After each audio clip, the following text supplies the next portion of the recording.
your various questions. It may be related to your health, your relationship issue, business, all these questions and doubts or blessings. You can put it in the comment section for Devi Parashakti.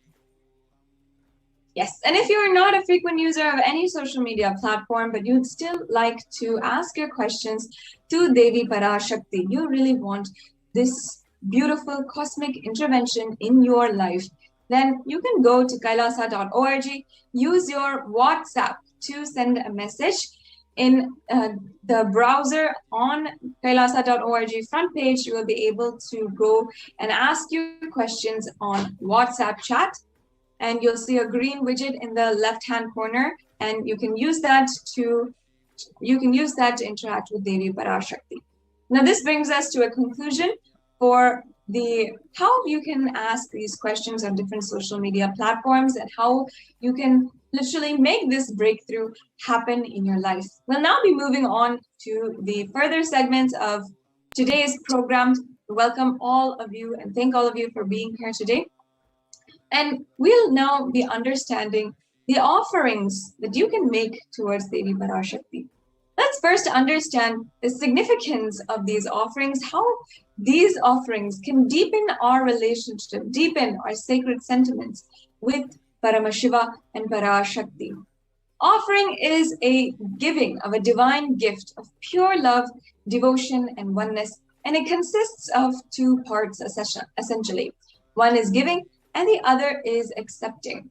It's important to recognize here that only when the divine accepts what one offers, the offering becomes complete. An offering is not made out of fear nor out of greed. When an avatar lands, offerings are purely a part of the grand Leela played out for the purpose of enlightenment.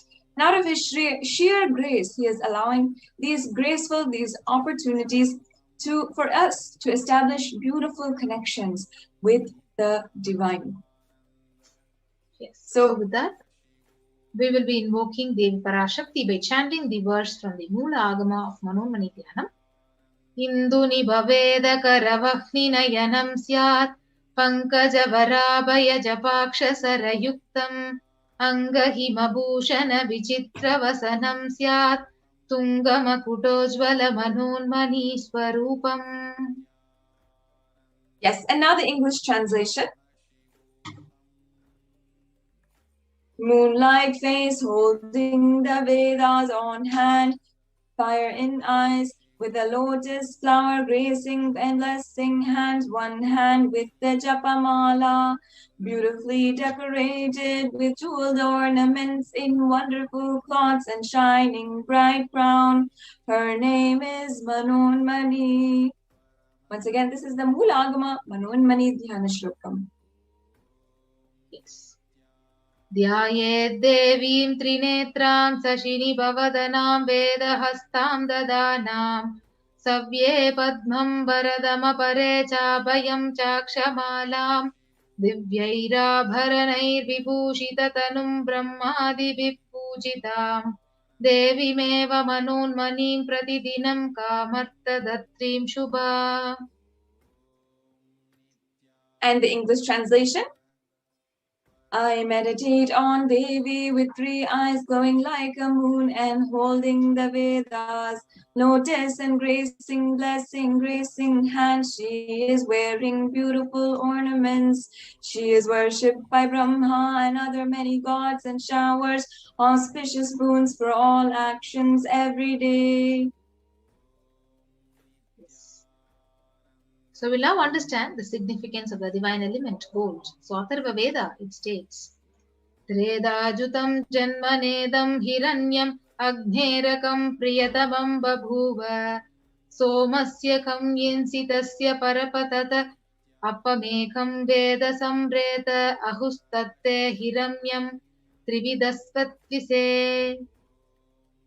And the English translation of this verse, triply born by the birth is this gold from the atoms of Agni is one.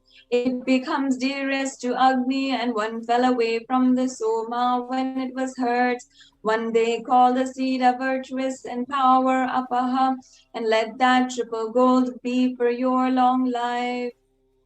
Now each and every one of us should understand that gold is a divine element.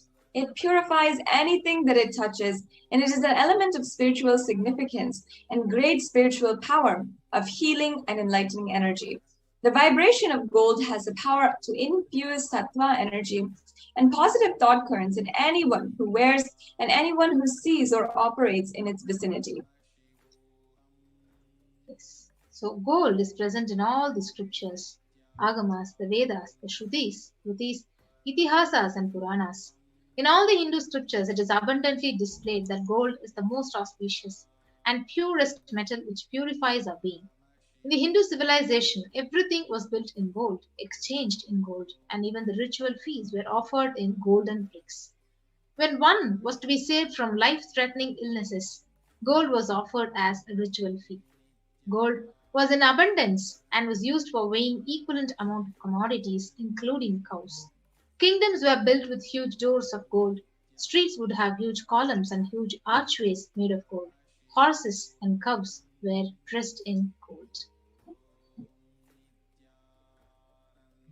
The Hindu civilization had thrived on the banks of the rivers of gold. The Indus River, called the Hiranmaya, the river of gold, in the Rig Veda, and the river Saraswati was called the Hiranyavardhani in the Atharva Veda.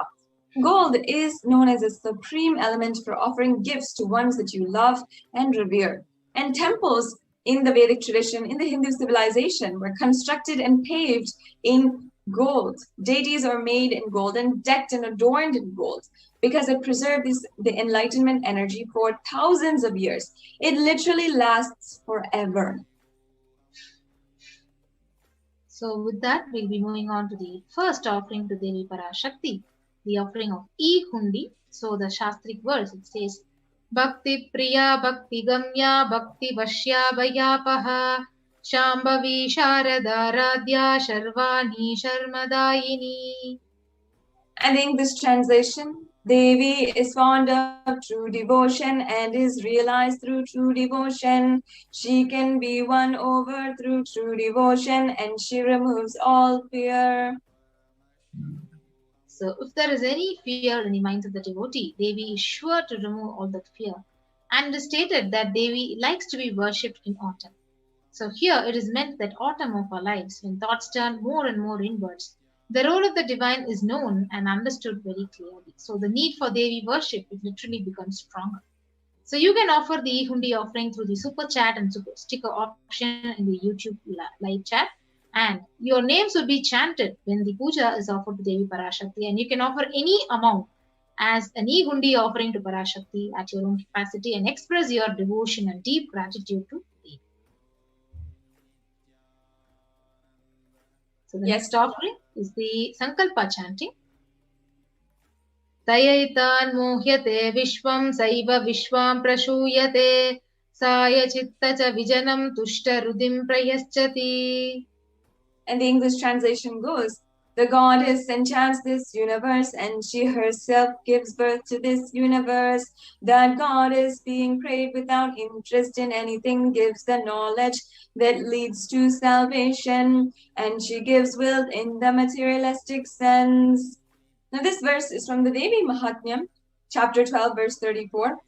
And it's the offering of the Sankalpa, which you can offer for as low as one USD, $1. And this offering is the conscious resolution, which blesses the person with the offering of all of the auspiciousness and blessings of Devi Parashakti. Yes, you can go on. So we can move to the next offering, the Sahasranama Swarna Kasu, the golden coin, so which is inscribed with all the names of Parashakti. So the Lalita Sahasranama, it says Nama Parayana Prita, she who likes the repetition of her various names. So this offering is a very special, unique archana which is offered to the Mahameru of Parashakti. So you can offer a gold coin inscribed with each of the 1008 names of Parashakti and receive the blessings. So when you offer this, all the Ananta Kalyana Gunas, all the divine qualities of Parashakti start awakening in you.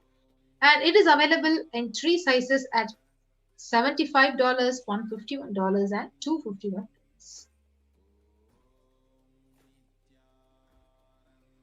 Next offering is the Mukta Anguti, finger ring with a pearl.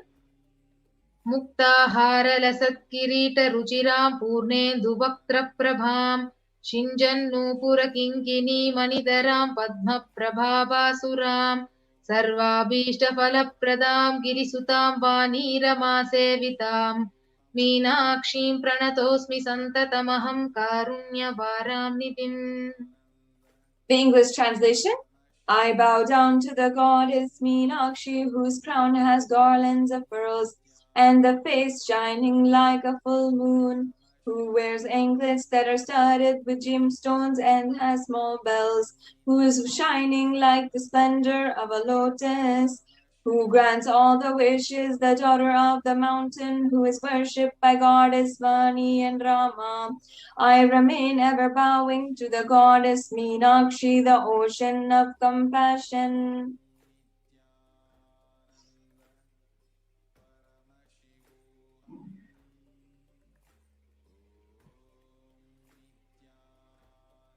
So you can offer the Mukta Anguti, the finger ring with the pearl, and receive Devi's blessings to be showered by her compassion and pure love in all your business endeavors.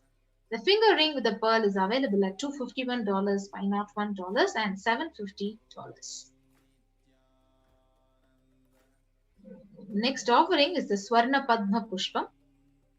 Ashtavidheshwaropeta Kumbhavarana Samyutam survey सूत्रवस्त्रद्य Hem पङ्कजपूषितः सपीदनसकृच्छश्च पक्वबिल्वफलप्रभा स्नपन्नध्याय संसिद्धप्रमाणेन स्ममन्विता. The English translation: all the kalashas should be wound around with suitable thread and covered with new cloth. They should be adorned with the lotus flower made of gold. Now, the lotus also has extremely profound spiritual significance in the scriptural references in the Vedic scriptures. Almost everything in the worship of the ultimate involves a consecration of deities or meditating on the mudras and asanas used during the worship, which involves a lotus flower. The lotus leaf, lotus pericarp, lotus petals, everything is used during the worship. And that's why the lotus is considered a divine flower. Shakti of Paramashiva is also called the lotus. The base of the Paramashiva linga is a lotus, and the disciple of Paramashiva is also considered a lotus who is about to bloom. You can offer this gold lotus in any size you wish and be blessed to have the state space and powers and being of Devi in your inner space amidst any adversity in your life. This offering is $600 and you can make it at the link provided below. So the next offering is offering of Swarna Mitti, the golden touring. Nakadiditi samchanna namajjana tamo guna padadvaya prabhajala parakruta saroruha. You whose brightness from toenails destroys the darkness of ignorance from the minds of your devotees who prostrate at your feet. You whose brightness from your 2 feet overpowers that of the lotus flower. So you can offer the touring to Parashakti, adorning her sacred feet, to be in constant gratitude for receiving her blessings in even the most difficult aspects of your life. So the Swarna Mitti is available at $750.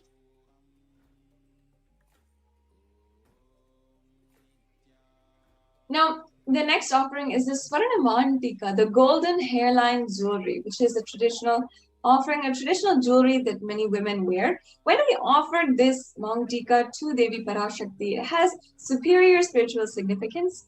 For example, in one of the sacred scriptures, the Devi is described as Shuddha Sarabe Varshani, means she who makes the nectar flow in all of our nerves from the Sahasrara, she who gives the very pleasant experience of the ultimate. The Mantika represents the nectar flowing from the Sahasrara, which is fully opened. This offering you can make for $750 and make it at the link which is provided. And you can offer the Swarna Mantika in order to have the blessings of achieving the blissful state of overflowing gratitude and the space of complete completion with Devi Parashakti. Yes, so the next offering is the offering of Pratyaksha Pada Puja, the beautiful offering. So we can actually the Sastra Pramana from Sloka 83 of Saundarya Lahari. It says, Nakadiditi samchanna namajjana tamo guna padattvaya prabhajala parakrita saroruha. And the English translation, the illumining splendor of Devi's toenails dispel the darkness of ignorance in the devotees prostrating at her feet. Her feet defeat the lotus in beauty. This shloka is from Saundarya Lahari, which states that the nails that have been sharpened by constantly being touched by the crowns of the celestial beings who always prostrate before Devi. Now, tamoguna is darkness. And in this stotam, the tamas is indicative of ignorance in the minds of devotees. And by constantly prostrating before Devi, their ignorance is removed and they attain ultimate knowledge. Offering the Pratyakshapada Puja blesses the Yajaman with all the auspiciousness and blessings of the Supreme Pontiff of Hinduism.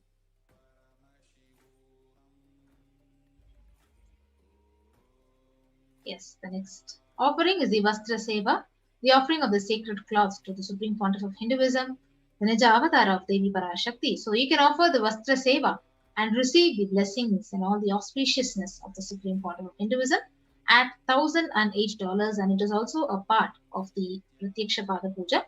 You can offer this seva by going and clicking onto the link tiny.cc/devi-offerings. Yes. So now we have a summary of all of the offerings. This comes to a conclusion to the different offerings that we're just giving you a summary of every single thing that we had gone over. We have the e-hundi offering, which you can make for any amount of money that you'd like to do. You can make that in the super chat of YouTube live video also. And we also have the Sankalpa chanting offering, the offering of the conscious resolution for $1, the Sahasranama Kasu, the pure gold coin with one sacred name of Devi from the 1008 names. So this offering you can make for $75, $157, or $251. There's the Mukta Anguti, the pearl finger ring offering, which you can make for $251, $501, or $750 USD. You can also make the Swarna Padma Pushpa, the golden lotus flower offering, for $600, or $1,200, or $1,800. You can make the offering of the Swarna Metti, which is the gold toe ring for the lotus feet of Devi, which is $750. And then you can make the offering of the Swarna Mantika, the golden hairline jewelry, for $750. Now, also the most coveted offering is the Pratyakshapada Puja, the offering of the ritualistic gratitude to the Supreme Pontiff of Hinduism, which you can make for $1,008, and the Vastra Seva, which you can also make for $1,008.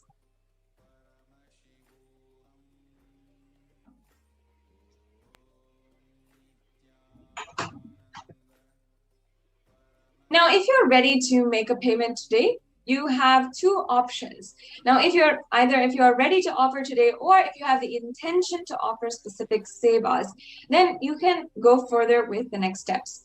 If you are interested in making this offering, and I encourage each and every one of you that even if you may not be ready at the moment with the money that you have, money that you want to offer, make an offering to Devi Parashakti today, you can still ensure that you start the process for the offering today.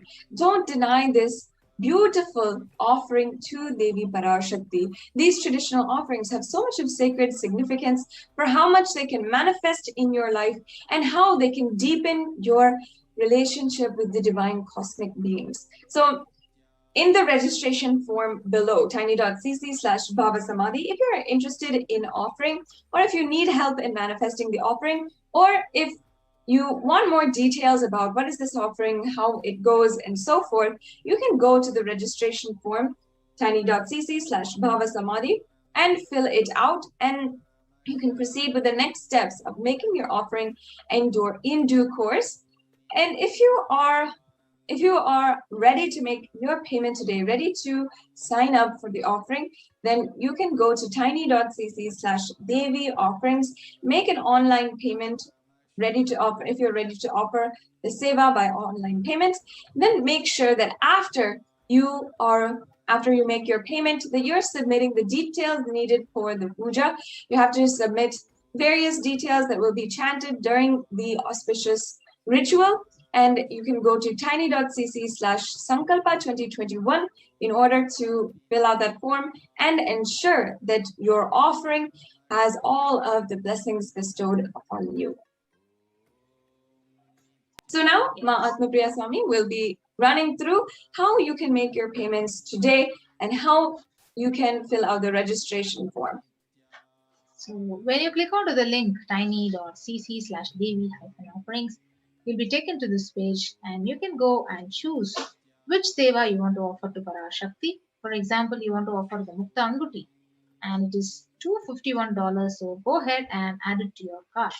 So once you add it to your cart, you will be guided to the next page of how to proceed to the checkout. So go ahead and click on the proceed to checkout button here. And after that, you can fill out all the billing details that is required. And once you fill out, you can place an order, you can make the payment and click on the place an order button here and submit it and offer the seva to Parashakti. So as you have done an online payment and offered the seva to Parashakti, now you have the opportunity to submit all your names of your family members, your friends, your colleagues, whoever you want to be blessed by the Parashakti when the puja is happening. Go to this Sankalpa link, click on to the next and fill out all the details which are required, and don't forget to click on to the Devi BHAVA SAMADHI DARSHAN and click on next and submit this page so that all your names will be chanted while the puja is offered to Parashakti. And we also have one more option, the super chat and the super sticker option in the YouTube when the live darshan is happening. When Parashakti is revealing the Akashic reading darshan, and not only that, even before the live. So if you want to offer your deep gratitude and devotion to Parashakti, you can go ahead under the comment section and you can click on to the super chat and super sticker option, and we'll be now showing you in the screen. So here you can go ahead and click on to the super chat and super sticker option here and offer the e-hundi offering to Devi Parashakti. Yes. So with that, we come to the conclusion of this part of the segment of this program, and we'll be right back after a short break into the next segment of the program. Thank you, everyone. Nithyananda.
Nithyanandam. Welcome back, dear viewers. Now we will be entering into a segment where we will learn about some of the revelations given by Devi Parashakti. Yes. So we will now understand the revelations about the black fungus by Devi Parashakti.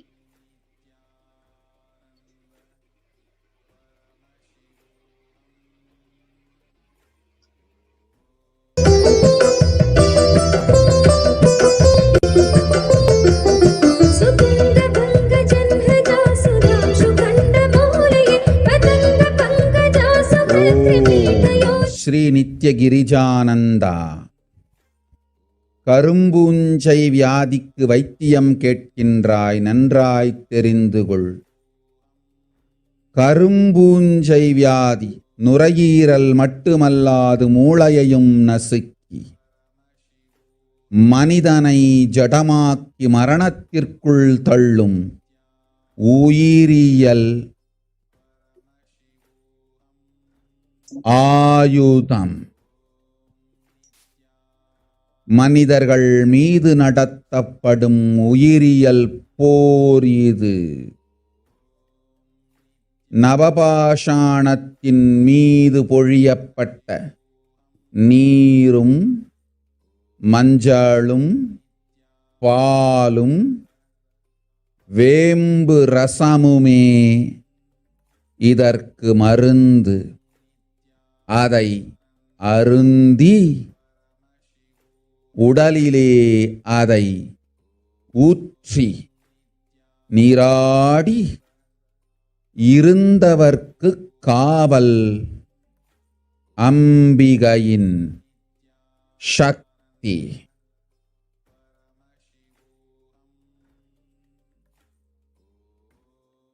ஓம் ஓம் ஓம்.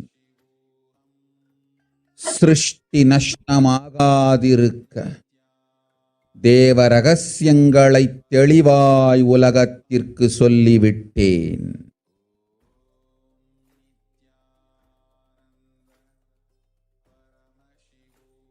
இந்த ரகசியங்கள் எல்லாம் உலகத்திற்கு நாம் நித்யானந்தன் வடிவு கொண்டு சொல்லும் பொழுது எதிரிகள் பெருங்கோபத்தோடு நித்யானந்தன் திருவுருவை அழித்திடாமல் இருந்திடவே அவன் திருவுருவை கைலாயத்திற்கு கொண்டு வந்து பாதுகாப்பாக்கிக் கொண்டு பிறகு இந்த உண்மையெல்லாம் உலகத்திற்கு சொல்லுகின்றேன். அன்னை பராசக்தியும் கூட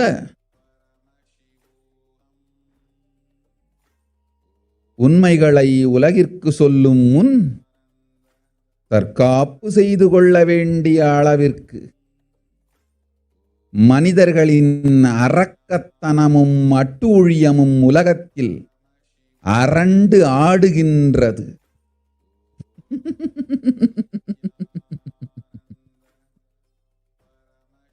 ஓம் ஓம் ஓம் ஓம் ஓம்.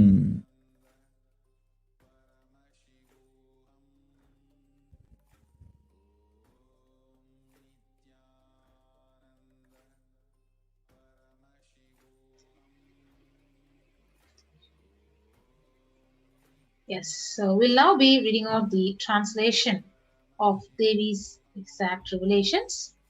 You are asking remedy for black fungal disease. So know properly.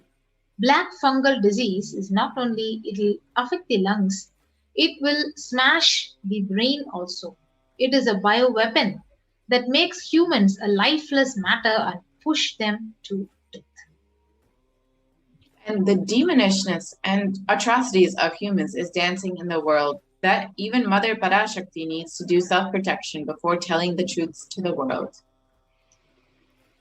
Yes, so what is black fungus? So it was denied and dismissed as a rare fungal disease, declared as an epidemic by several states, declared as a pandemic within pandemic, which eats brain, mutilates bodies and face, eats bones, affects only the COVID patients and extremely fatal, with 50% of the people when infected with it definitely would die. Black fungus has already been declared an epidemic by several states and is linked to COVID across India. As stated earlier, it has more than a 50% mortality rate and has affected more than 7,200 people in India, and 219 people have lost their lives. So it increases COVID-19, increases the black fungal infection risk in India. So India has been facing the high rates of COVID-19 and more than 27 million confirmed cases since January 2020. So, and the World Health Organization recently announced that the B1617 variant of this COVID-2 virus in India is a variant of the global concern. So not only that, this black fungus, which is referred to as mucormycosis, so 90 people who recovered from COVID-19 died from mucormycosis, black fungus, and there are calls by the Indian health authorities to declare a mucormycosis epidemic across the India. The deadly black fungus outbreak has been declared an epidemic while cases rise to over 12,000 and COVID hit India. And there have been a range of states across India who have declared this as an outbreak. And over 300 people have died as a result of this extremely rare condition.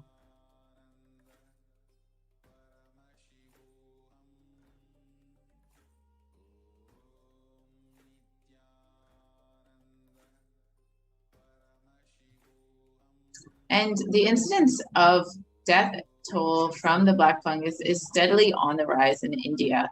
And it's considered a pandemic within a pandemic. So after COVID-19, the soaring number of fungal infections among the recovered patients have emerged as a new medical concern. More than 12,000 cases of fungal infection have been reported from different parts of the country. That has created a sense of panic among the people.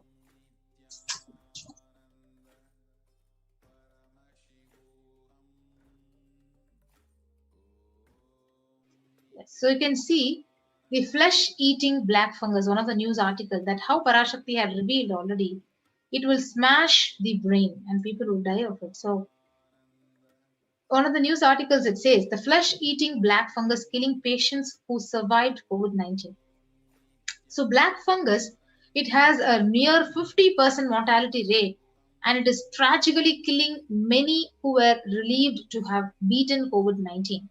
So the infection can eat through the skin, soft tissue, or even bone as it attacks the brain or other critical organs. So once it starts growing that way, it's very difficult to control. And doctors studying the outbreak in India, they say steroids used to treat the COVID also weakens the immune system, leaving the patients more and more susceptible to the black fungus. So as Devi revealed, human beings will die like rats and cats on the street. There will be dead bodies floating in large quantities in Ganga, and authorities will fudge numbers and underreport. The dogs eating those dead bodies will also get COVID, and as they are dying and poor human beings eat those dogs' dead bodies, they also get COVID and die. Yes, so you can see dead bodies. So Bhavan Parashakti, she revealed that I saw very clearly dead bodies floating in the large Ganges. So you can see corpses in Ganga. Buxar locals more worried about water contamination than where the bodies came from. So residents of the Bihar in India, they say bodies are often found in Ganga but never in such numbers. While the spectacle has jolted some locals into taking COVID more seriously. So you can see how Parashakti revealed that dead bodies would be floating in large amounts in the Ganges, and literally that is right now being proven when we see all these news articles. And as Devi revealed, dogs will be eating those dead bodies. And in this article in India News, they reveal how the scores of decomposing bodies have laid uncovered in the Sangam area. And for the last 2 to 3 months, people have been burying their dead here. Sand covering the bodies is blown away by the strong winds, exposing the decomposing bodies. predatory birds and dogs gather and feast on these bodies. And the government should make arrangements for proper burials, but unfortunately, because of the dire situation that the country is in, this is what we have to resort to. Yes, so this is one other proof which says for the last 2 to 3 months, people have been burying their dead and sand covering the bodies is blown away by the strong wind. So how exactly what Parashakti said, dogs would eat these bodies and would die because of eating the COVID-19 infected bodies. So human beings will die like cats and rats. So this is very shocking news, which now the news several dead bodies found floating in Ganga. And as India is reeling under a massive second wave of COVID-19 pandemic, the number of deaths has also increased. And such a situation, the crematoriums and the burial grounds are packed to the capacity.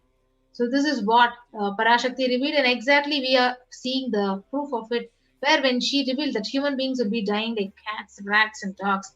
Here it is literally proven, like how these bodies, they don't have places to cremate them and bury them. And over 150 bodies, which have been reported as COVID fatalities, were dumped on the banks of the Ganga. And these COVID bodies will be washed down further and can be eaten by stray dogs, which will further spread the coronavirus. This has been revealed by Devi Parashakti, and this news article has confirmed this after the revelation by Devi Parashakti.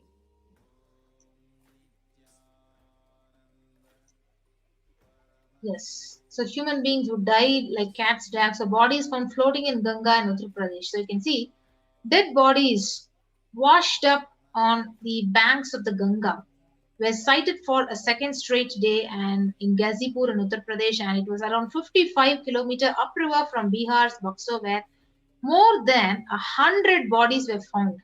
So the Bihar authorities had argued that the corpses had floated down from the Uttar Pradesh, and the state had no tradition of consigning bodies to the water. So how literally the human bodies they don't have a place to bury them or cremate them, and literally being floating in the Ganga river. And dozens more bodies have been washed up on the banks of the Ganga in the northern Indian states. And while the country is struggling with the second wave of the COVID pandemic, and in Uttar Pradesh, more than 50 bodies have been found in the last few days, while at least 40 bodies were pulled from the river 55 kilometers downstream. And the reports are severely downplayed. While they're suggesting that only 40 bodies have been found, the numbers are actually much higher. Yes, so India is dying while the media is lying. So you can see the earlier reports where the media were downplaying number is reporting 40, and this article itself is reporting 40. So exactly what Devi Parashakti said, that the amount of bodies, the amount of people who are dying, and the number of bodies that are buried and what the media is reporting is completely not matching, and completely an undercounted number which is being given by the media. India is in denial of the world's most deadliest disease. Just how big could India's true COVID toll be? The reports are suggesting only 27 million cases and a little over 300,000 deaths. However, this is severely underestimated. If it's actually calculated, a conservative estimate shows that more than 400 million people have been estimated to be infected, while there have been at least double the number of deaths that have been reported. And this is a very conservative estimate. If we are looking at a more likely scenario, over 500 million people have been infected with COVID, with 1.6 million deaths. This is in India alone. So you can only imagine how bad it is when they're reporting such low numbers. If Swamiji and Devi Parashakti revealed that if you personally take your own toll, if you just speak to your family members and ask them in India, how many people they know who have died. Every single person will have at least one family member, a neighbor, or somebody who is infected and has passed away from COVID. These numbers are severely underreported if you yourself consider all the people you know who have passed from COVID-19. Yes, so the horrifying news, over 2,000 bodies found within 1,140 kilometers from the banks of the river Ganga. So this is what is a very shocking news. Like over 2,000 bodies were found in 1,140 kilometers on the bank of the river Ganga. So as per the report, 350 bodies were found and buried near Mahadevi Ganga Ghat. So this is what Devi Parashakti exactly revealed, how human beings will die like cats and rats, and there will be no place, and Ganga will be flooded with bodies, and literally dogs would eat those bodies. Everything is now just reported by the media. And the New York Times says the actual figures are likely to be much higher, with more than half of the Indian population infected with COVID. So while the estimates in the news is saying that there's only about 27 million people, in the New York Times, when calculated, they have suggested that it can be up to 700 million people. Nearly half the population of India has been infected with COVID-19. And the worst case, the India's COVID deaths are 14 times higher than the government count. So that is the news where New York Times says the actual figures are higher, with more than half of the Indian population which are affected by the COVID-19. COVID is now airborne. So this has been denied and criticized, but accepted as a theory, a possibility recently. And it has now been accepted as a fact. And however, the warnings have been delayed, and there's been a serious criticism of this delayed acceptance because it has affected so many millions of people, because they were not prepared or understanding that COVID can spread much easier than what was suggested. However, nobody has been held accountable for the death of millions of people. This is where is one of the research by the scientist Luc Montagnier. He says he's promoted several controversial and unverified claims surrounding vaccination COVID-19 pandemic. So his criticism of the vaccines for this COVID is also one of the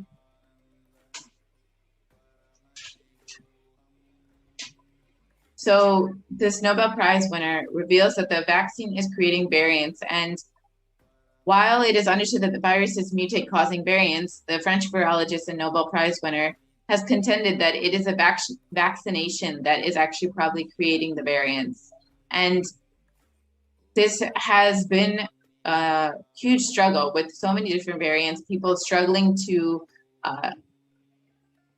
survive with so many different variants, and how to prevent so many things, even after one wave of COVID hits, when so many other variants are coming up, people are not protected. People are still suffering from these different variants. Yes, so the world's most infectious disease is now airborne. So this is also exactly what the Supreme Pontiff had revealed.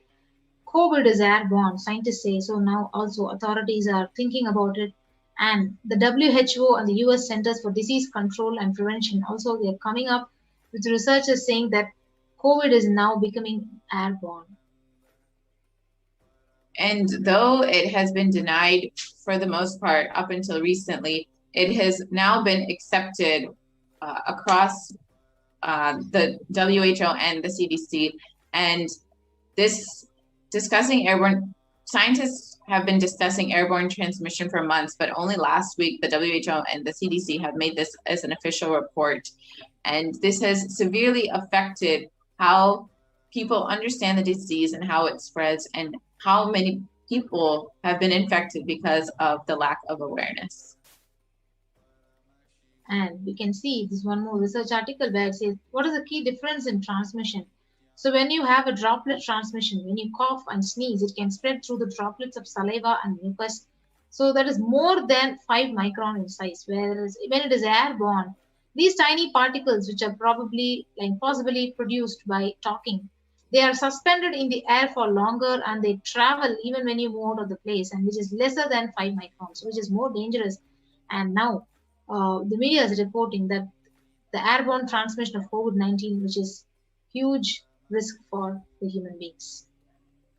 And as revealed by the Supreme Pontiff of Hinduism, home quarantine is not possible in India. And the Prime Minister has, the Chief Minister of Assam has revealed this as one of the prime reasons for the large number of deaths during the second wave of COVID in Assam. And there have been an estimated of 92 deaths on a single day, which is the highest that they've seen. And they are saying that we have seen more death cases are happening from home isolation, as several people do not keep oximeters and some do not read the counts in the meter properly.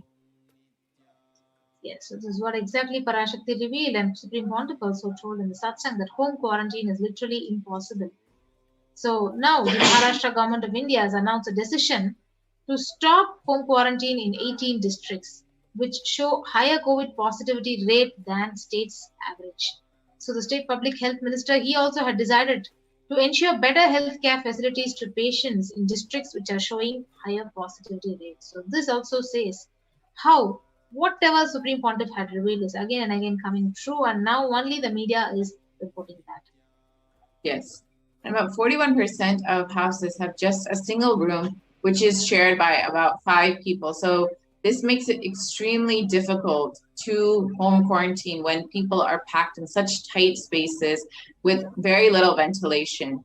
And about 32% of households have 2 rooms. And adding to the woes is the fact that only 47% of households have access to water within the premises, while 42% don't have a bathing facility within the premises. So the hygiene is extremely poor in many of these crowded cities where very little space is there and very little access to the resources like water is there. This has caused a serious increase in COVID-19 spreading. So this is one more news article which says self-isolation, which is the COVID home quarantine, is impossible for 40% of the Hindu families where, because 3 or more people are actually sharing a room. And this is a challenge of physical distancing, and it is greater in rural areas than in the urban areas. So this is where home quarantine for those with the self-quarantine measures is literally impossible in India. So where is the space for home quarantine in cities? As stated earlier, these cities are very crowded. People are living in extremely close quarters, and it is very difficult to maintain any social distancing, especially if you have a family member who's been affected or a neighbor who's been affected, because there's such poor ventilation on top of the extremely crowded homes. And the census data suggests, and experts also agree, that the ministry's guidelines on home quarantine is nearly impossible, especially in urban households. And these guidelines on home quarantine say that the person showing COVID-19 symptoms has to remain isolated in a well-ventilated room, preferably with an attached toilet. If another family member needs to stay in that same room, it's advisable to maintain a distance of at least 1 meter between the two. But this is nearly impossible when you are living in a home with 5 people with maybe 1 room, maybe 2 rooms. This becomes nearly impossible for any kind of isolation or social distancing because everyone is within each other's breathing space. Yes. So with that, we come to the conclusion of this segment where we could see literally every revelation of Devi Parashakti is coming true. And that is being reported when we saw how each news article is capturing what Parashakti had revealed exactly, and the various revelations are now proven true. So with that, we will be moving on to the next part of this program after a short break.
நன்றாய் கேட்டுக்கொள்.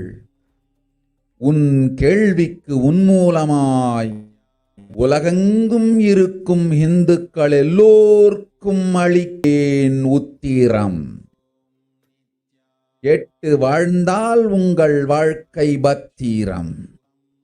நன்றாய் கேளுங்கள்.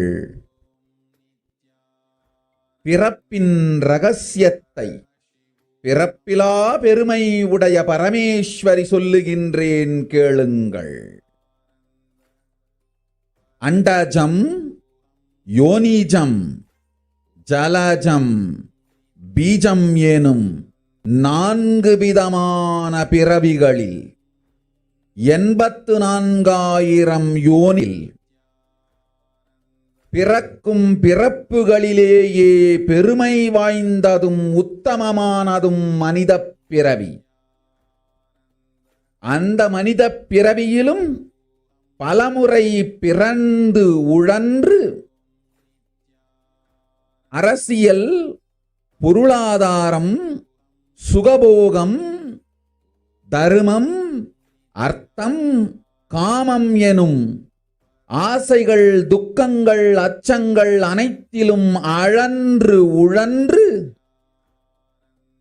இனி வேண்டாம் இப்பிறவி, வேண்டுவது மோட்சமே என்று முடிவெடுத்தோர்க்கு மட்டுமே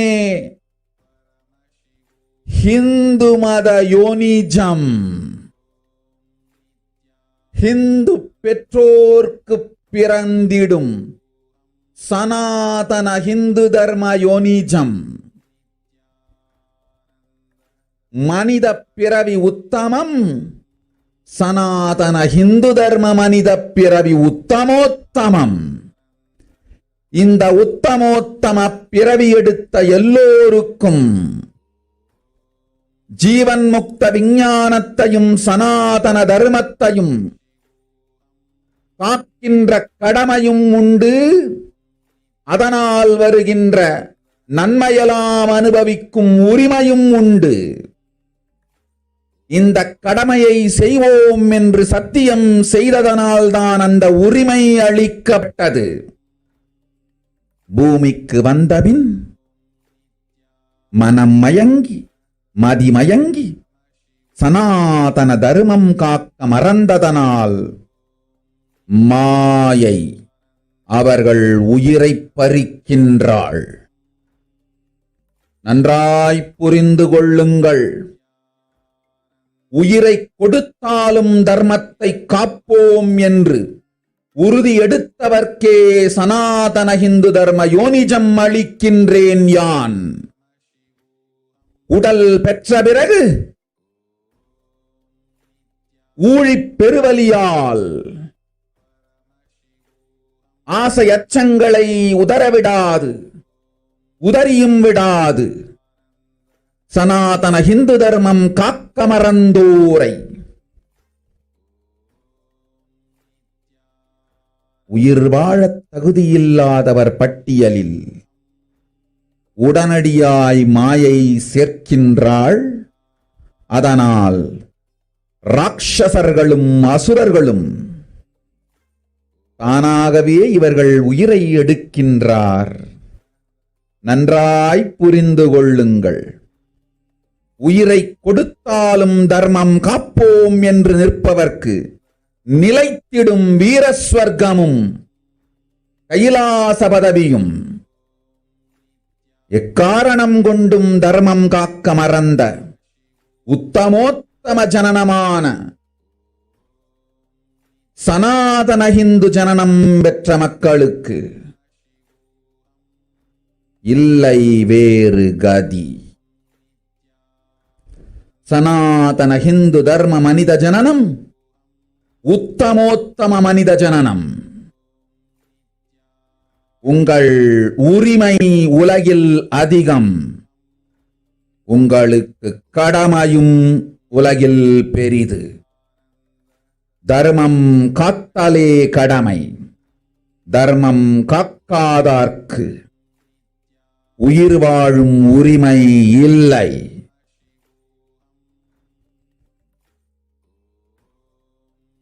நன்றாய் புரிந்து கொள்ளுங்கள்.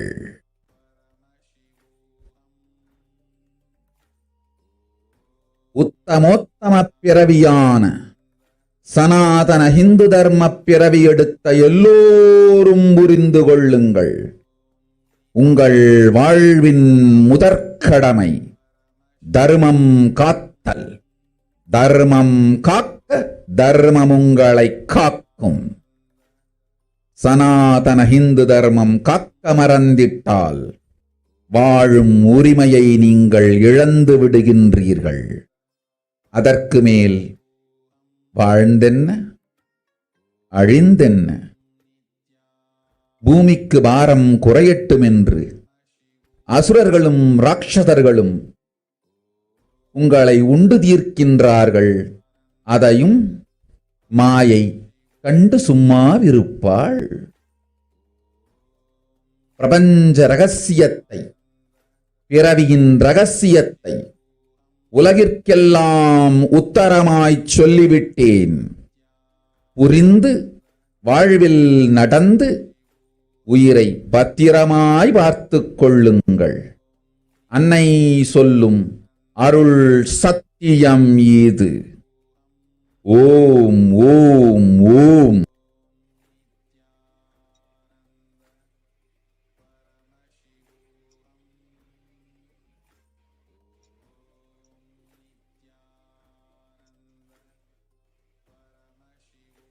Yes. So now let us understand the translation of what Devi Parashakti has revealed. So Parashakti has revealed that listen, Andajam, Yonijam, Jalajam, Bijam. Like this, in 4 types of birds, in 100,000 yonis, in all these birds, the most greatest birth of them all is the human birth. Even in that human birth, being born and toiled many times, after getting burnt and toiled in politics, in finance, in luxuries, in dharma, artha, kama, and those who decide of not wanting this birth, wanting only moksha, only those will have Hindu dharma yonijam, the Sanatana Hindu dharma, yonijam of being born to Hindu parents. The human birth is the uttamam, best. Sanatana Hindu dharma, human birth is uttamottam, best of the best. Everyone who took this uttamottama birth has the responsibility of protecting the signs of living enlightenment and Sanatana dharma. And also, they have the right of experiencing its benefits. This right was given to them because of their commitment given by them to do this responsibility. After coming to Bhuloka, by getting mentally deluded and forgetting the dharma of protecting Sanatana dharma, Maya, she is taking away all their soul. Understand carefully. I am giving the Sanatana Hindu dharma, Yonijam, only for those who gave the commitment of protecting the Sanatana dharma, even by giving their life.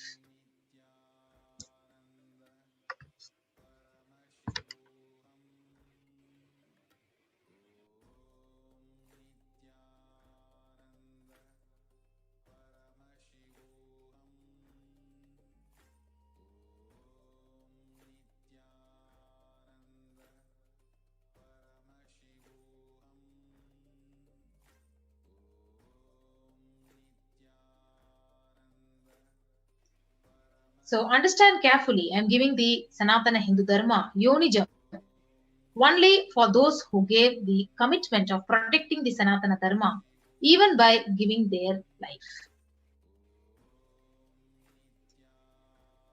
After getting the body because of painful deluge, not dropping fear, greed, and for those who forgot to protect Sanatana Hindu dharma, Maya, she will immediately add them all to the list of those who are not worthy of living.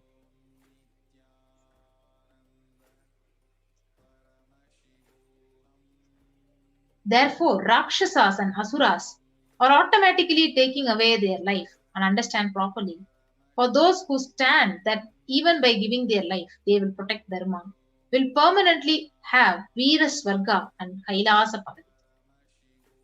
For any reason, people who forget to protect Dharma, having the Uttamottama birth of Sanatana Hindu birth, there is no other way for them.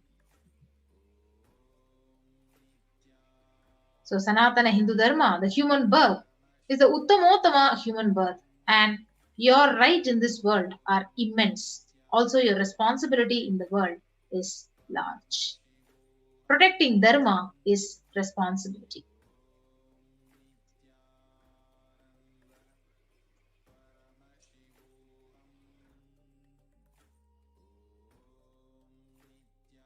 So with that, we will be now moving on to the next segment of this program.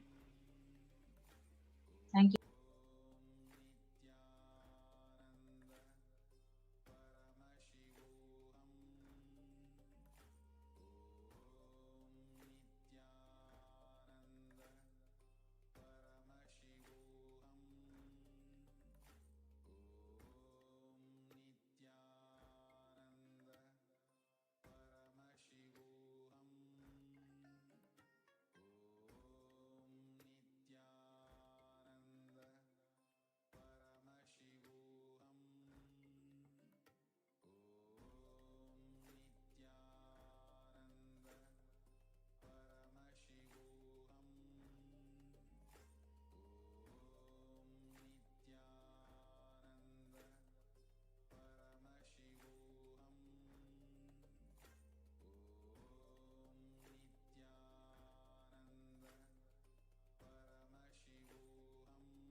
Nithyananda, the next segment is about Kailasa's de facto spiritual embassies as COVID care protection centers.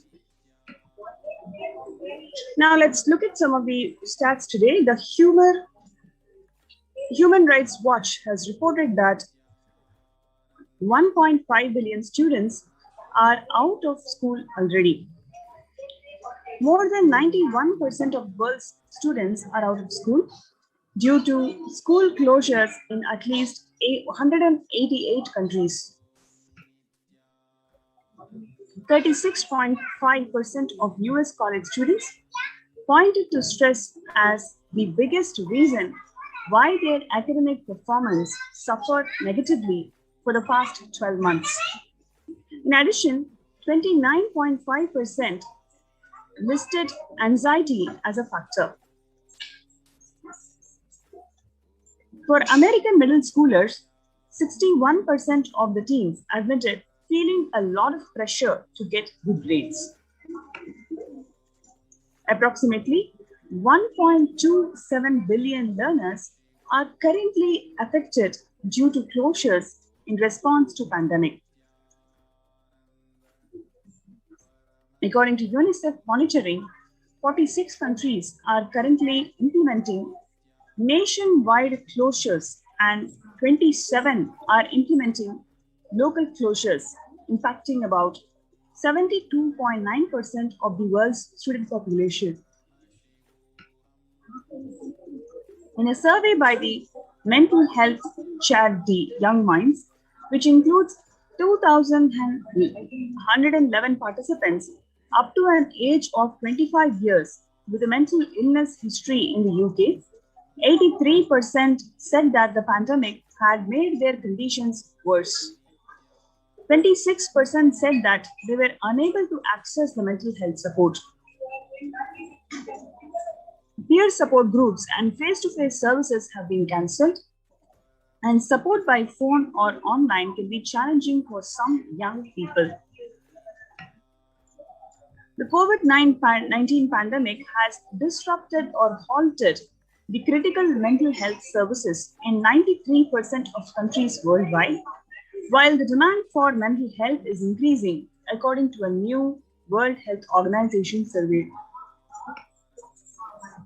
Recently, a study also found that 18% of individuals who received COVID-19 diagnosis were later diagnosed with a mental health disorder, such as anxiety or mood disorders. Surveys also found that substance use and suicidal ideation are particularly pronounced for young adults, with 25% reporting that they started or increased substance use during pandemic, and 26% of reporting serious thoughts of suicide. Every year, over 1.2 million students drop out of high school in the United States alone. That's a student every 26 seconds or 7,000 a day. About 25% of high school freshmen fail to graduate from high school on time. So what we are seeing today is how the Department of Education, especially worldwide, the number of students who have dropped out of education, a number of people who are affected, number of students who are affected because of pandemic. Now, in the next segment, we are going to see the contributions from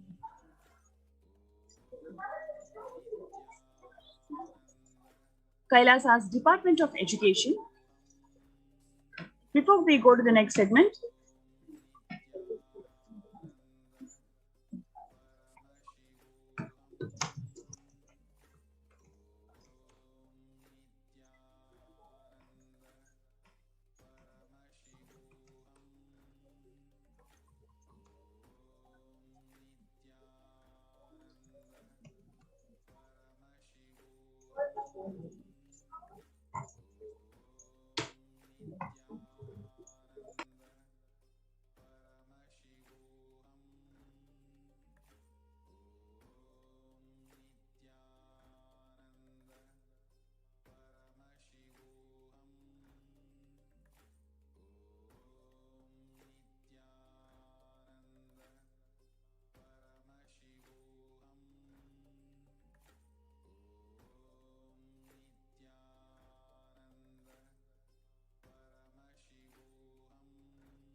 So you have this opportunity of joining the COVID care protection centers.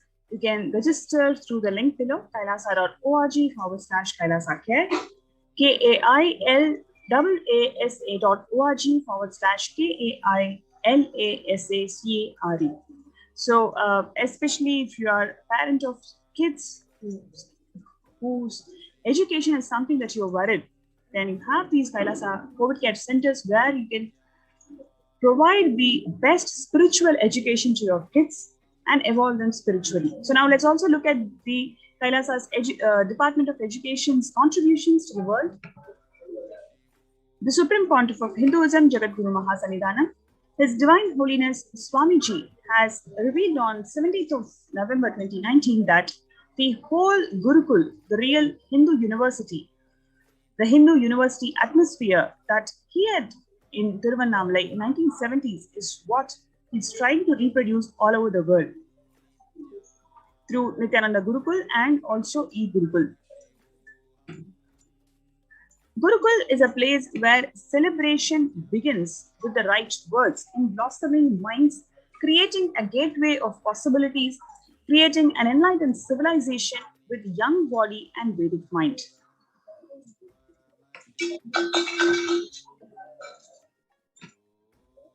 The Nithyananda Gurukul is a mystical Vedic school established by the Supreme Pontiff of Hinduism. Here, the students live their highest potential and manifest various spiritual powers. The Gurukul functions according to the vision that education is for life, but life itself is not for education.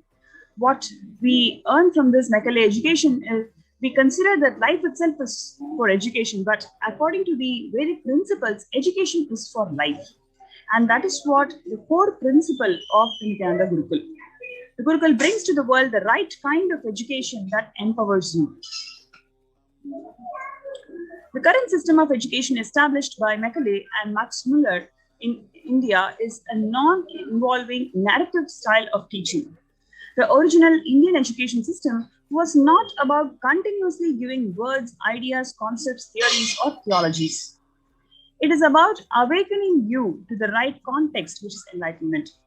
The Indian education system, the Gurukul, is more of a transmission of the knowledge rather than the mere transfer of knowledge.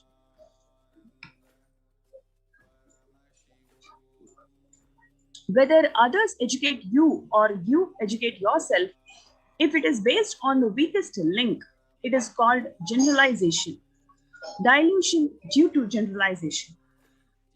Whether others educate you or you educate yourself, if you plan everything based on best of you, it is called specialization. The Gurukul ambience is for specialization and not for generalization. It is for specialization and not for generalization. Education means putting set of ideas into your head and forcing you to conform to it, pressurizing you to memorize it, and forcibly making you to vomit it. In Gurukul, there is no education. There is only initiations.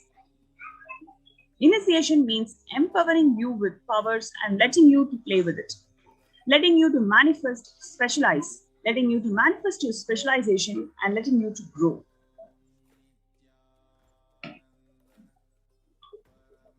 Now, let's watch this video where the Supreme Pontiff of Hinduism is explaining the importance of Gurukul system of education.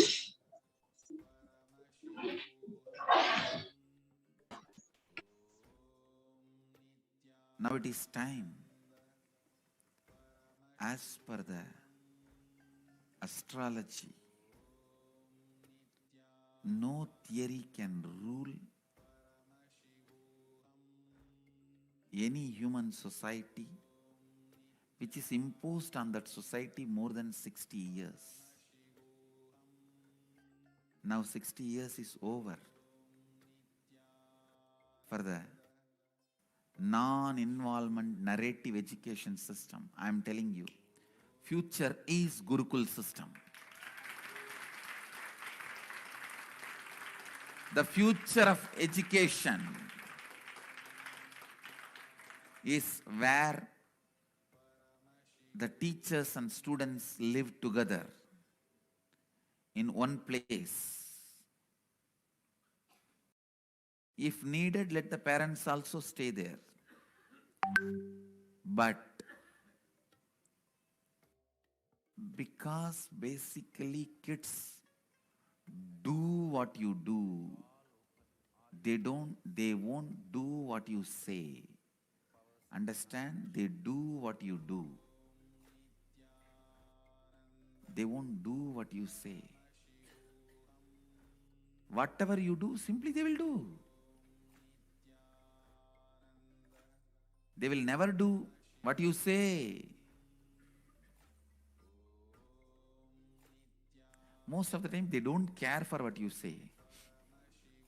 The future of the Indian education system, I can say, the future of any intelligent education system will be Gurukul system. I am not talking out of pride or arrogance. I am talking seeing the future. I am telling you, I will be leading this revival in the education system through our Gurukul system.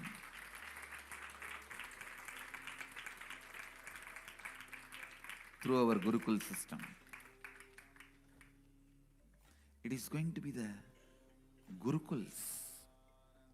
In Indian education system, complete involvement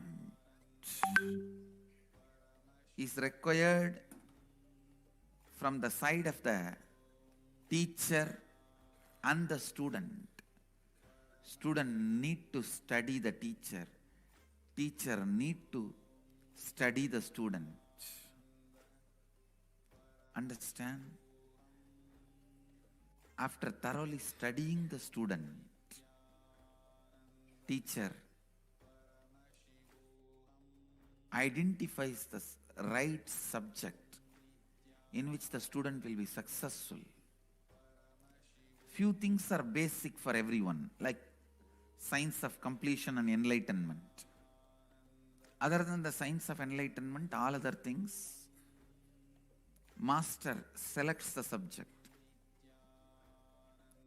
in which the student will be successful. And then student is trained specifically in those fields with the knowledge of enlightenment, with the science of enlightenment, with the truth of enlightenment as the context. Even if you learn the archery, enlightenment is the context. If you study administration, enlightenment is the context. If you learn about business, enlightenment is the context. If you learn plumbing, building houses, sculpting, enlightenment is the context. Indian education system is more of a transmission of the knowledge, not transfer of knowledge. It is not just information based.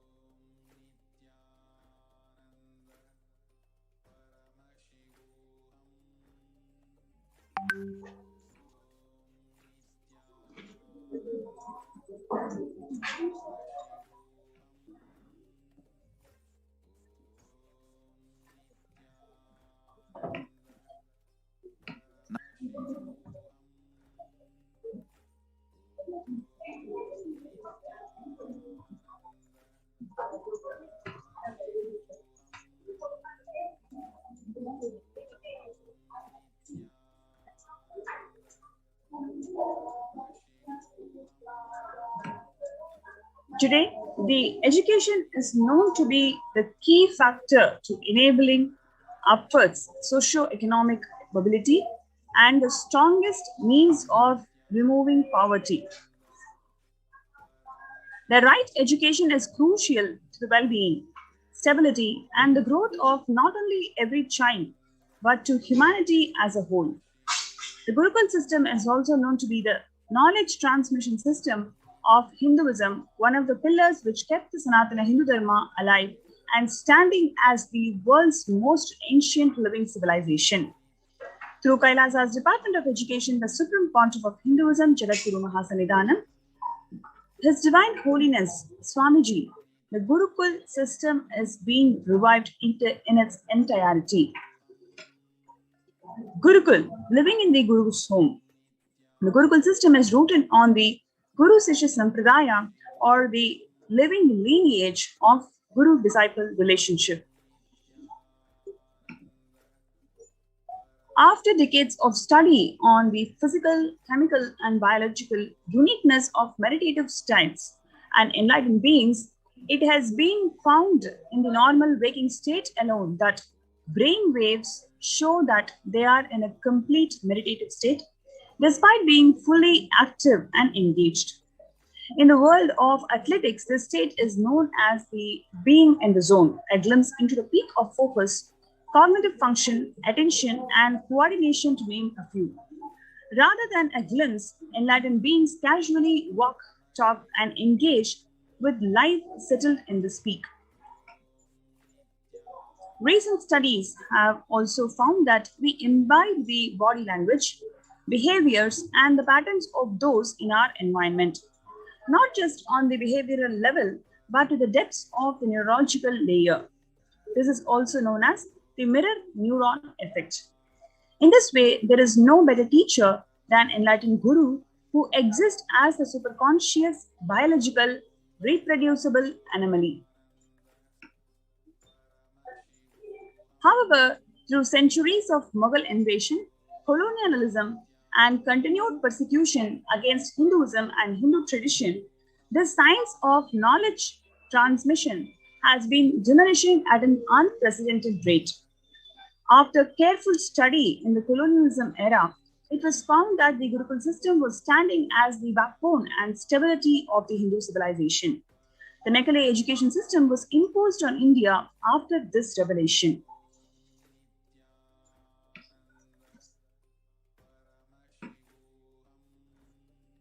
13,000 plus universities across Bharat and 200,000 Gurukuls were destroyed in Bengal and Bihar alone.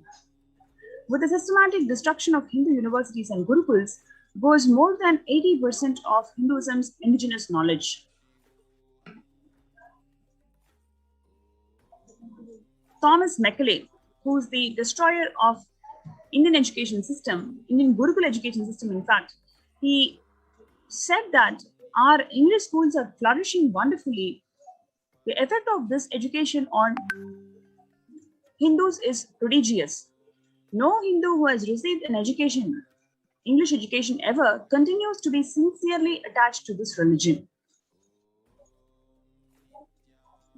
The Hindu religion is so extravagantly absurd that it is impossible to teach a boy astronomy, geography, natural history without completely destroying the hold which that religion has on its mind.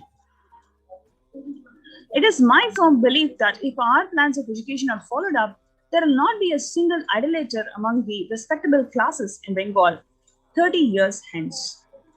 And this will be effected without any efforts to proselytize, without the smallest interference with religious liberty, merely by the natural operation of knowledge and reflection.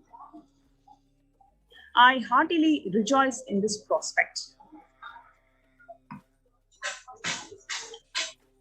Now let us see how the Supreme Pontiff of Hinduism, Jagadguru Mahasannidhanam, His Divine Holiness Bhagavan Nithyananda Paramashivam, has revived this ancient Indian education to its entirety.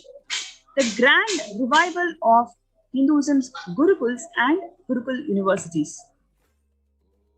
On 2nd of October 2006, the official inauguration of Kailasa's Nithyananda Gurukul happened in Adi Kailasa. In 2008, students of Nithyananda Gurukul practicing yoga and meditation under the sacred banyan tree, Adi Kailasa. 50% of Gurukul Balasans study 1 to 3 years ahead of their age group, scoring in the top 10 to 20% of Mensa at age 14. Gurukul Balasans learning standard academics along with the indigenous Hindu scriptures. Here you can see the Gurukul Balasans practicing the Shivastamba Yoga under the guidance of the trained Shivastamba Yoga Acharyas. Gurukul Balasans demonstrating the ability to perform Kundalini Rajju or the rope yoga even through blindfold.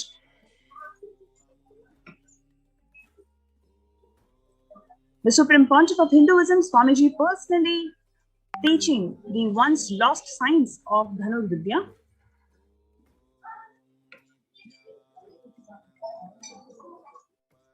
%30 of Gurukul Balasans demonstrating the capacity to spontaneously play the instruments without formal training.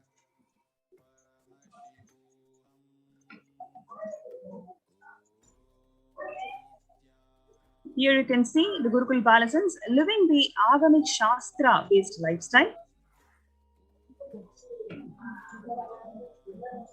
The Balasans of Nithyananda Gurukul demonstrating the ability to read blindfolded. The Gurukul Balasans participating in Vakyartha Sadas. The Gurukul Balasans addressing the Kailasian delegates in Tiruvannamalai in India. Balasans of Nithyananda Rajavidya Gurukul, after successfully hosting the worldwide webinar of the highlights and the science of Nithyananda Gurukul,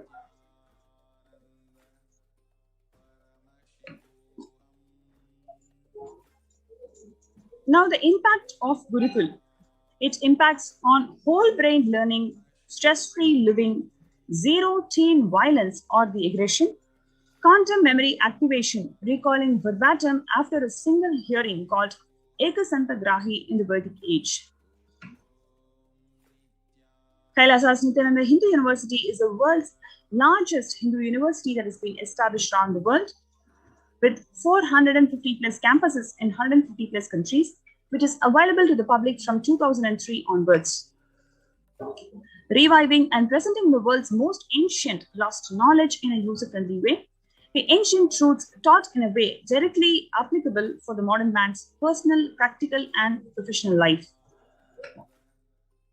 With 20 million enrollments and counting, 7,000 plus courses available, delegates and teachers from 50 plus countries directly contributing to the Nithyananda Hindu University.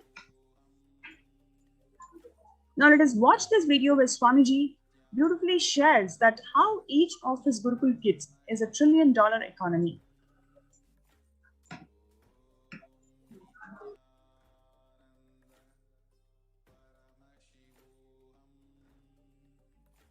Long rituals are not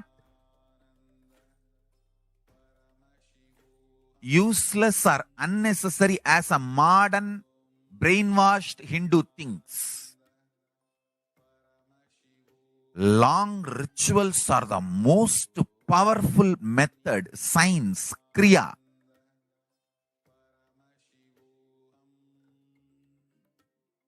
to awaken all the life energies. See, totally we have 21 life energies. I will describe all the 21. Like a fundamental principal forces of life, like gravity, how all these are fundamental forces, principal forces externally. Internally, there are 21 life energies. Ability to visualize, ability to make decision. All these 21 is given to you. But you use them accidentally. That is why your life is full of accidents. Your marriage is accident. Wealth is accident. Life is accident. Money is accident. Very less is planned. Much is accident. And I tell you, I have seen people become thieves by not knowing the power of their life energy. I tell you, thief is the cheapest way to exist. I tell you. Because you do not know you own trillions. That is why you steal millions. If you know you own trillions, why will you steal? Listen, asteya, non-stealing, comes to a person who mastered his life energy. Each of my Gurukul kid is $1 trillion economy. I tell you. Each of my Gurukul kid, the powers they can manifest. Understand, Gurukul is not a joke. It is a powerful science. Especially, see, normally, one child plus one child is a two child. But in the Gurukul ecosystem, one child plus one child is 11. 1, 1. Not 1 plus 1. 1, 1, 1, 1, 1. If there are 3 child, it is not 1 plus 1 plus 1, 3. No. It is 1, 1, 1. 111. The energy multiplication. Because the ecosystem, understand, that is why Gurukul has to be with the ecosystem. I have always seen, whenever I download a power on one child, when the group sits, I can share that power on the whole group.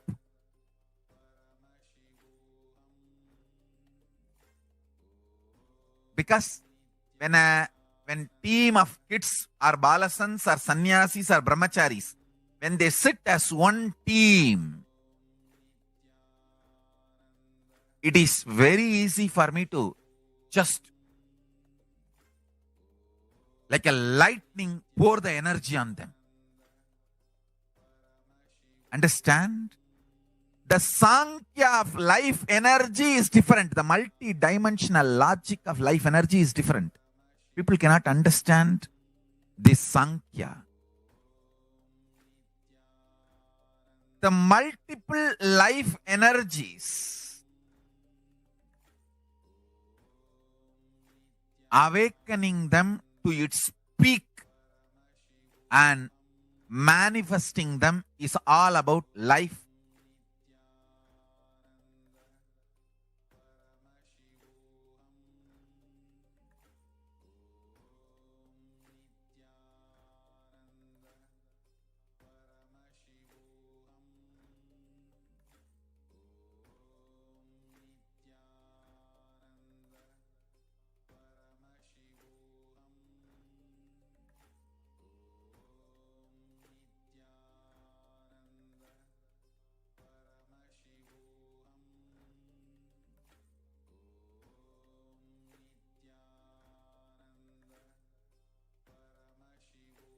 Long ritual.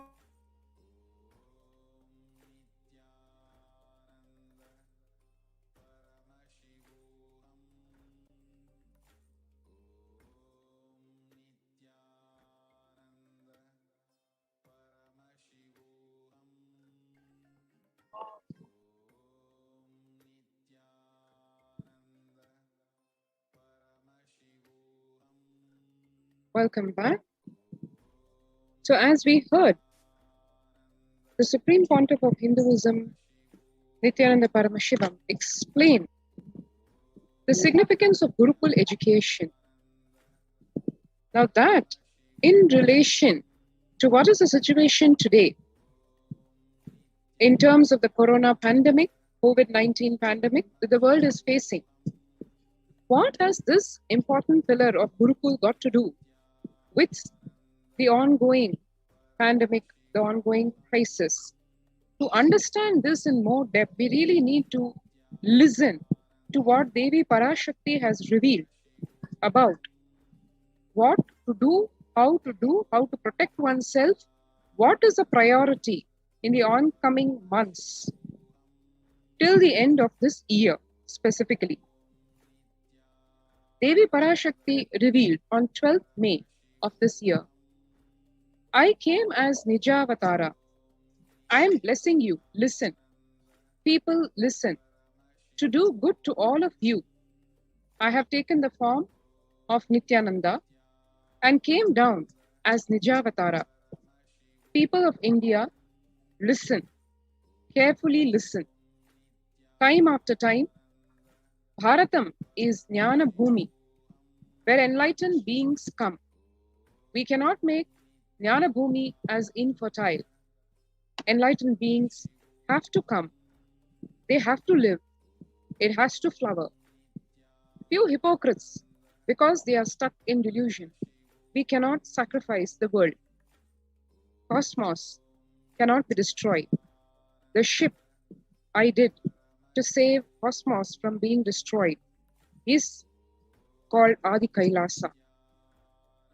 The ship I did to protect beings from Pralaya is Adi Kailasa. Because of conspiracy of Drohis and enemies' rule, the captain had to leave the ship. Before 12 years, knowing the great deluge that is going to happen, all Aushadhas, by this Guru Purnima, that Jnana Rasavadam, Navapashana, is going to flower. Allow people to come and take dip in Navapashana flower. People, whoever come and dip in Vaidyasarovar, they will not have death. They will not have corona. Crores and crores of people will come in line. Every day they will come and dip in Anandalingam. Listen well to my words, Devi continued on 13th May. For India, I made ship as protection. The Nithyananda Navapashana Lingam in Vaidyasarovar. Go to Adi Kailasa. O Indians, listen.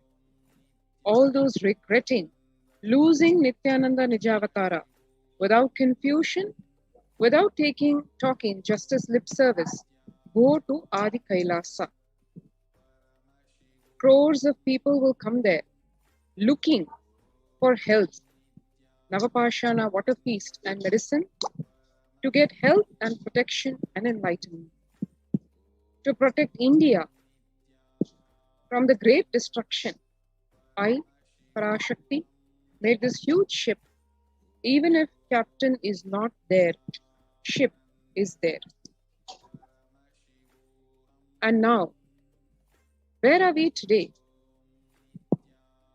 When first world countries are closing their borders and literally shutting the doors during this massive global emergency, when schools across the world are shutting down, more than 90% of the schools, as we know, are no longer functional. It's only so-called online education that's going on. Kailasa has opened its doors to all without exception. To start with, the Supreme Pontiff of Hinduism, Nithyananda Paramashivam, has facilitated COVID care through the COVID care centers, providing free service, spiritual services, humanitarian services across practically all the de facto spiritual embassies of Kailasa across India, which include Adi Kailasa in Vididi, Bangalore, Salem Adinam in Tamil Nadu, Tiruvannamalai Adinam in Tamil Nadu, Rajapalayam Adinam in Tamil Nadu, Puduvai Adinam in Puducherry, Pattanam Adinam in Tamil Nadu, Siragapadi Adinam in Tamil Nadu, Sripuram Adinam in Hyderabad, Madurai Adinam in Tamil Nadu, Avattipalayam Adinam in Tamil Nadu, Hosur Adinam in Tamil Nadu, and Baroda Adinam in Gujarat.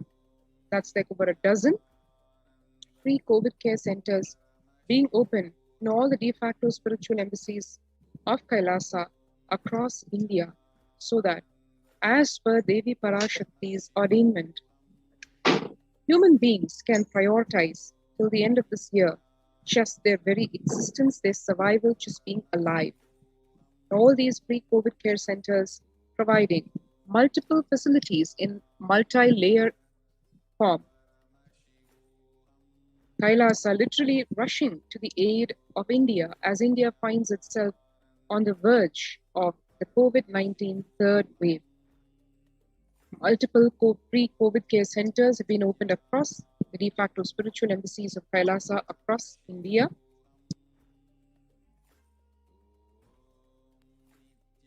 Various humanitarian services being offered during this pandemic in Kailasa's de facto spiritual embassies across India to provide holistic care, not only humanitarian services, medical services, but also spiritual services, spiritual support being provided during this pandemic.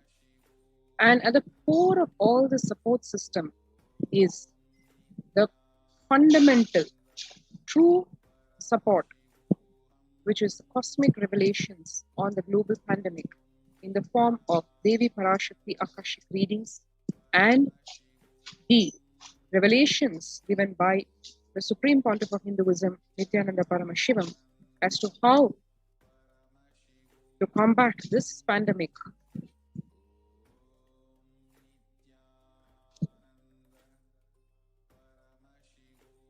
The various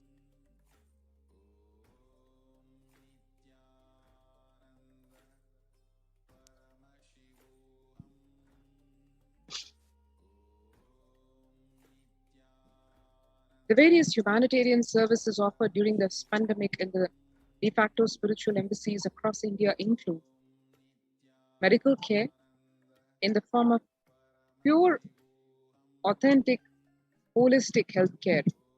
All fields of medicine being provided in the form of allopathy, Ayurveda, Siddha, naturopathy. Infrastructure to accommodate thousands of people who are coming and who are yet to come. Accommodation for the multi-layered quarantine facility so that protection is provided not in how it is being currently available outside, whether it's provided by the government or otherwise in the form of just so-called home quarantine, which, as governments themselves are admitting, is not effective at all. Emergency readiness in the form of ICU on wheels, enabled with all the state-of-the-art equipment, personal protective medical equipment, food security management through food banks, and organic farming to ensure sustained support for the whole community that is residing in, coming in, and going to come to the various de facto spiritual embassies of Kailasa across India. So, if you would like to register yourself for this COVID Care Protection Center in direct consonance with and resonance with Devi Parashakti's ordainment of protect one's life is the highest priority till the end of this year, you can register right now for the multi-layer quarantine facility available at the various de facto spiritual embassies of Kailasa across India. All you need to do is register online through this link, https://kailasa.org/Kailasa-care. I repeat, https://kailasa.org/KAILASACAR. Let's take a few seconds now to register ourselves in this link and avail ourselves of this facility and take sincerely Devi Parashakti's guidance to protect oneself through the multi-layered quarantine facility and through the spiritual and religious services, which are the core of one's not only immunity building in the physical sense, but community building in the mental sense, where, as one can see across the whole world, the corona pandemic having ripple effects of over 90% of the people experiencing anxiety and depression. In order to combat that, the core spiritual teachings, the ultimate truths of life revealed by the Supreme Pontiff of Hinduism, forming the core of the lifestyle in all the de facto spiritual embassies of Kailasa across India. So not only to protect oneself from the corona pandemic, but to go through this pralaya and come out of it successfully without any mental breakdown, and in fact experiencing a quantum leap in one's consciousness, a leap into super consciousness. All this can be available to you just with a click of a button now if you register yourself at this COVID Care Center protection link and decide to avail of this facility.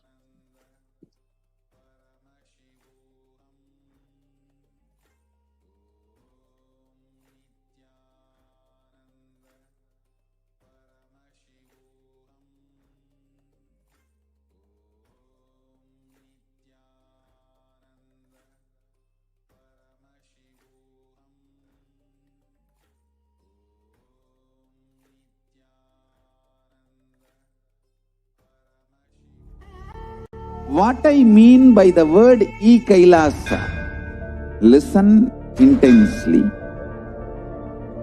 Enlightenment ecosystem, literally enlightenment itself, in your own home, wherever you are. If you cannot come to Kailasa, it's okay. Kailasa can come to you. Kailasa coming to you is Kailasa.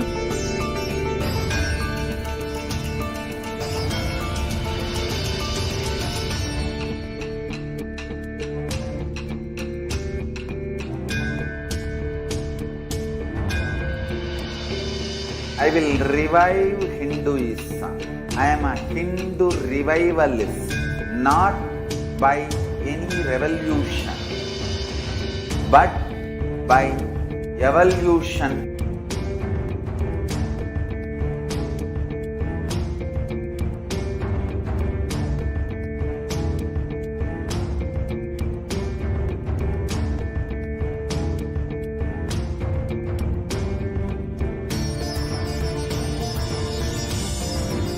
And setting model community.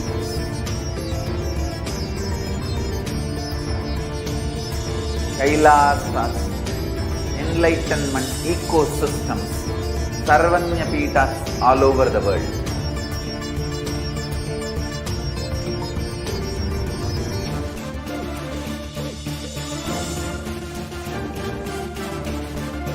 All powerful cognition, knowledge, only when you live, power manifestation and possibilities manifestation happens.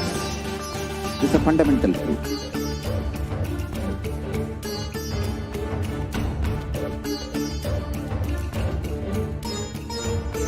Hinduism cannot live exclusively as one sampradaya. No.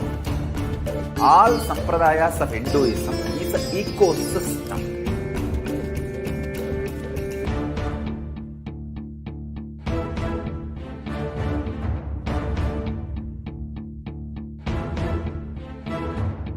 So don't keep quiet thinking that if one sampradaya is attacked, only that sampradaya is going to be affected. All of us are ecosystems.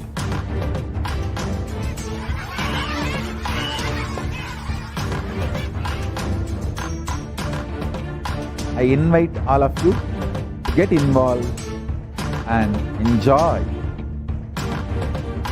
Hinduism by the principle of Dharmo Rakshati Rakshitaha. When you protect Dharma, Dharma protects you. We will make the whole planet flourish spiritually. The spiritual prosperity will happen to the whole planet. We all have to coexist together.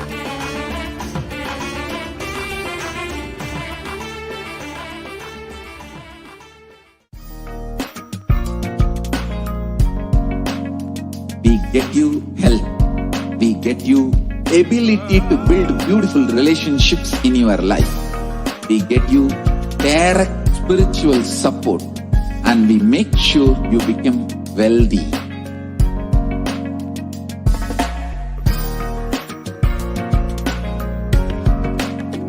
We won't stop giving you just good life. We will literally not stop till you live enlightened life. Manifesting the state of Paramashiva, space of Paramashiva, powers of Paramashiva, being of Paramashiva.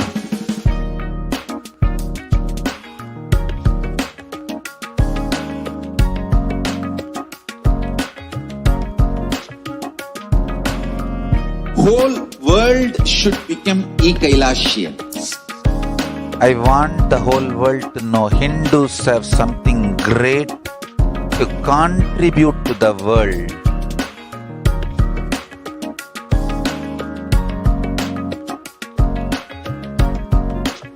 We have something great to contribute to the world.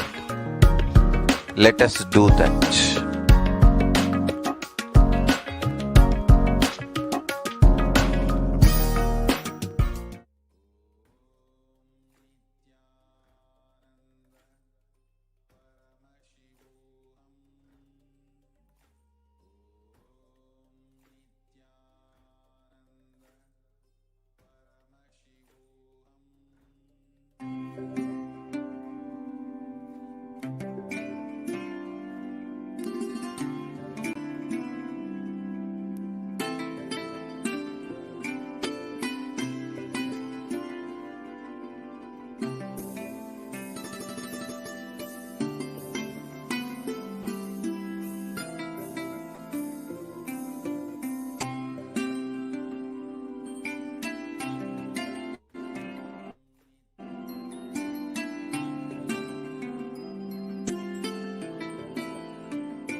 Nithyanandam. And now let's see, after having seen the inception of this incomparable spiritual enlightenment ecosystem called Adi Kailasa, today, as per Devi Parashakti's ordainment,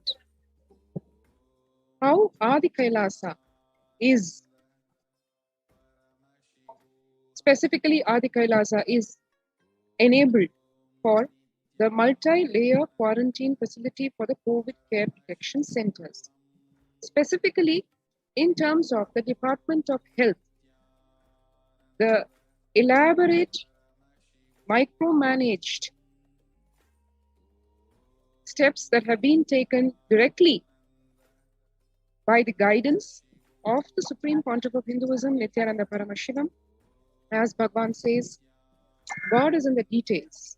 And needless to say, even in this important aspect, dimension of the COVID Care Protection Center, the Department of Health, the health care, what all needs to be done, to what level Bhagavan has micromanaged the implementation of health care in the COVID Care Protection Centers. Let us take a look at the same.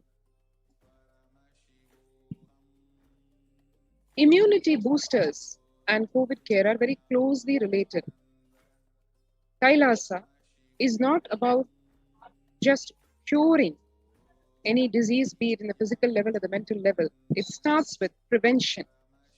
And immunity boosting is very fundamental to combating the possibility of COVID infection. So the supplements that are provided at Adi Kailasa Sarvanyapeetham COVID Care Center include allopathic immune boosters, which in the form of zinc supplements, vitamin D and vitamin C, so as to boost the immunity of the people who have come to avail of the COVID care protection. Through Ayurvedic medicine, naturopathy, Siddha, immunity boosters are also being provided to protect one and all from the COVID-19. The immunity boosters and natural remedies in the form of steaming once a day with herbs like tulsi, eucalyptus, nochi, and turmeric leaves. All these herbal leaves are taken from the healing trees which are growing directly in Adi Kailasa, which have grown because of the very presence of the Supreme Pontiff of Hinduism, Nithyananda Paramashivam. Literally every inch of Adi Kailasa, the Mother Earth in the Adi Kailasa Sarvanyapeetham, so giving, so nourishing, providing everything that is needed for every resident. Every plant that grows over here is a herb, is an understatement to make.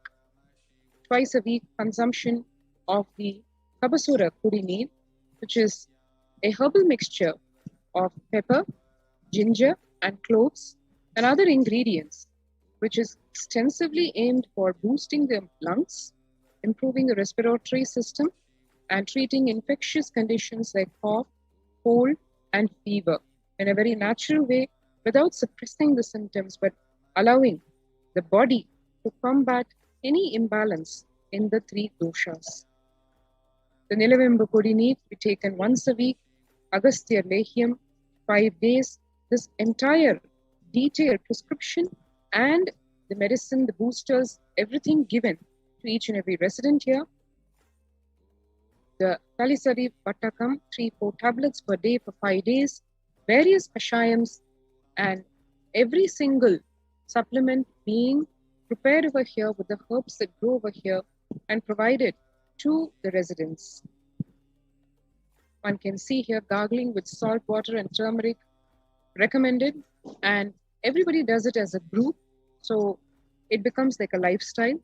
And to hold all this together in a sustainable form, the physical health, the mental health, psychological health, and spiritual growth. The spiritual routine forms the spindle for the same, which includes everything from the body cleansing, internal cleansing processes like the Panchakriya, Haritaki, which as Bhagavan has said, is literally the miracle herb, which increases the level of oxygen in the blood by almost 300%. Castor oil, which completely cleanses one's entire digestive system. Neem juice, which ensures no worms can infest one's digestive system, intestine, stomach, etc. Prathama Vinyasa Krama Yoga, which is done in the Brahma Muhurta, the 108 from yoga asanas with the 12 components of Nithyananda Yoga, led by an Acharya in the Brahma Muhurta in the wee hours of the morning, having a beautiful start of the day. The Trinetra Kumbhaka, as Bhagavan has revealed, and which today scientific studies are aplenty, showing how this pranayama is so helpful in directly combating COVID, because it increases the oxygen levels in the body and it increases the lung capacity like no other exercise can. And puja, to connect to the Supreme Pontiff of Hinduism, Nithyananda Paramashivam, to Paramashiva daily, morning, and experience the deep state of oneness with him. And the basic sanitation and safety practices that are practiced in the Adinam, including training and education on and enabling of disposal of waste, RO water systems for drinking water, cleansing and sanitization of all the overhead tanks at regular intervals, regular de-beading, maintenance and repair of electrical circuits, plumbing facilities, communication facilities for the safety of the residents, compost pit filling with biodegradables so that one lives in alignment with nature without polluting Mother Earth with non-recyclables, ensuring it is all recyclable waste, organic waste. The diagnosis, COVID care, quarantine methodology includes: immediately upon arrival to the campus, the occupants are quarantined for 15 days. This ensures, as today the medical fraternity agrees, in spite of whatever variants of the COVID-19 virus happen day over day, there are Delta, Delta plus, all kinds of different colors of fungus, whatever may be the variation of the coronavirus. One thing the medical fraternity also agrees is, within a span of about 10 days, the virus cannot survive more to infect the other person in an infectious manner.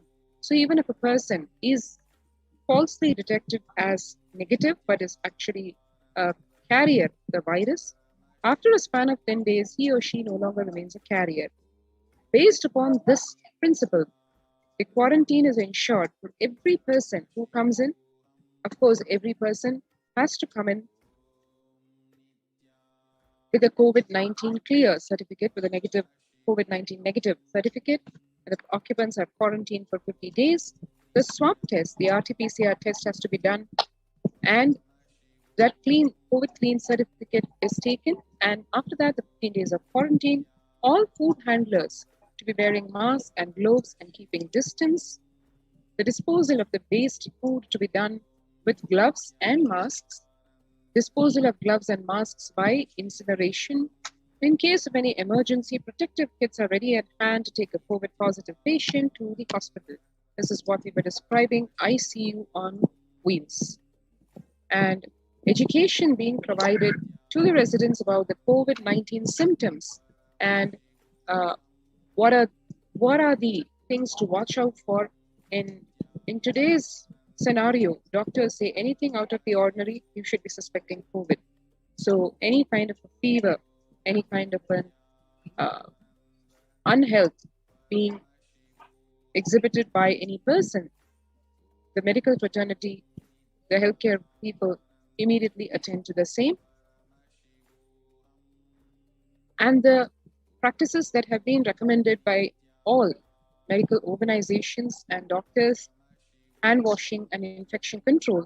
Washing hands is often thoroughly with soap and water or with alcohol-based sanitizer. Avoiding sharing any items like dishes, drinking glasses, cups, eating utensils, towels, bedding, or other items with other residents in the Adinam so as to ensure basic hygiene and care. Mask protection. Every single resident provided with mask, and the mask to be worn at a time when the person has to go, if at all a person has to go outside, if exposed to vendors or interacting with the people from the outside world. That the mask is an N95 mask, double layer cotton mask, and the procedures for taking care of the same, how to wash it and how to maintain it, are also educated to the people.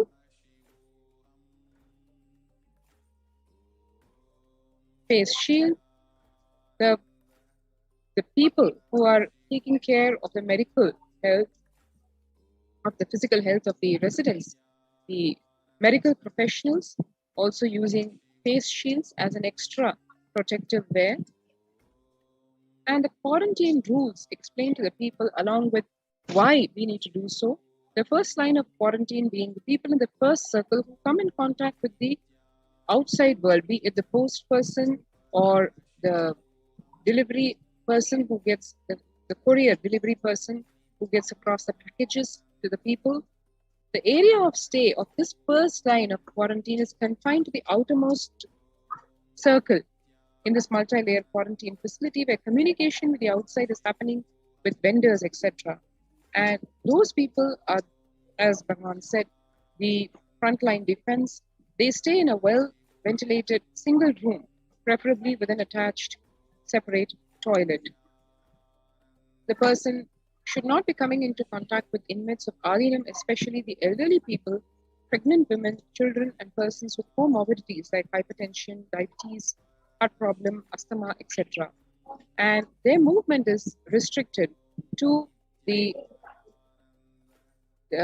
interaction with the outside world and within the precincts, within the room or the area that is allotted to them, so that there is minimal interaction and hence minimal exposure, minimal risk.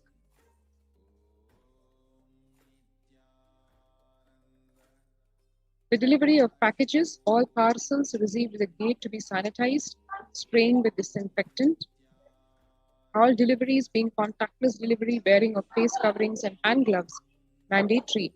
If contactless delivery is not an option, or request the delivery to be left in a protected and isolated place. The outer packaging of the item or product to be disposed before it enters the Adinam, so that we ensure that not even packages are used as a means of contamination and possible risk and exposure to the virus. All the delivery bags, boxes, and containers to be thrown away after transferring the items to their respective places. The surfaces of the package to be cleaned with a simple disinfectant and let to dry. All hands handling the packaging thoroughly washed with soap and water and or antibacterial solution frequently. And all mail and packaged products to be left outside for 24 hours before using them.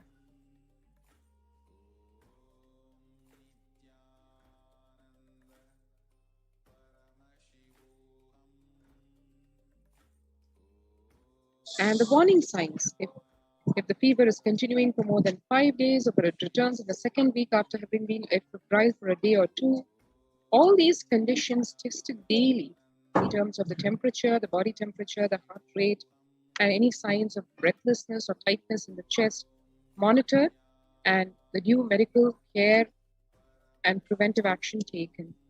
Oxygen saturation levels, another important parameter that is checked with the pulse oximeter.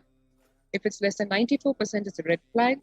And the 6-minute walk test, where one records the saturation rate before and after they're walking briskly for 6 minutes. And if the saturation falls by more than 3%, it is not favorable, and less than 94% is not good either. One can see here the in-campus ambulance all equipped with the state-of-the-art equipment, including the ventilator. And as we always know, prevention is the best medicine. So people who come in as newly residents will be given a separate room with a toilet facility. Under no circumstances they exit the room. It's a special quarantine facility and strictly followed so that there is no interaction with the rest of the people who are not in the quarantine period being 15 days, including the food being served at their doorstep, so that there is absolute care and discretion exercised to ensure no violation of the multi-layer quarantine. And the people in the quarantine facility also monitored and ensured that they have good hydration, good nutritious diet. They do steam inhalation twice daily, salt and turmeric hot water gargling twice daily. Ayurveda and Siddha medication to be given as per the instructions by the doctors and the physicians, and a doctor contacted if there is worsening of symptoms for specific management, which could be further consultation or investigations and treatment.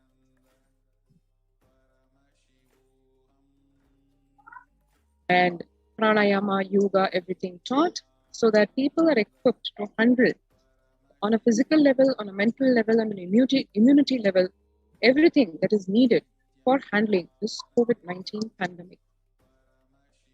So if there are no symptoms at the end of the 15 days, person can come out of quarantine and the person then mixes with the rest of the Adinam.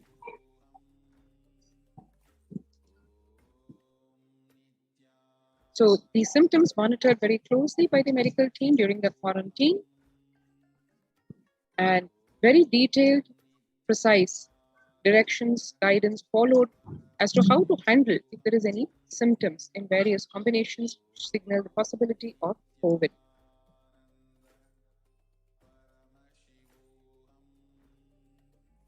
Various leads assigned at various places so that safety of the inmates is ensured. No visitors allowed in the vicinity of the quarantine person. And the environmental sanitization, including disinfection of the various surfaces, including toilet surfaces, clothes, linen, etc.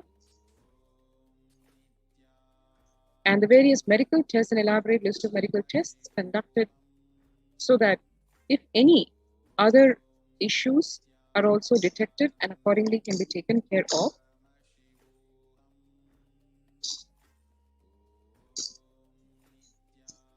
And that is actually the whole 9 yards, so to speak, in the medical care facility, and the various rules and regulations to be followed of the Adinam, the spiritual rules, which include no smoking, no drinking, no drugs, no substance abuse, and no consumption of anything other than vegetarian food, so no non-vegetarian food, and in respect of the monastic discipline of the Adinam, illicit sex being completely prohibited, and the basic etiquette like the traditional Indian clothing and personal and environmental cleanliness to be respected, just as a traditional Adinam would.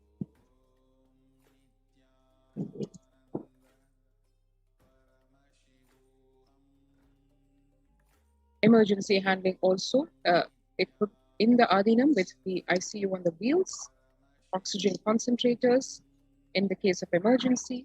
All this is as per the readiness as ordained by the Supreme Pontiff of Hinduism, Nithyananda Paramashivam, so that every person who comes here to avail of the COVID care facility is taken care of, and not only taken care of, visibly, tangibly supported in every level, and in case of any eventuality, being ready for that emergency as well. So you would like to avail of this free COVID care center, do register now through the link https://kailasa.org/Kailasa care.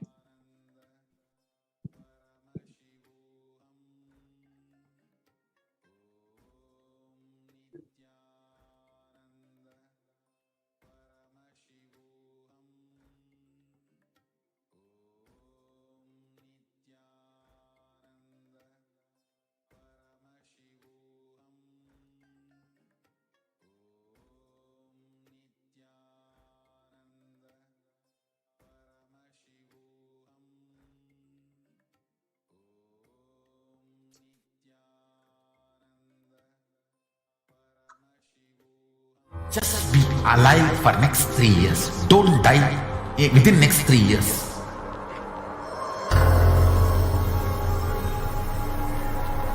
Just don't die within next 3 years. Be alive, somehow be alive. I'm working sincerely. I will reach you somehow. Somehow I will reach you. It's my commitment to humanity.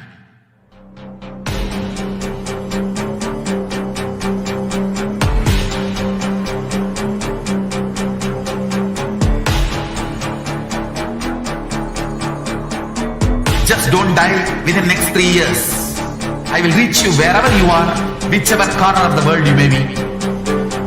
I will reach you with enlightenment.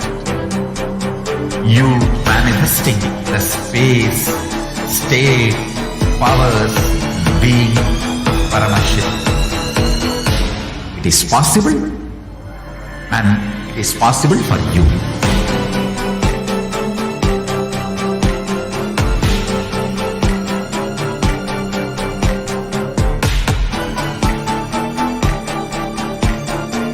Paramashiva will reach you with enlightenment science. I know he is going to do the job.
Nithyanandam, welcome back to all the viewers who are joining with us.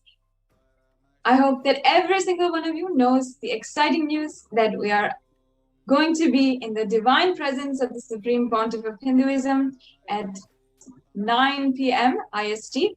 So make sure that you're staying tuned and that if you are making time to ensure that you sit for the satsang in the grace and presence of the avatar, the incarnation of Paramashiva, the Supreme Pontiff of Hinduism himself. I'm sure many of you have joined us yesterday, joined for the Nithyananda satsang, and we all were able to sit for that really glorious 2 hours for ensuring, imbibing the powerful cognitions from the Supreme Pontiff of Hinduism. And now, today again, at 9 p.m. IST, we are going to be having the darshan of the Supreme Pontiff of Hinduism and being able to sit for the Nithyananda satsang. This is a beautiful opportunity, a beautiful way for us to sit in Shaktinipada, sit in the deep, restful awareness and oneness with Paramashiva, and simply by sitting in his presence and being a part of his grand extended space for manifesting Kailasa, each and every one of us can manifest after that the powers of Paramashiva. So please make sure that you know that today at 9 p.m. IST, we are going to be having the live darshan of the Supreme Pontiff of Hinduism. Ensure that you're staying tuned, and if you have to, you go and come back. Make sure that at 9 p.m. you are tuned in and you can get ready for the darshan of the Supreme Pontiff of Hinduism. Now, we're going to be entering into the next segment of today's program, a continuation of the previous segments. From the last segment, on the persecution against the Supreme Pontiff of Hinduism.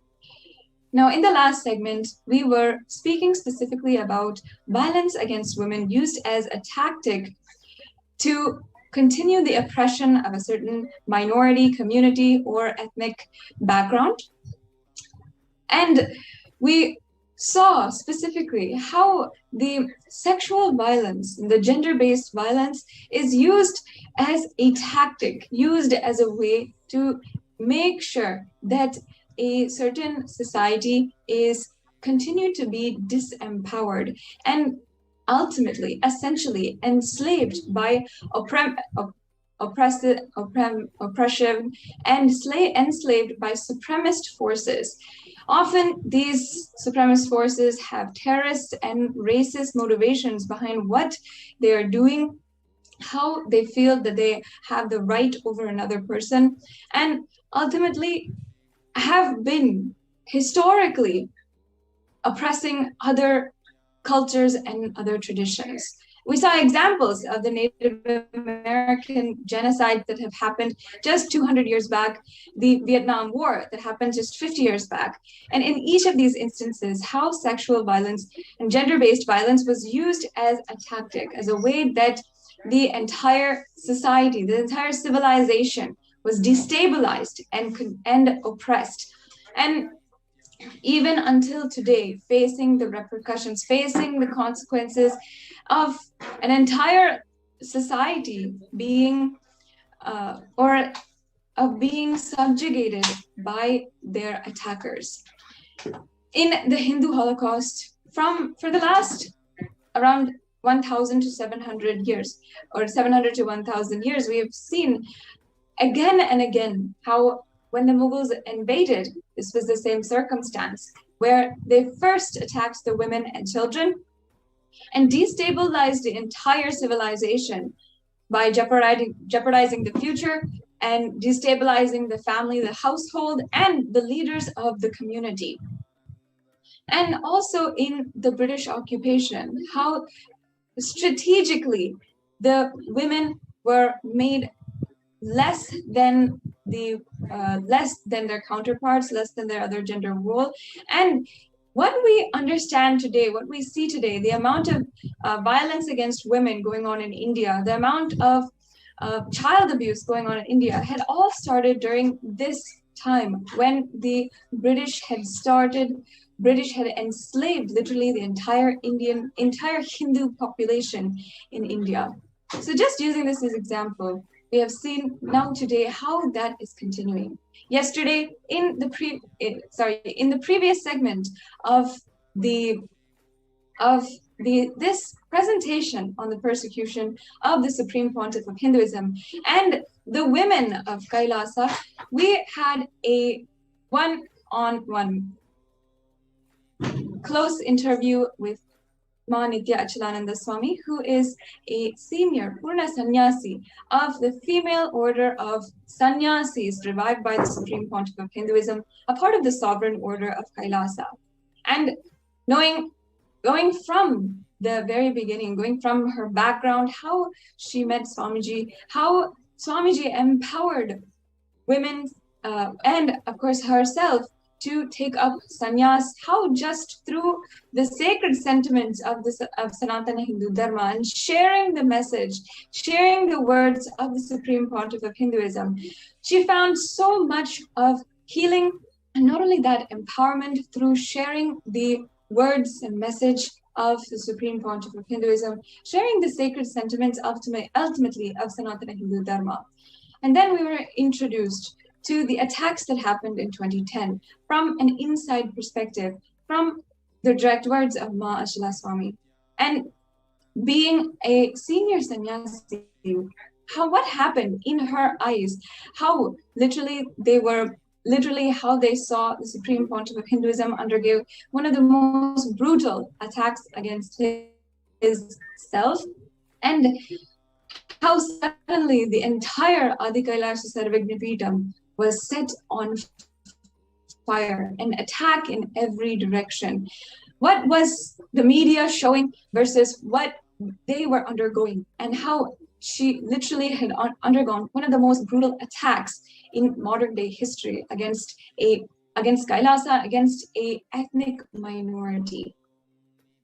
And Ma Achala Swami then at that point in time had to suddenly found herself out on the streets, afraid for her life, not able to see even what's coming next, where she will get food next, and at the same time continuously worrying, holding on at the same time to Swamiji, trying to understand and a whole perspective what was going on, holding on continuously to Swamiji, and the faith and absolute trust in the revival of Kailasa that each and every one that Swamiji had instilled upon them.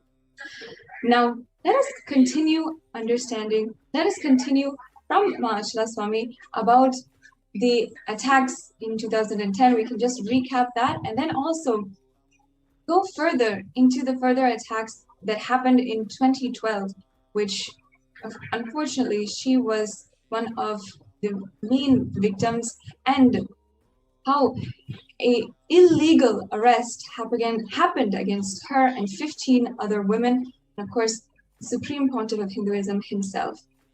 I hope each and every one of the viewers takes a few minutes today as we are eagerly awaiting the divine presence of the Supreme Pontiff of Hinduism himself. Please share the link below that is in the scroll. Share on all of the social media platforms and all of where you feel you can make a difference, where you feel that it will be more known. The fact that finally, after decades of persecution, finally, there has been at least one form of reprieve where the UN, the United Nations, has recognized the persecution that is ongoing against the Supreme Pontiff of Hinduism and the women of Kailasa. So now I hope each and every one of the viewers takes a few minutes to share right now the link provided down below, and we'll be continuing the sharing, heartfelt sharing by Ma Achala Swami in just a few minutes after a very quick break.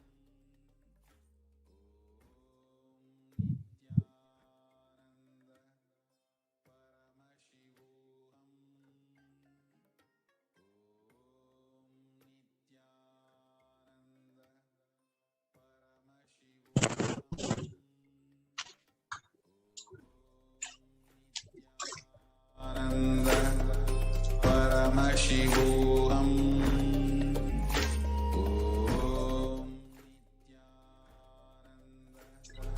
Paramashivoham.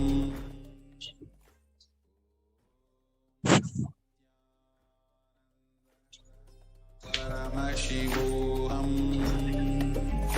Om Nithyananda Paramashivoham.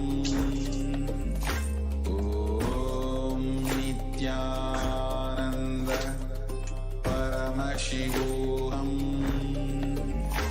Om Nithyananda Paramashivoham.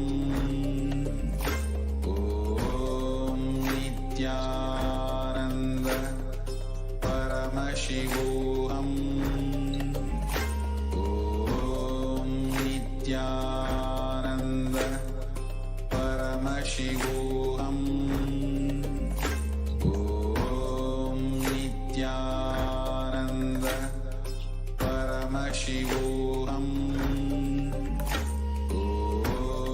Nithyananda Paramashivoham. Om Nithyananda Paramashivoham. Om Nithyananda Paramashivoham. Om Nithyananda Paramashivoham. Om Nithyananda Paramashivoham. Nithyananda.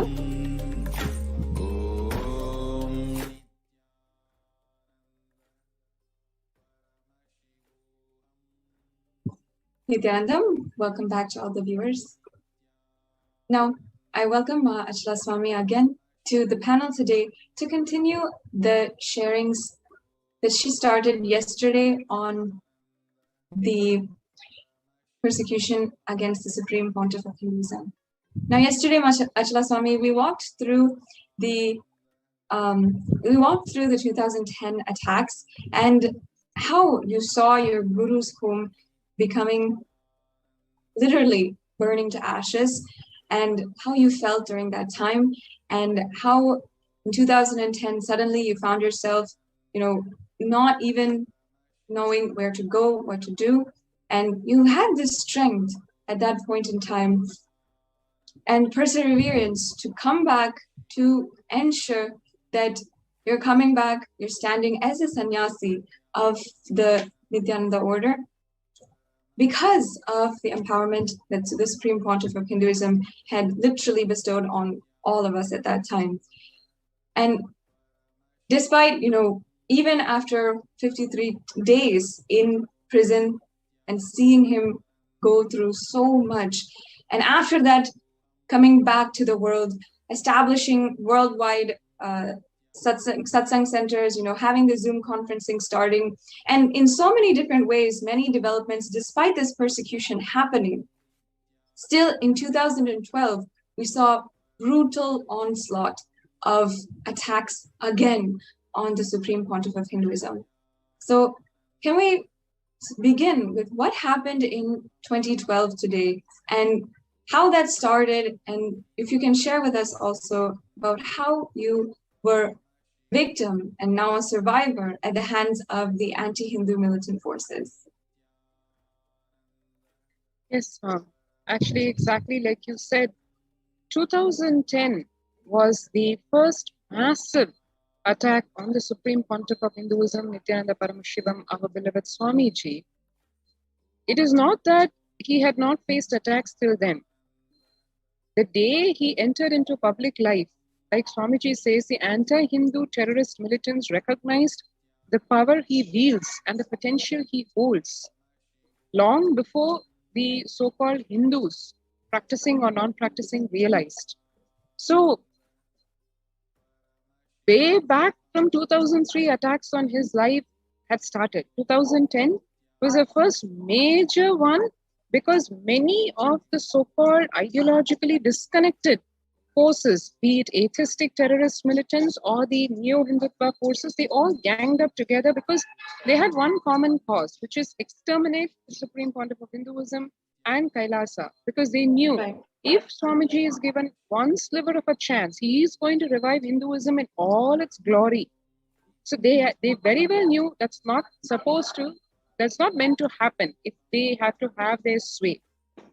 So 2010 was the first attack in the major way, and then 2012 was one more shocker because here you had literally the governments openly declaring war against Swamiji, against the Supreme Pontiff of Hinduism. You had unimaginable statements made by governments, by heads of states, and by these anti-Hindu terrorist militants, literally live broadcasting of murder attempts, assassination attempts on the Supreme Pontiff of Hinduism. One can see here just one of the footages of this so-called reporter. He's actually an anti-Hindu terrorist militant, the chief reporter of a state-sponsored television channel by the name Suvarna TV. And there he is blatantly standing over there. He actually is holding a package in his hand, which we said, no way you are going to come, and he wants to actually hand it to the Supreme Pontiff of Hinduism, who's just a few feet away from him. And later, when actually things unveiled, we knew it was actually an anthrax bomb. Openly, you can see here, this is not a footage which is captured just by us. It is footage that has been relayed across television channels, not just regional, local television channels or national television, just like we saw in 2010. The Supreme Pontiff of Hinduism, his quarters being burned, and he locked inside that along with his monks and being burnt alive, and that is being flagrantly, so shamelessly telecasted in television. The same way over here, this so-called reporter comes into the press conference, which is called by us, to expose how the Supreme Pontiff of Hinduism was actually framed in 2010 in the false case accusing him of rape, how the whole thing was debunked. We called for a press conference for that, and this reporter just walks in over there with an anthrax letter bomb. And there we are fighting for our lives, fighting to protect Swamiji, because this man was all set to give that letter bomb to Swamiji, and there Swamiji said in public, he is telling, no way, I'm not going to accept any suspicious package from you. And literally in the moments that ensued, we just took it on, the disciples, the monks and the nuns, just taking him on, because there Swamiji is saying, no, I'm not going to take it, tell him to get out. And he just doesn't listen. You can see him just advancing with this package, which is an anthrax letter bomb. And he just stepped out to counter this terrorist. And we're telling him, no way, we do not want to touch this suspicious package. Take your package and get out. And he just refuses to budge. And you can see that the supporting anti-Hindu militants that are sitting over there, because the whole thing was actually planned. We were very naive once again to think that when we call for a press conference to reveal the truth, the people will be there to listen. But we never realized that the level of the sinisterness of this conspiracy with these anti-Hindu forces. They do not even want, and they were ensuring we cannot even transmit that truth to the people at large. Because before the Bhagavan could reveal how the case framed against him is just absolute lawfare, is just trying to frame him in a false case. Before he could even open his mouth for that, this anti-Hindu terrorist, along with his media mafia, was there to disrupt that press conference, because they knew once Bhagavan reveals the falsity of the whole case against him, nothing could stand in court. The false case would collapse. And whatever that they had conspired for years to frame him, to frame the Supreme Pontiff of Hinduism, would just disappear into thin air. And that is something that they could not afford, because not only would it be a victory for the Supreme Pontiff of Hinduism, it would also make a statement about the diabolical conspiracy which was launched against Kailasa, against Bhagavan, against the followers of the Supreme Pontiff of Hinduism. So they disrupted successfully that press conference, not without direct assassination attempt on Swamiji. And there he is coming. You can see so brazenly, so boldly, with his chest held high, because he knows that what is going to follow is exactly as they would want to be crafted. Because they are the ones who hold the camera. What they relay on television is what reaches the people. So how much ever we scream that, hey, you can't be literally attacking Swamiji like this. We can't put his life at risk. You can't be assaulting us, female disciples, sannyasis. None of that gets portrayed. What gets portrayed is just as they want angry faces of all of us. Why are we angry? Because we got molested, literally in public. You grope someone's chest and you sexually assault a woman, a sannyasi at that. What else can you expect other than just anger at how this can be happening in a so-called largest democracy? How can it be happening in Bharat, in India, which is home, which is known to be respecting woman as mother herself? So this, you can see here how the This time, the conspiracy was even more multi-layered and even more sinister because you had the media mafia ganging up already planned. Previously, it was in the form of the fabricated morph video, which they spread virally. This time, it is live telecast because all the elements are in it together. You have the media mafia, you have the bureaucracy, you have the police watching silently because they don't want to take any stance here, or they want to give their tacit support to what is happening out there. And it is not something as the media mafia would project it to be a mob violence. It was not. It was a planned attack. And not only that, they actually got away with something as paradoxical as, you can see the footage clearly shows this is what is relayed in television. We, the followers of the Supreme Pontiff of Hinduism, and he himself are the victims of the attack. Yet, instead of taking action against these perpetrators, we, the victims, were actually projected as criminals, and we had to face arrest. So the day unfolded into something just unbelievable, just shocking. Even today, as we remember it, I'm not able to understand any logic behind how this can be sustained in today's modern world, in modern society, where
even after the attack, that first of all, a media personnel had come in, and in the guise of a media personnel, trying to attempt to directly breach the security of the Supreme Pontiff of Hinduism, and then attempt to assassinate the Supreme Pontiff of Hinduism. Then literally out of self-defense, when women such as yourself and female sannyasis such as yourself, out of self-defense, are literally screaming and trying to act out of self-defense, the media is showing this in a completely different way. Then next and following hours, within a few hours, just a huge mob of anti-Hindu militant forces suddenly jumping over the gates, throwing literal boulders inside of the Adinam, and ensuing violence across in every single direction.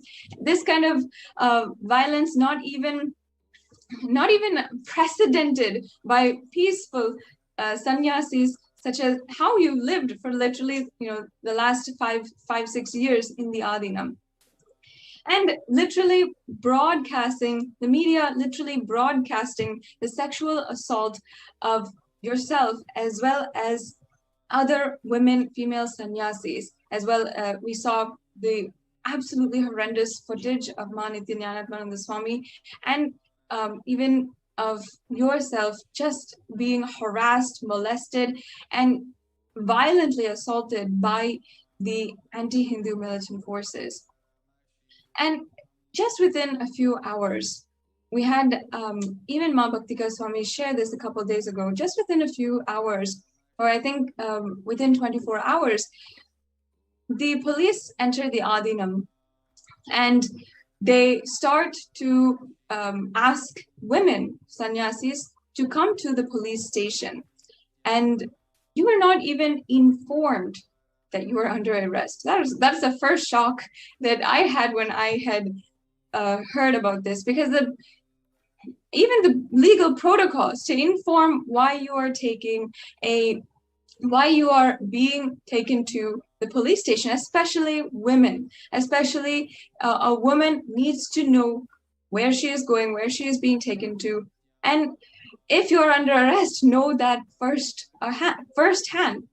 But until you were taken to the police station on this particular day, you had not even known that you were under arrest.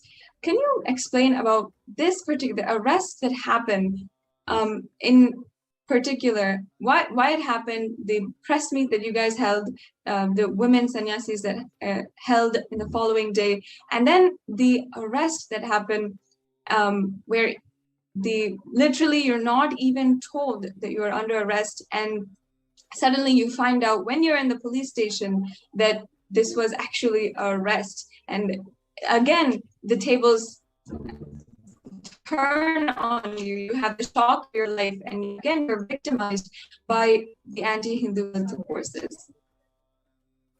Actually, the ironic part in this whole thing is, it is not only that we did not know that we are getting arrested, we were actually thinking, okay, finally we're getting justice. The police, actually, the way they called us is, you guys got beaten up, and so much happened the previous day. And the next day, actually, the reason why we had the press conference was, the whole purpose for which the press conference was called for was defeated. We did not want the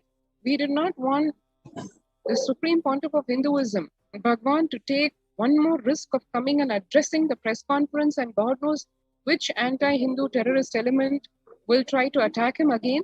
But we cannot give up the cause for which the press conference had been called for, which is to reveal the dirty secrets of the false rape accuser, and to debunk, just threadbare, the whole falsity of the false case that Bhagwan was framed in way back in 2010. And all the character assassination that followed after that morphed video was released, and then the lawfare that followed with this false rape accuser at the hem of affairs. So we wanted to ensure that this truth reaches to the world, to the people, to the concerned authorities.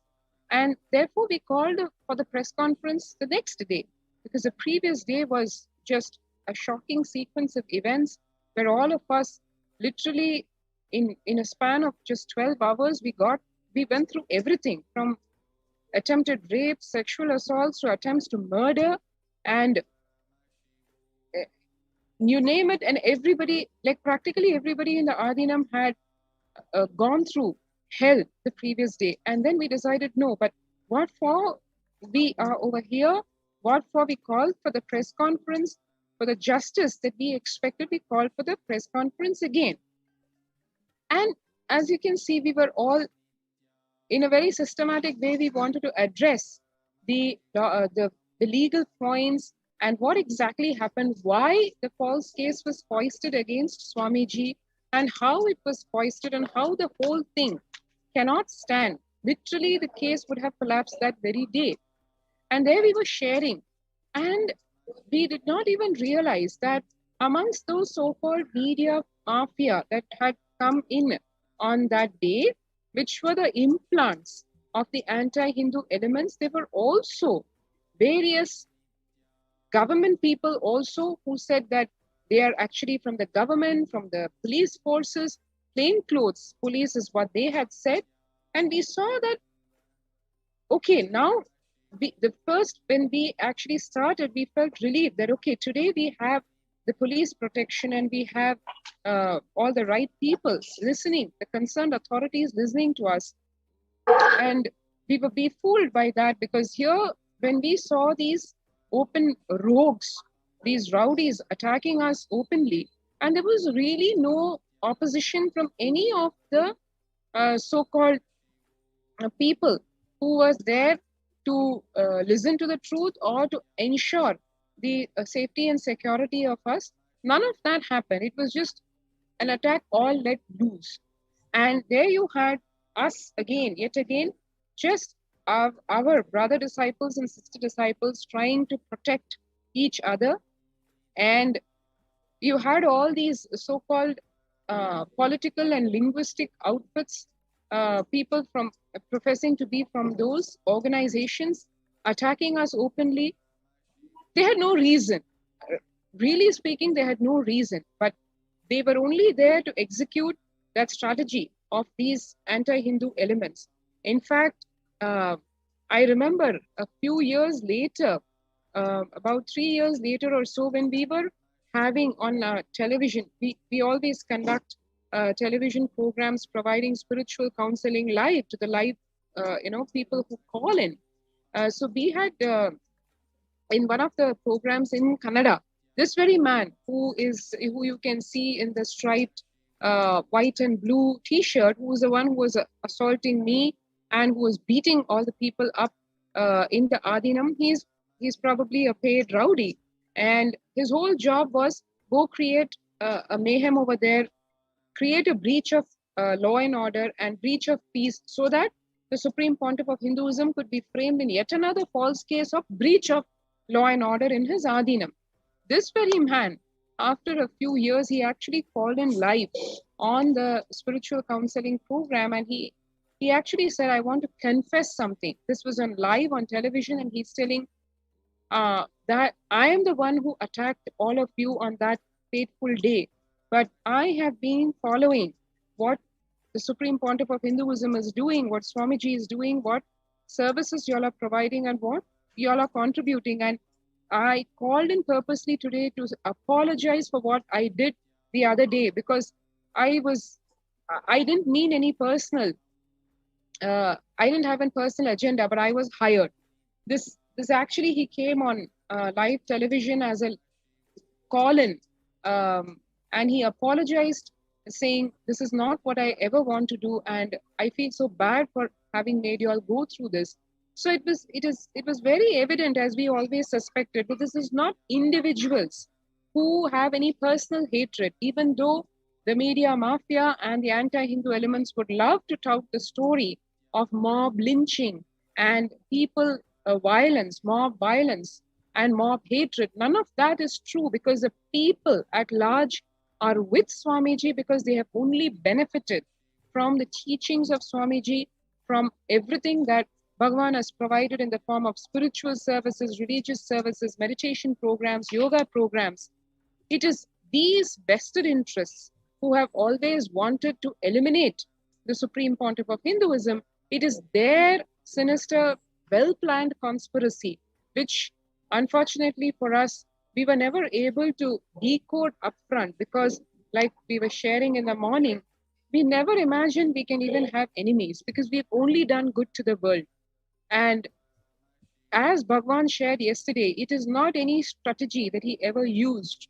It is not about his intelligence in his strategy. It is just pure obedience to his gurus. And to whatever limited extent we can say, it is our obedience to our master, our guru, in whatever levels of integrity we are all in, be exercising the same, exhibiting, radiating, living the same is all the claim that we can have to any kind of intelligence in handling this persecution, this genocide, cultural, not only cultural genocide, literally physical genocide that Kailasa has been subjected to over decades.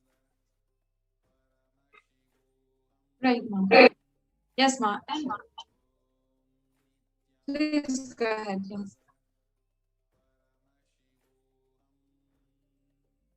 You can see over here. Yes. So actually, in police, the police people, the policemen, it's not that they have not seen in front of their eyes this rowdy attacking us, but you see the tacit response that he gets and those anti-Hindu elements get. It is just like they're given so much of respect, as if they did nothing. And on the other hand, as you were just saying, all of us, the female monks, the male disciples, especially the people who voiced their opposition against the attack that was being done on the Supreme Pontiff of Hinduism, all of us were very nicely arrested without even being told that we are arrested. We in fact were led to the police jeep saying, come, we will take your interrogation. And we're like, okay, finally we are getting some justice. We can get to say our side of the story. Little did we know that we'll reach the police station and we'll just be put behind bars. Yes, Ma, that's exactly the crime that, again, another example where they're showing in one way, the media in the outside, they're telling us even in one way. And what ends up happening is a complete crime against our basic human rights. And in this case, it was not just you and the 15 other women who were arrested at this time, but another false case filed against the Supreme Pontiff of Hinduism, another arrest against the Supreme Pontiff of Hinduism, and his life put at risk, put under so much pressure and torture, and again, even kidnapped in this few days that happened. And again, another instance where the life of the Supreme Pontiff of Hinduism was put under risk. And you had actually to spend one night in the prison. And were you even told why that was, what was going on, or how you can receive bail or get out at that time? You had to actually spend one night in the prison, and I'm sure it was not with any kind of decency or with any kind of basic decency to as far as how you were treated in prison on that day. Actually, just like the Supreme Pontiff of Hinduism, none of us was given any legal counsel. We were very clear we've not done any crime. There was no statement taken. There was nothing. We are supposed to be getting access to our legal advice. At least over the past 2 years, post 2010, we had some lawyers and legal professionals who we wanted to take advice from. That was not provided. And frankly, it was not even the lack of legal advice that we were being subjected to. Our biggest concern, as you can see, practically all of us, you see those anti-Hindu elements, they are raising slogans of victory, and the police just openly supporting them. And here we were, all of us, sitting over here in the police jeep. And when we knew that we were arrested, the biggest concern that was there on all our heads was, oh my God, if we are arrested and we are sitting over here in jail, we don't know what other attacks are being done by these anti-Hindu terrorists on the Supreme Pontiff of Hinduism. We do not even know whether he's safe. We don't know whether he's being physically attacked, or they're going to frame him also in a spate of further false cases. We were clueless. If just an ordinary woman is not getting access to legal advice, a legal professional, access to a legal, some reprieve, then where is the question of Swamiji or Bhagwan? He is going to be subjected to one more, God knows how many rounds of lawfare and persecution yet again. That was something that was really bothering us. And we actually heard the police speaking amongst themselves. It was very clear that this whole thing was not something which is being masterminded on a very local level. It was at a very high level, because we could hear the police making phone calls and the conversations happening where they were getting clear directions about what is to be done next. There in front of our eyes on the television channels that the policemen were watching themselves, we could see the same anti-Hindu terrorist, this chief reporter, he is just declaring his victory in television, saying that, yes, now we have got victory. And he was twisting the whole story. He made it into a linguistic persecution also, because he started saying that Here you have these anti-Kannada. We have been residents of Bangalore for decades, and the Supreme Pontiff of Hinduism has literally served with his own hands, be it in the form of Annadan or free medical camps, free spiritual counseling, and or the microfinancing schemes that have been provided to all the villagers, that literally the 1,000 villages that surround Biddi, that surround Adi Kailasa. Not a single person over here we know will even support one statement of what he made. In fact, the locals were the ones who came, who were so concerned. They came and they were so worried. What happened? I mean, what is going on over here? But the story that was projected by this media mafia on television was exactly the opposite. They presented us as people who are ethnic minority over here, linguistic minority, more Tamil speaking people than Kannadigas, and they started projecting that whole thing as patriotism towards the state. You had the chief minister starting to talk things like, I will ensure that the Supreme Pontiff of Hinduism is evicted from the state. It was just shocking.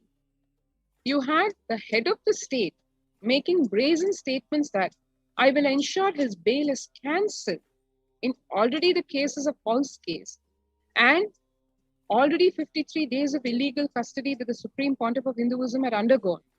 And now you have the chief minister making brazen statements that he will ensure the bail in that false case is cancelled. The whole ashram is closed. And he will ensure that the Supreme Pontiff of Hinduism, Bhagwan, is really like taught a lesson. That is the kind of words that he was using. It was just shocking. There, like, anticlimax is not even the word that I would use. You had this press conference that we felt will finally bring out the truth to the world about the whole lawfare, the persecution, the genocide being done to Kailasa and to Swamiji. And here the whole thing just so very easily steered exactly 180-degree opposite to create one more round of lies and hate speech, hate propaganda, disinformation, just spewed across television channels, everybody supporting this false story. This huge character assassination of the Supreme Pontiff of Hinduism just practically like multiplied 1,000 times, and successfully ensuring that the truth does not reach the public. And even the government forces, in this case, the government, the institutions in power, were outright against the Supreme Pontiff of Hinduism and wanting to pursue his arrest and further investigation, and they were against Kailasa. But so then where do we go for help? Where do we seek justice ultimately?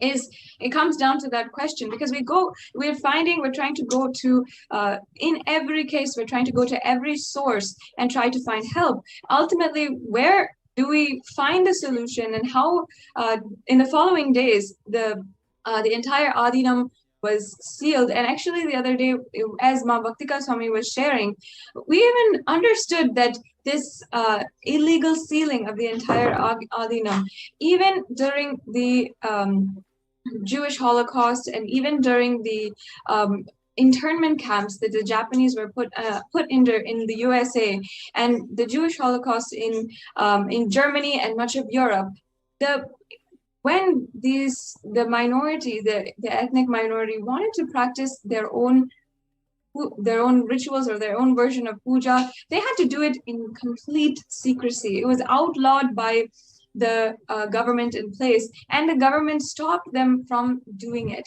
And we saw the exact same laws, the exact same policies put in place in an ashram and monastery, and in a country where we would expect that we could practice Hinduism freely. But instead, we saw the outright denial of even practicing our worship, not being able to convene in one place, even food becoming a scarcity. So many police and even unknown people just walking through the Adinam, and it becoming a completely unsafe place for a Hindu woman and Hindu children to survive. Would you be able to share a few details about what exactly happened during the ashram seal and in the following days, and how on one side how that was projected in the media, and also what all the Adinavasis, everyone was going through inside. Actually, it is, they very successfully first separated all of us. As one saw, like even in the 2010, the first policy that was used by these cunning criminals is ensure isolation of the victim. So in this case also, they first isolated us from our guru, the Supreme Pontiff of Hinduism, by putting him in such a serious life threat that he could not be available to us, just like he was not able to be available to us in 2010. Then amongst us itself, the separation, ensuring that we are not able to be in touch with each other. You had one segment getting arrested. You had another segment which had to take care of the Adinam. Like you have, as you can see over here, the few people that are left, they had to handle these authorities coming in, barging into the campus in the name of investigation and searching for what? But they flash a piece of paper, they come seal the Adinam, they put their locks in all the places, literally sealing the ashram.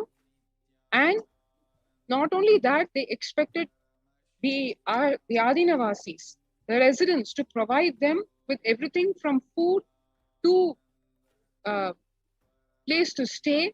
Everything had to be provided. So you had one segment of people who had to take care that the Adinam is not ransacked, or they don't create issues like, putting some false cases on the people, or trying to defame the Adinam. And then you had another set of people, the few people who are left, to run around outside to ensure that we get the legal reprieve. So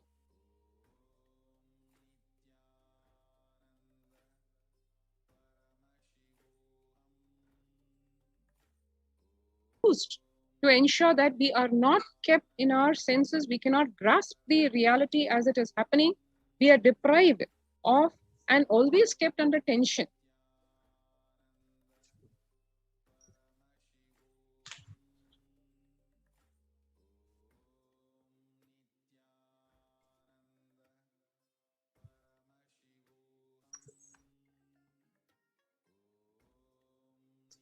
Yes, and this is a tactic. The isolation is a tactic even recognized by the United States Department of Defense.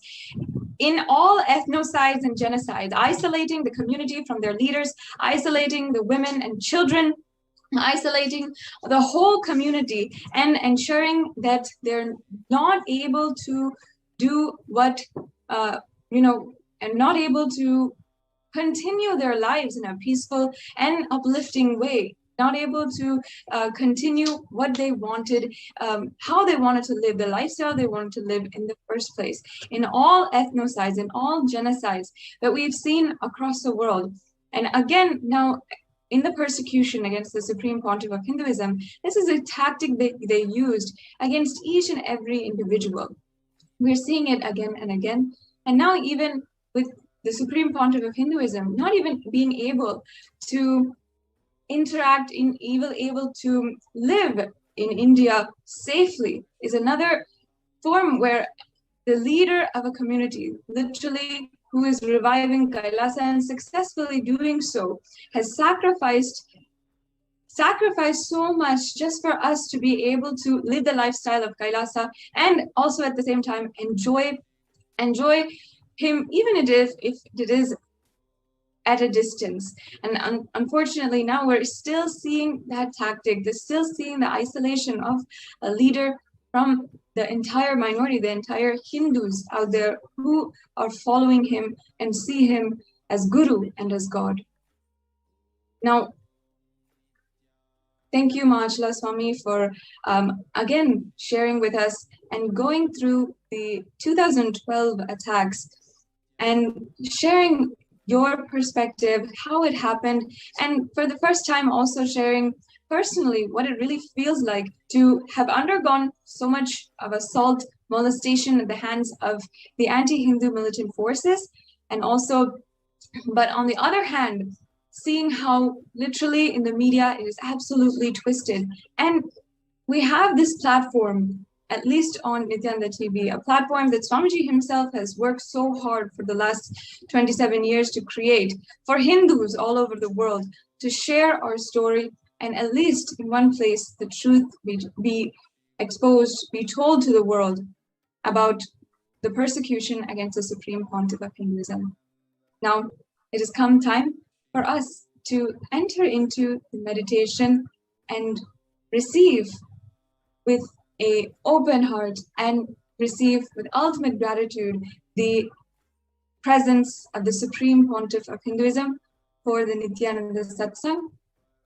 Let us all get ready for the Nithyananda Satsang and enter into a brief meditation.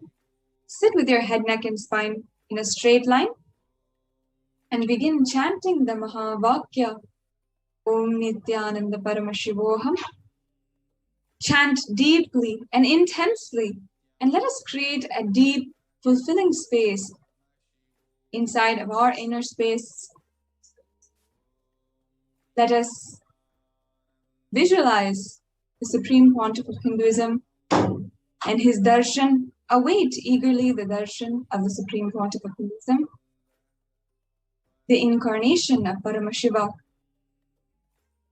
Let each and every one of your cell vibrate with the Mahavakya.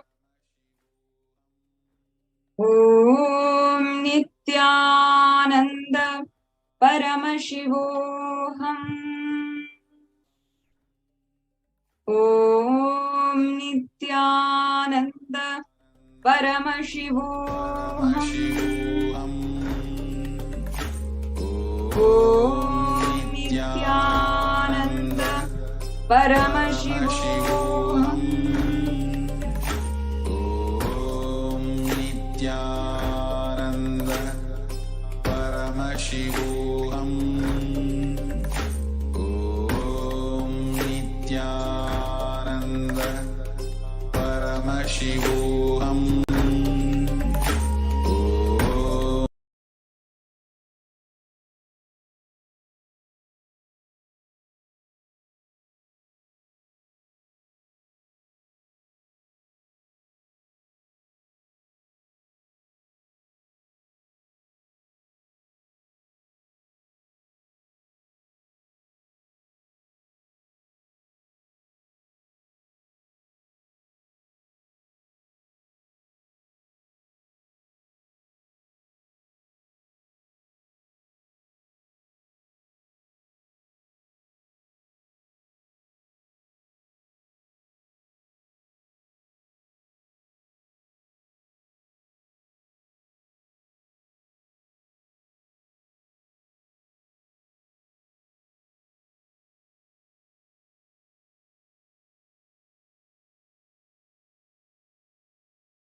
Paramashivoham. Om Nithyananda Paramashivoham. Om Nithyananda Paramashivoham. Om Nithyananda Paramashivoham. Om Nithyananda Paramashivoham. Om Nithyananda Paramashivoham. Om Nithyananda Paramashivoham. Om Nithyananda Paramashivoham. Om Nithyananda Paramashivoham. Om Nithyananda Paramashivoham. Om Nithyananda Paramashivoham. Om Nithyananda Paramashivoham. Om Nithyananda Paramashivoham.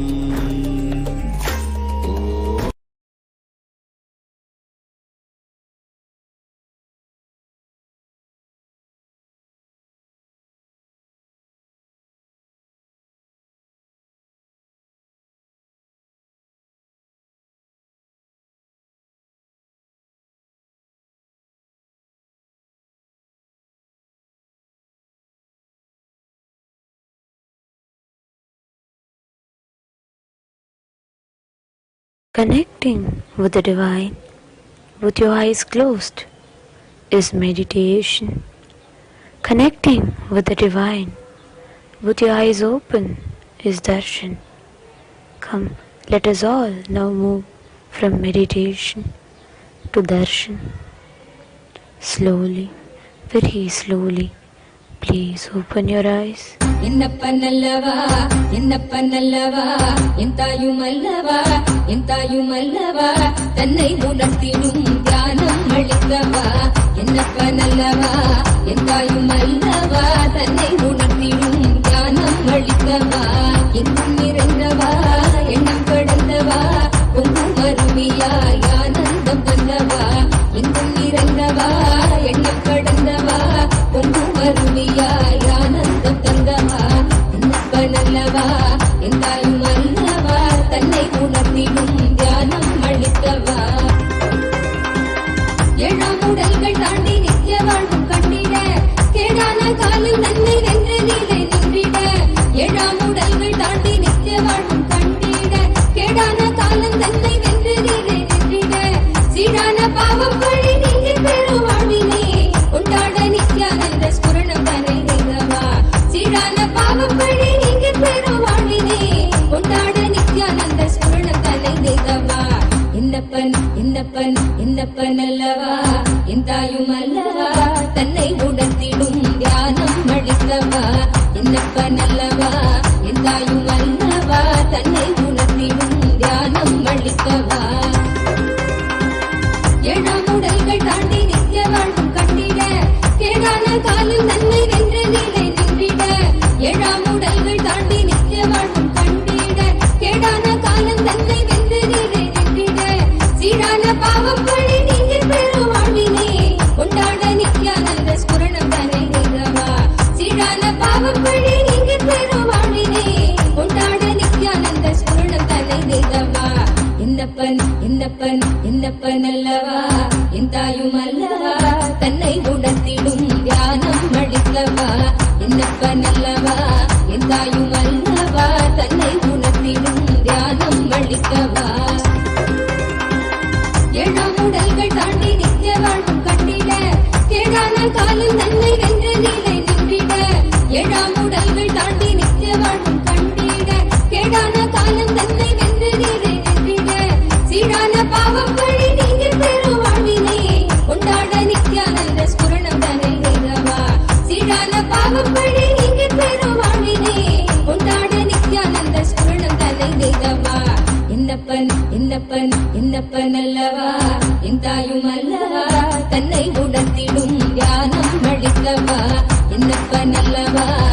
எந்தாயும் அல்லவா தன்னை உணர்த்திடும் தியானம் அளிக்கவா ஏழாம் உடல்கள் தாண்டி நித்திய வாழ்வும் கண்டிட கேடான காலில் தன்னை வென்ற நிலை நின்றிட ஏழாம் உடல்கள் தாண்டி நித்திய வாழ்வும் கண்டிட கேடான காலம் தன்னை வென்ற நிலை நின்றிட சீரான பாவம் வழி நீங்க பெறும் வாழ்வினே கொண்டாட நித்யானந்த ஸ்புரணம் தன்னை செய்தவா சீரான பாவம் வழி நீங்க பெறும் வாழ்வினே கொண்டாட நித்யானந்த ஸ்புரணம் தன்னை செய்தவா என்னப்பன் என்னப்பன் என்னப்பன் அல்லவா என் தாயும் அல்லவா தன்னை உணர்த்திடும் தியானம் அளிக்கவா என்னப்பன் அல்லவா என் தாயும் அல்லவா தன்னை உணர்த்திடும் தியானம் அளிக்கவா என்னப்பன் அல்லவா என் தாயும் அல்லவா தன்னை உணர்த்திடும் தியானம் அளிக்கவா என்னப்பன் அல்லவா என் தாயும் அல்லவா தன்னை உணர்த்திடும் தியானம் அளிக்கவா எங்கும் நிறைந்தவா எண்ணம் கடந்தவா பொங்கும் அருவியாய் ஆனந்தம் தந்தவா எங்கும் நிறைந்தவா எண்ணம் கடந்தவா பொங்கும் அருவியாய் ஆனந்தம் தந்தவா என்ன பண்ணலவா என் தாயும் அல்லவா தன்னை உணர்த்திடும் தியானம் அளிக்கவா என்ன பண்ணலவா என் தாயும் அல்லவா தன்னை உணர்த்திடும் தியானம் அளிக்கவா எங்கும் நிறைந்தவா எண்ணம் கடந்தவா பொங்கும் அருவியாய் ஆனந்தம் தந்தவா எங்கும் நிறைந்தவா எண்ணம் கடந்தவா பொங்கும் அருவியாய் ஆனந்தம் தந்தவா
சிவ சிவ சிவ சிவ அரகர அரகர சிவ சிவ சிவ சிவ அரகர அரகர சிவ சிவ சிவ சிவ அரகர அரகர சிவ சிவ சிவ சிவ அரகர சாமி சூதறியேன் கொடு ஆதறியேன் சூத்திரம் சாத்திரம் நான் அறியேன் தீத கண்டன மறந்தறிய சிவ சிவ சிவ சிவ அரகர அரகர சிவ சிவ சிவ சிவ அரகர அரகர சிவ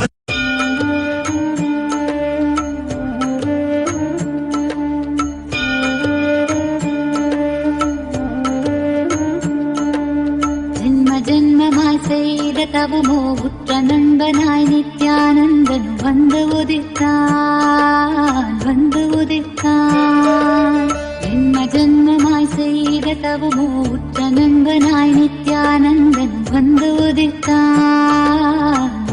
உதித்தான் காக்கும் இறையே நட்டின் உருவாய் வந்த களிப்பால் கட்டு கடந்தா மகிழ்வு கொண்டே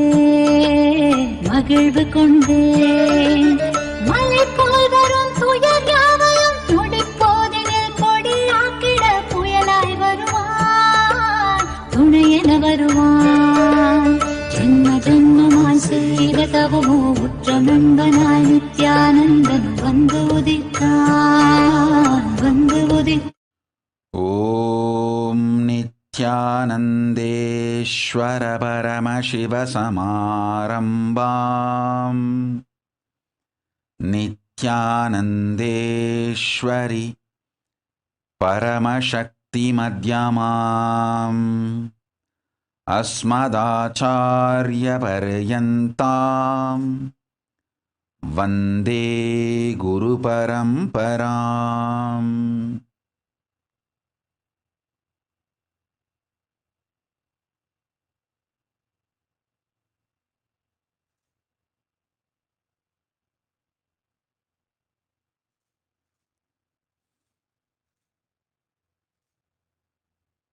I welcome you all with my love and respect. I welcome all the devotees, disciples, Samajis, Satsangis, Shri Mahans, Mahans, Kotari, Tanedar, visitors, viewers, Sarvanyapita Kartas, Ejamans, manifestors, Sarvaparityagis. I welcome all of you with my love and blessings.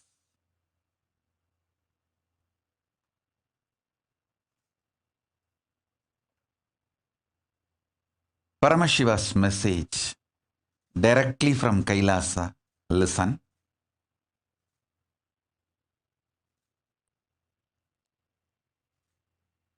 Ferociously, not softly, not politely, not mildly, but ferociously breaking the obsessive, compulsive,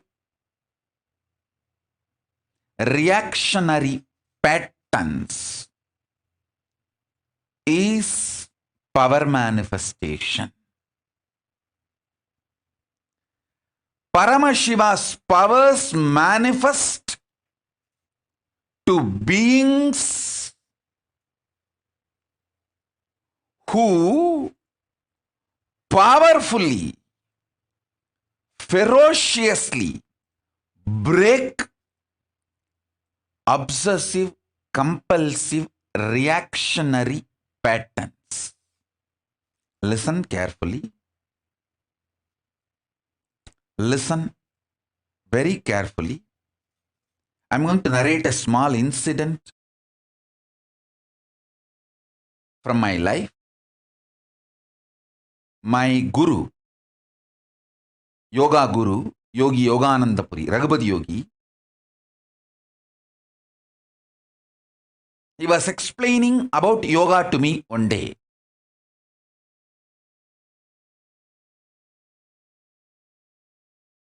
I will repeat the whole Tamil dialogue, then I will translate. Listen. Kana, that's the way he will address me. Kana, முதல்ல உடம்பு வளையறதுனால உடம்ப சரி பண்றதுனால மனசை சரி பண்றது ஹடயோகம். ஜடம் சிற்ஜட கிரந்தி மேல் வேலை செய்வது. பிறகு மனச நிமித்தினாலே உடம்ப நிமித்திர முடியும்னு புரிஞ்சிக்கிறது தியான யோகம்.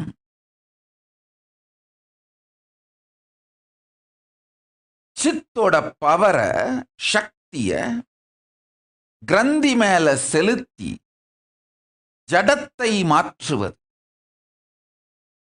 பிறகு சித் மலர்ந்தாலே கிரந்தி ஜடம் இந்த ரெண்டுமே நம் விருப்பத்தின்படி இயங்கும்னு தெரிஞ்சுக்கிறது யோகம், சமாதி யோகம். Now I'll translate. Listen.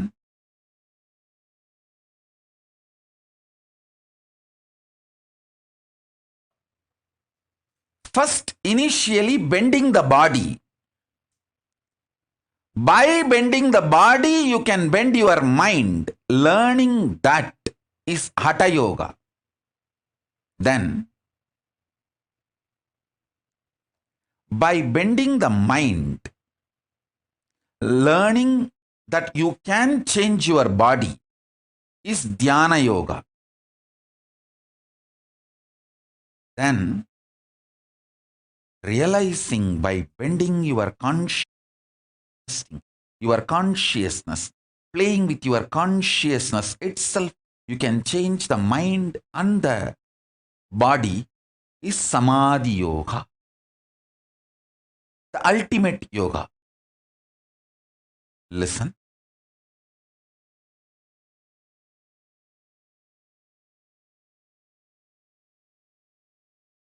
Then, after a few days,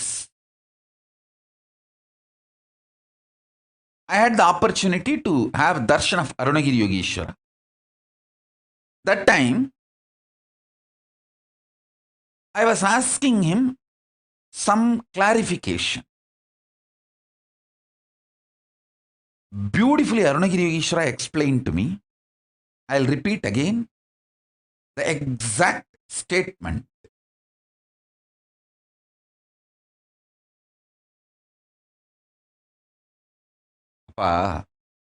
That's the way I've seen many times Arunagiri Yogeshwara used to address me.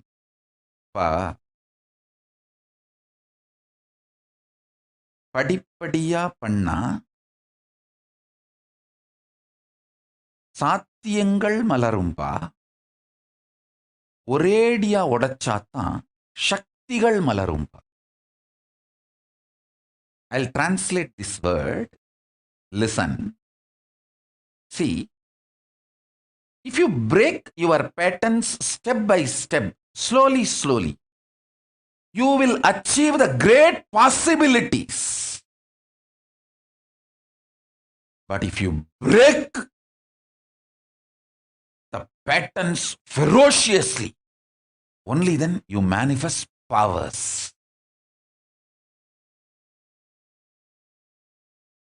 Very beautifully he told me.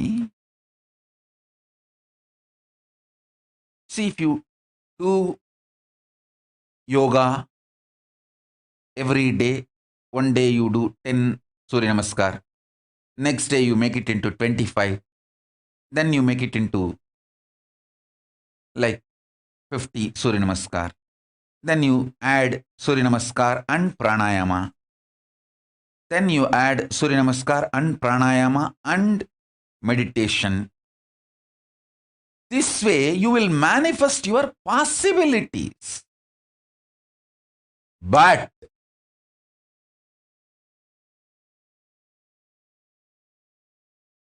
if you break the patterns, not step by step, just in one stroke, ferociously,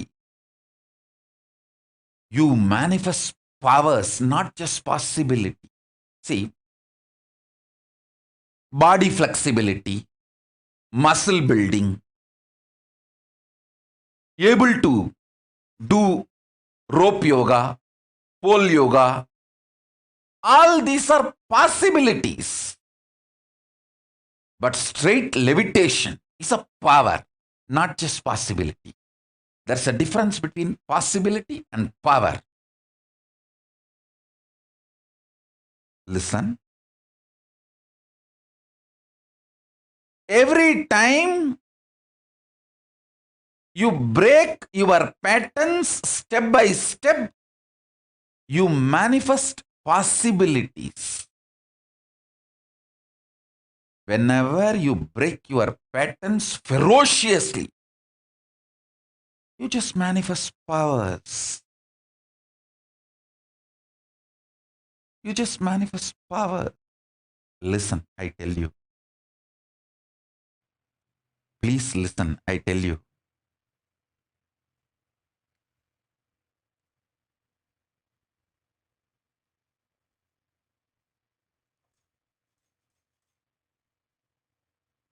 Understand?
Listen. If you are able to see me, hear me, please wave your hands. If you are able to see me, hear me, please wave your hands.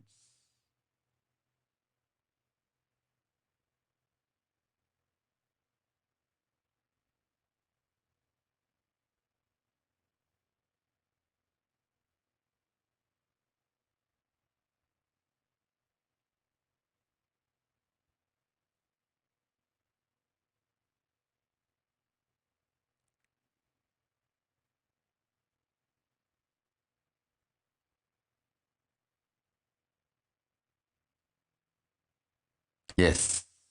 Listen.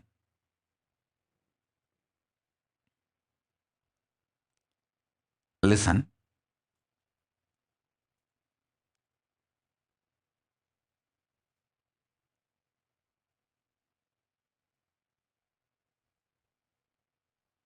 I'll repeat now. All of you intensely listen.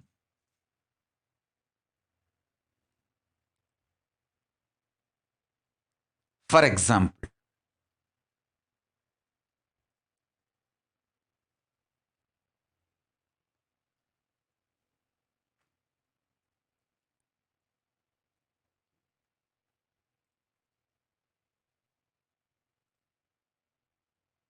yes, I think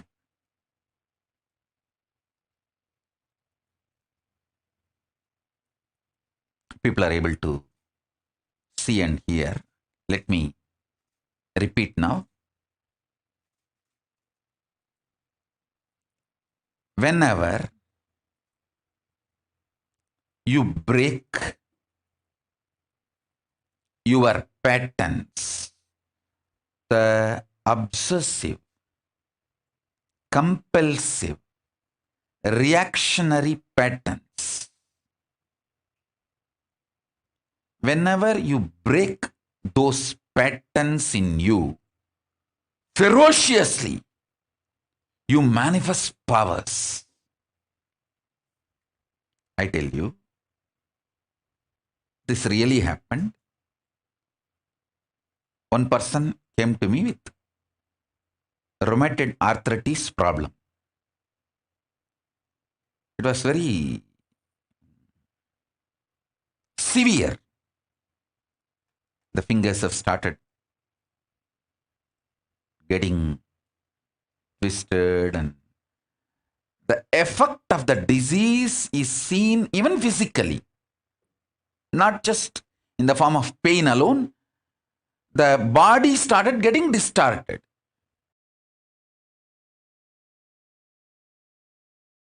I sat with that person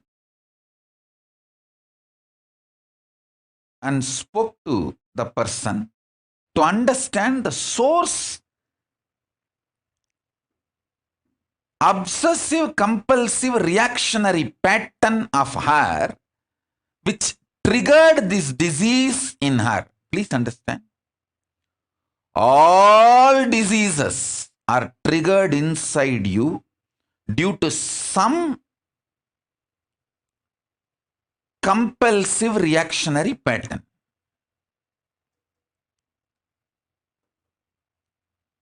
So I wanted to study her pattern.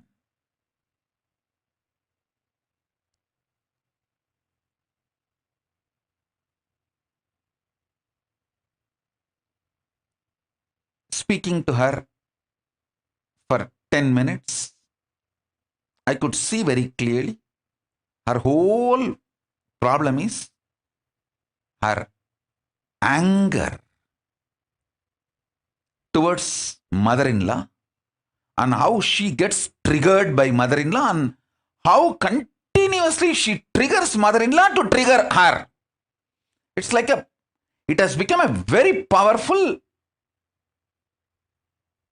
cycle, vicious circle. And even if she stays away from mother-in-law, she projects the same mother-in-law on somebody else and does this.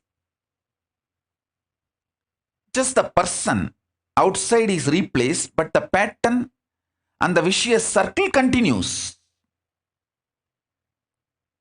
I thoroughly studied her. Within that few minutes of talking to her, I could understand.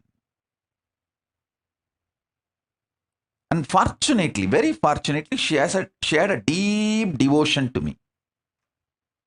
Very deep devotion and feeling connection. Very high obedience to the Guru Vak.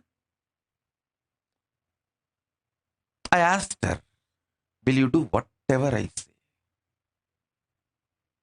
to get out of this disease? She said, Swamiji, one, this disease is torturing me and I really want to get out of this disease. Another one thing, apart from this disease, I have too much of love and devotion for you, and anything you say, I will do it. I am absolutely devoted to you. And she was devoted to me, very deeply devoted. I told her, you see, step by step, if you break the pattern of fighting with your mother-in-law and come to completion, heal your relationship with mother-in-law, step by step, your obsessive compulsive reactionary pattern will break and you will get out of this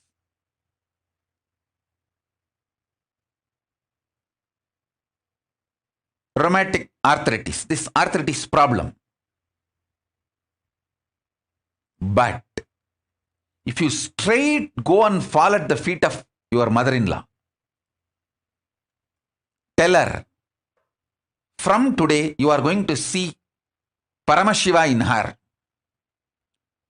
No question of looking back, looking at the past, no question of feeling insecure.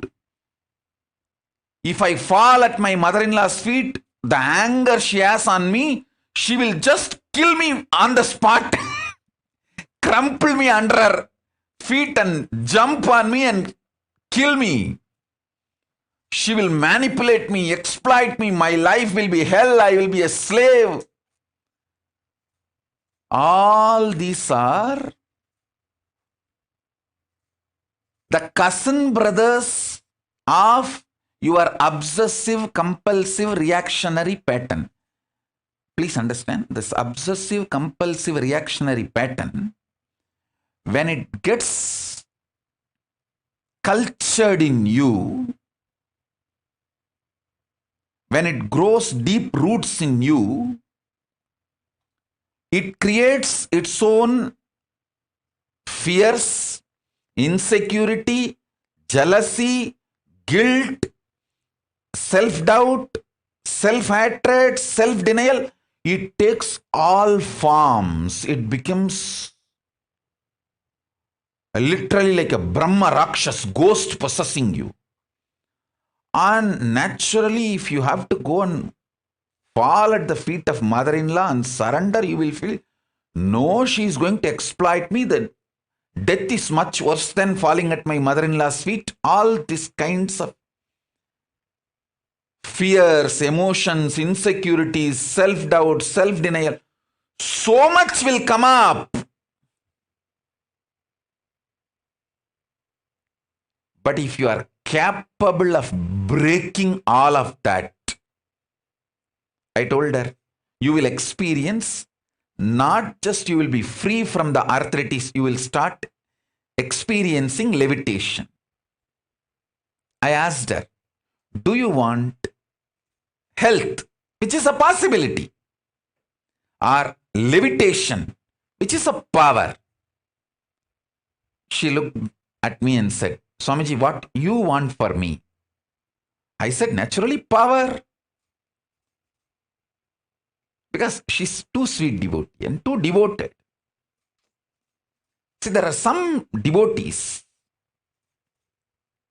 and disciples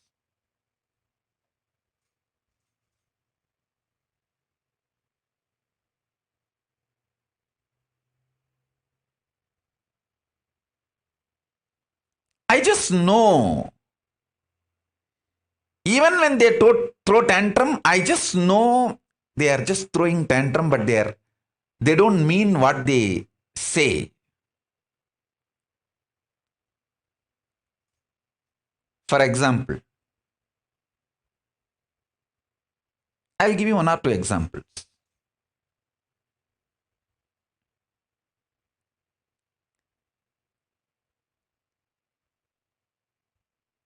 I can name few of my Adinavasis, like a case study. Jnanatma, if she tries to argue, some arguments, if she tries to bring it to me, I will never answer her argument. I said, relax, keep quiet, do what I am saying. That's all. That's the end of all the arguments. After that, there is no question of any argument. Same way, Pranapriya.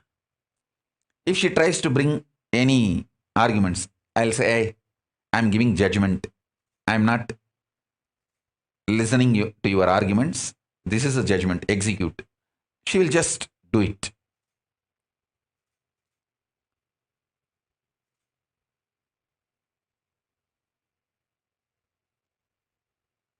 Ramakrishna used to give a beautiful example.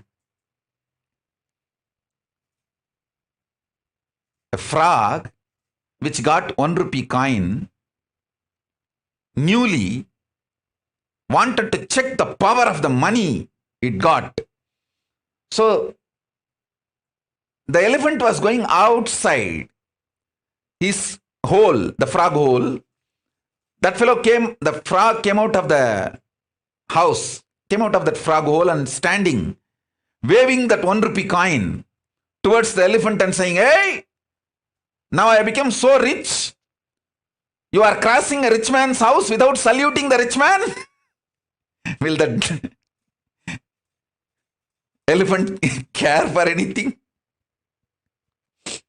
He may not even hear the shouting of frog. Even if he hears, he will say, keep quiet. And he will walk. Exactly same way. If you treat your patterns, you will manifest powers. That person with the rheumatoid arthritis, very deeply devoted person. She's seeing me only first time attending the program, but before even seeing me physically attending program, she was so deeply devoted and connected. I know she's deeply connected and devoted, very sincere. So I told her, naturally, I want power for you, not just the possibility. She asked me that, do you want me to manifest possibility or powers? I said, naturally, powers, not just possibilities. I want the best for you. She said, done, Swamiji. And I tell you, within next 48 days, she manifested the power of levitation, complete healing of rheumatoid arthritis. I don't want to name that person because I will bring that person to the pre-satsang hosting. She will come and share directly that she is the person. To all of you, she actually did. She went and fell at the feet of the mother-in-law, completed with her, saying that I am not even going to justify where I am right, where I am wrong, where you are right, where you are wrong. Just I am dropping the past. From now, I am going to see you as Paramashiva.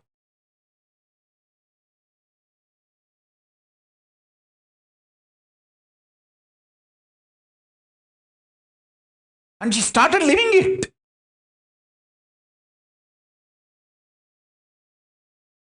See, if she went and did completion with her mother-in-law, surely her arthritis would have come down and she would have been healed and she would have had a better mind and better body.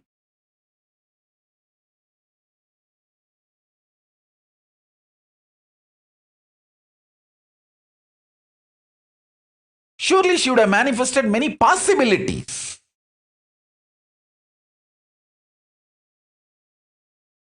But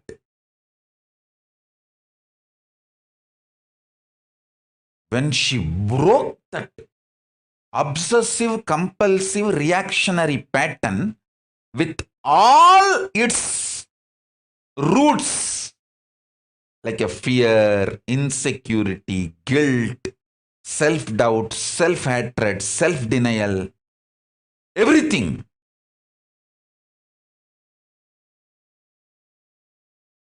She just manifested not just possibility, she just manifested power. Not only she got healed of the whole rheumatoid arthritis problem, the whole body got filled so much with samana energy, she started experiencing levitation. I tell you, listen, I tell you,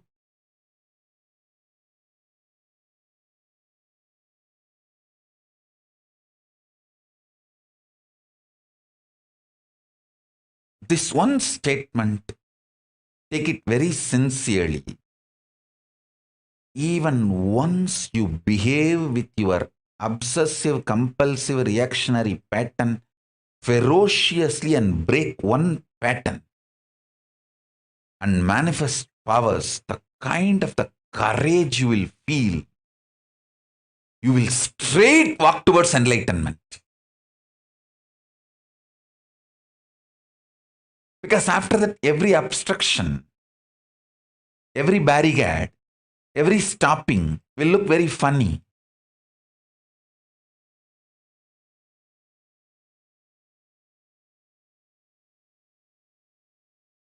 It looked very funny.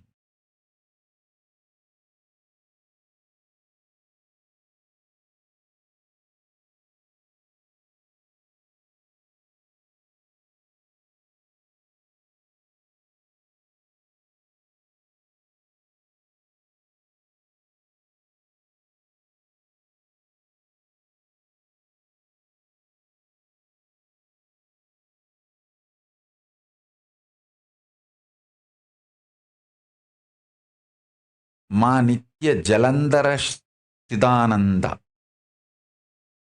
Ma Nitya Jalandhara Siddhananda is asking, Swamiji, how do we identify the root of our reactionary compulsive patterns? See, I can tell for you, self-hatred is your reactionary compulsive pattern. From today, eat well, sing, dance, celebrate, be very clear, Paramashiva is enjoying through you. All your problems will be solved. You have so much of hatred towards anything that gives you joy. Your self-hatred has become almost like a tumor in you. Break that. Eat well, sing, dance, do anything which makes you happy, which does not destroy your health. That's all. You will be free from all the reactionary, compulsive reactionary patterns.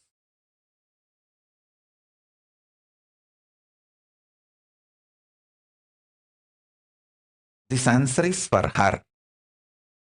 For her.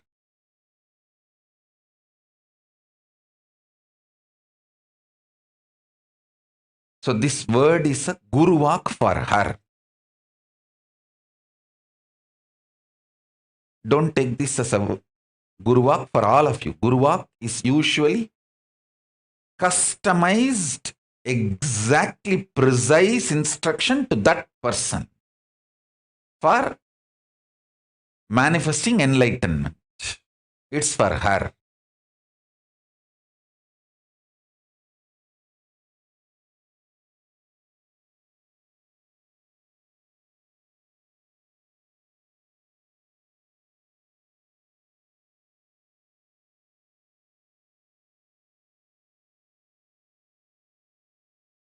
Swati Yamman is asking, Swamiji, what about all the wrong they have done? All the pain they have caused? Can forgive but can't forget. Listen carefully. Listen carefully.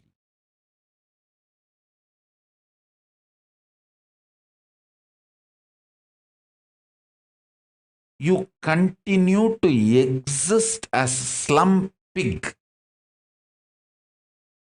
dirty buffalo, as long as you don't want to get out of your drain and the shitty surroundings. The moment you decide to get out of your shitty surroundings and the dirt pit, the moment you decide to get out, you raise yourself to the level of God and ultimately Paramashiva himself.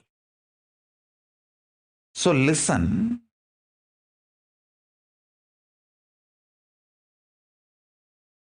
If you decide to forgive, that is enough to liberate yourself. You are not expected to forget. I am not expecting you to forget. Even if you decide to forgive, that is enough. When internally, consciously you change, simply the other person's action, reaction, everything changes in just few days, the other person will feel insecure that you may start getting back to your anger, violence. So just till the other, see, when you go and surrender to your mother-in-law, I am giving you this example. She may have 1 or 2 days insecurity. No, now she is behaving like this. I don't know, maybe this woman is drugged. And after a few days, she may become same old daughter-in-law. Who knows?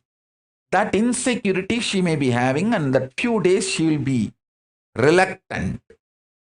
But once she is convinced you are changed, simply she will be changed. That is the way I won many wars in my life. I tell you.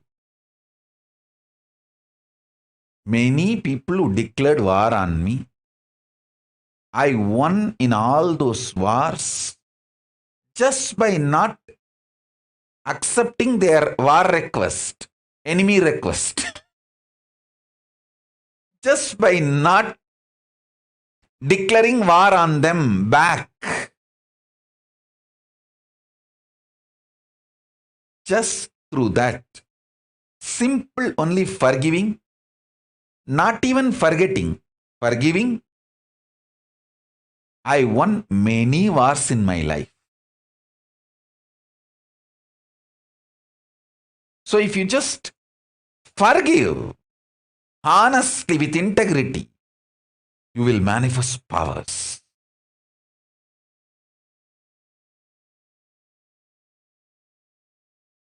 It's possible. Listen.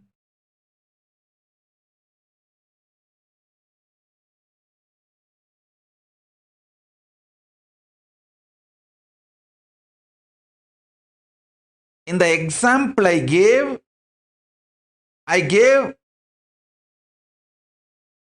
the solution of falling at the feet of the mother-in-law because that was the problem of her.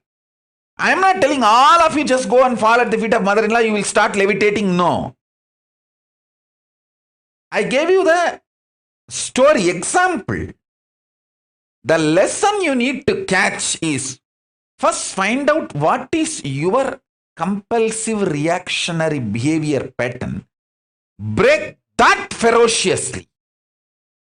You may even have 10, 12 patterns.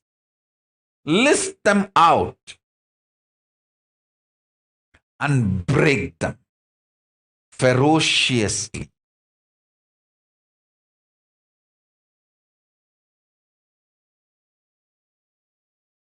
That's it. That's it. Listen.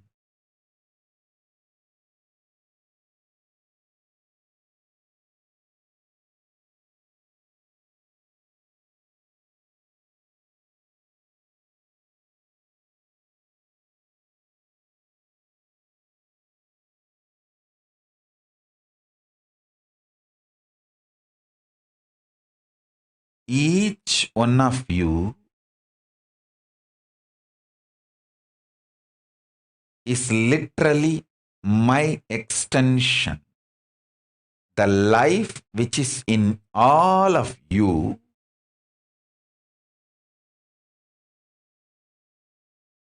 and the life which is inside me,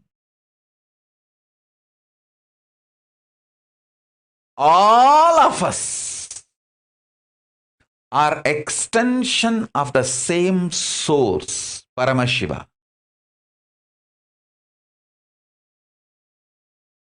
With the tremendous love from the oneness. It's like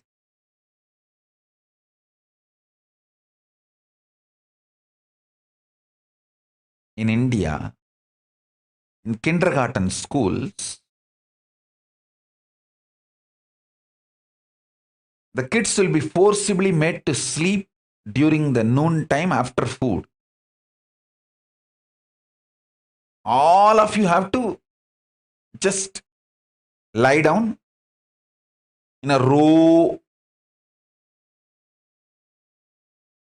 And naturally, kids, when they have so many friends, they don't want to sleep. They want to play.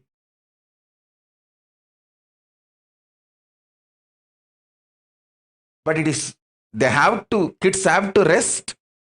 It's a rest time. So the kids will keep one eye closed and watch through one eye whether the PT teacher who is in charge of making the kids rest, the moment the teacher steps out of the classroom, one kid will get up and wake all the other kids. And they will all have fun, jump, make the whole classroom upside down. Because they know the teacher will take at least half an hour to go and have her lunch and come back. That half an hour, these kids will have fun, make the whole classroom upside down. And the moment they know she is coming back, they will all be just back to their place, sleeping as if nothing happened. How? The kid, the moment he knows the teacher is out, he wakes up and he wakes all the kids to have fun with the same love. I am waking all of you up. Hey, come on, let's enjoy. Teacher is gone. All your patterns, obsessive, compulsive, reactionary patterns, are not worthy. Life, Paramashiva's powers are only worthy to manifest, celebrate, enjoy. Listen carefully. Listen intensely.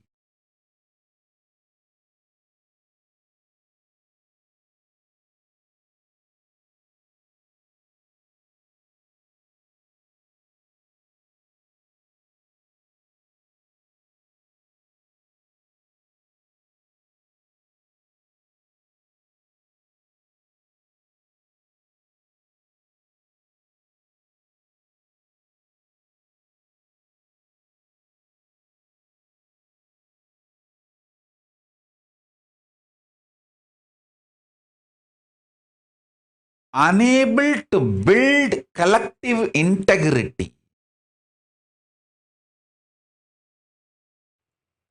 is just because of your obsessive, compulsive, reactionary pattern. Understand? Whatever stops you building collective integrity is your obsessive, compulsive, reactionary pattern. Sit and pen down what stops you building collective integrity around you. Behave ferociously with those patterns. You usually behave ferociously with the people, not with the patterns. Behave ferociously with the patterns. Behave cutely with the people. You do opposite. You behave ferociously with people and behave very cutely with your patterns.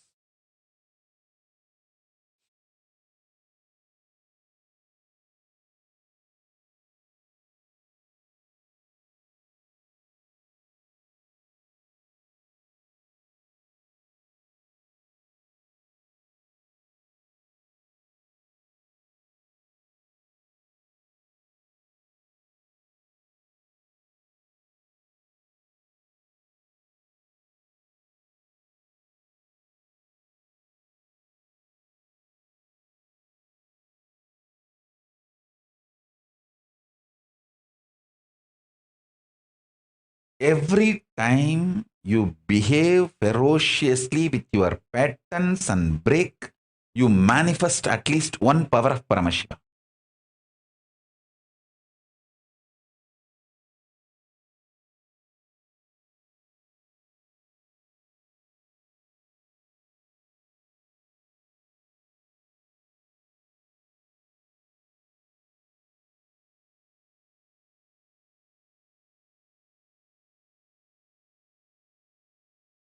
Listen.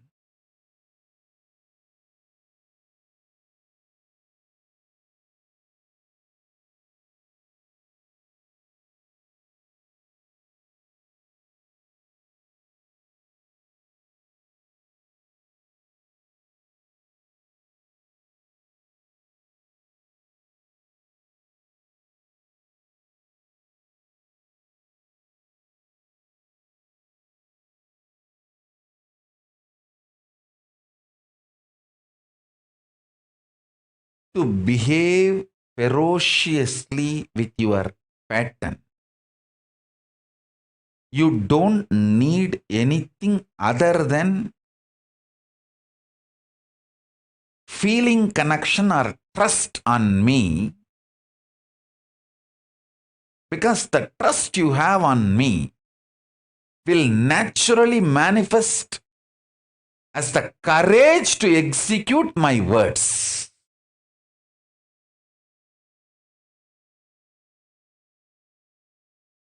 That is the way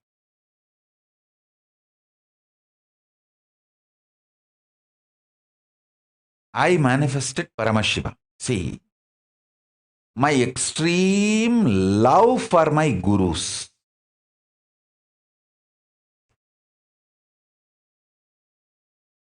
my extreme love for my gurus.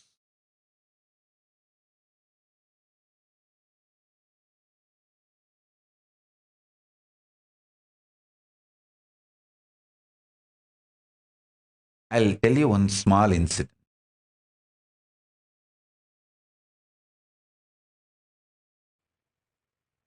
One day, I took lunch for Arunagiri Yogeshwara. He ate, and after eating, I was sitting next to him.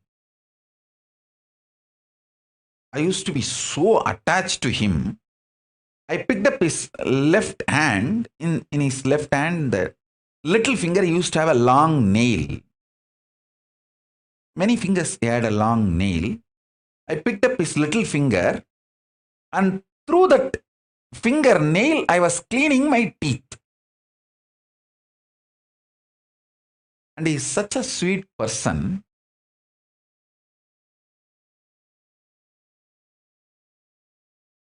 Not only he did not stop me, and not even showing any irritation or any difficulty in his face. I was having his left hand in that little finger, that nail I was using, and cleaning the teeth.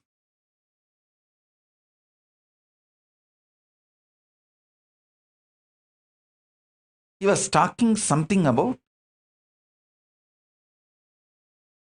mukti, goal of life, all that. I was deeply listening, and the same way using his left hand little finger nail, and not that I did not cut the nail. With the holding the whole finger, I was cleaning my teeth using his little finger nail.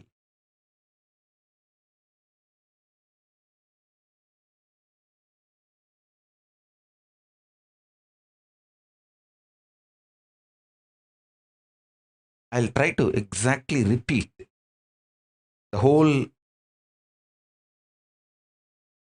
flow of the information from Akashic records so that all of you can understand.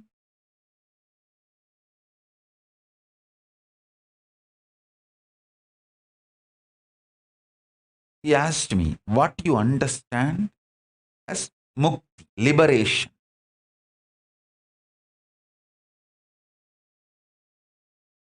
Because he was teaching me about goal of life is mukti, liberation.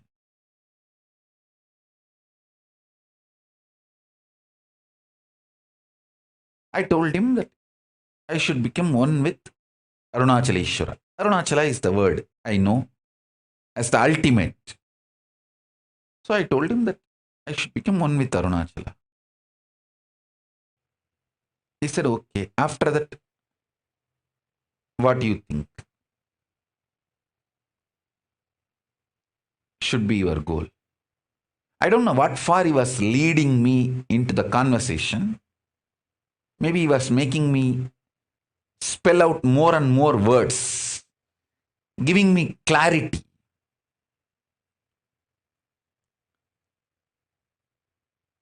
So I told him that if I become one with Arunachala, whoever remembers me will be naturally remembering Arunachala, so they will also get liberated. Because Smaranat Mukti Arunachalam. At the time when I uttered this, he had a wide smile in his face. I was holding his left hand and cleaning my teeth and talking and cleaning, and with the right hand, with his right hand, he just held my cheeks. How the kids, we hold the cheeks of the kids and conjify. He held and shook my face and said, Tatastu, Tatastu, Tatastu. Blessed me. And I could see very clearly that very blessing entered into the whole being and started manifesting. Not only as my liberation, me becoming one with Paramashiva, Arunachaleshwara, and liberated. Anyone remembers me, remembers Arunachaleshwara. So I am only just a symbol of Arunachaleshwara. I am just one stone of Arunachala hill, that's all. Or one small tree. We should not even say small tree. Anything in Arunachala is great, uncomparable. One tree or one small, so I should not even, again, I should not use the word small. A stone or a tree or sand, dust of Arunachala. That's all.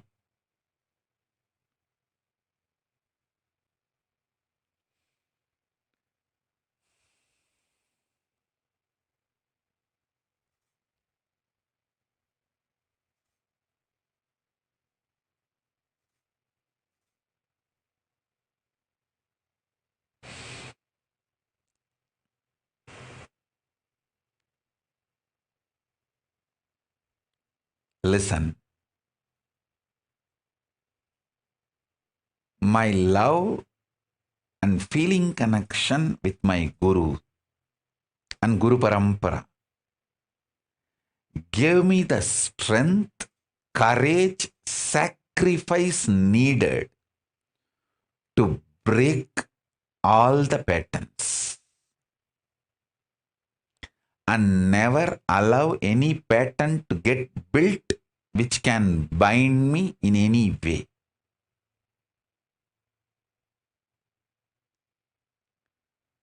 Guru Bhakti as a direct utility value. I tell you, I have seen thousands of cases. The moment they lose their Guru Bhakti, all the great ferociousness, powerfulness they had, and broken their compulsive reactionary patterns, that whole strength they lose when they lose Guru Bhakti and fall back into that patterns, and even voluntarily they attract that patterns and say, wow, so many years I did not eat onion, green chili, garlic because of this fellow. Let me go and eat even meat. Okay, go and eat meat. Who is the loser? Not me. I tell you, when you gain Guru Bhakti, it is not just Guru Bhakti. Millions of good things comes to you along with Guru Bhakti. Same way, when you lose Guru Bhakti, millions of things go away from you. Millions of good things go away from you along with Guru Bhakti. When Sonnavannam Seida Perumal walked out of Kanchipuram, it is not just Perumal walked out of the Kanchipuram, Lakshmi walked out along with Perumal. Bhudevi walked out along with Perumal. All the auspiciousness, Mangalatva, all the best thing, everything walked out along with Perumal. Kubera walked out.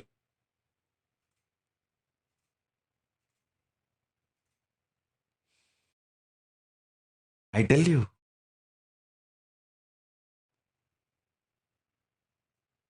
When Sonnavannam Seida Perumal came back to Kanchipuram, everyone, all the auspicious energies came back. When he walked out of Kanchipuram, all the best things walked out. Same way. Listen. When Guru Bhakti comes to you, all the best things in the life comes to you. When Guru Bhakti leaves you, all the best things in the life leaves you.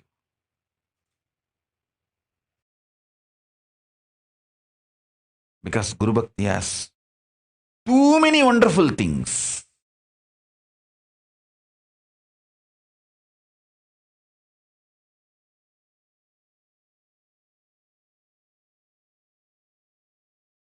Guru Bhakti is not just Guru Bhakti, it is Paramashiva Shakti. It is Jnana Yukti.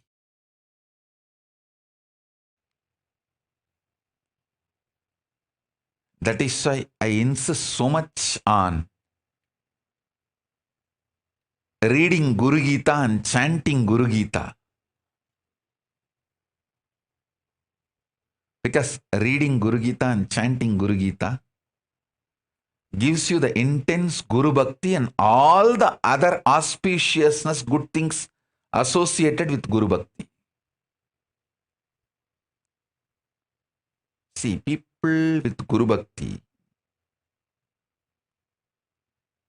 will not have any problem in breaking their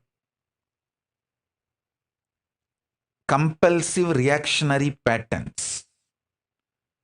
For example, many people come to me and say that I have this eating disorder. I eat like anything. And then suffer. Again, eat.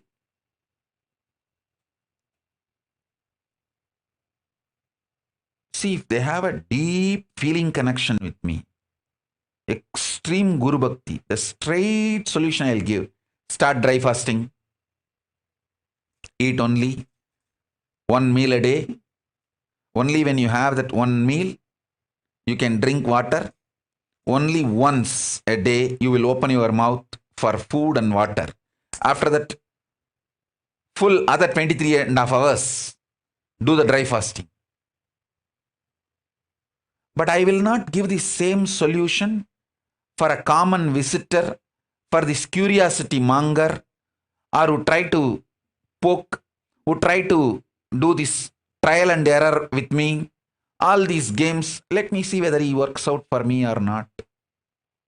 No dating. I am not available for any dating. No.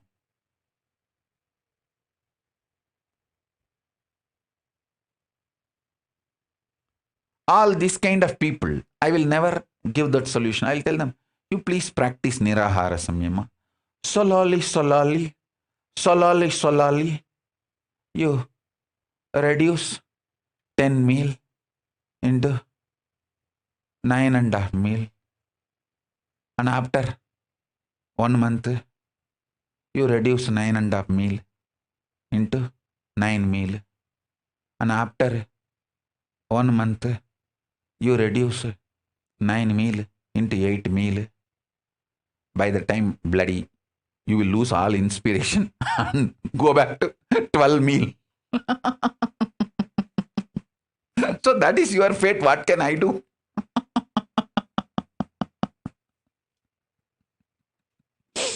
What can I do?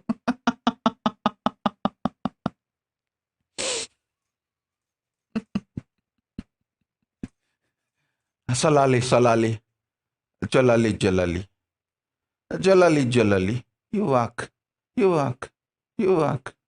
What can I do?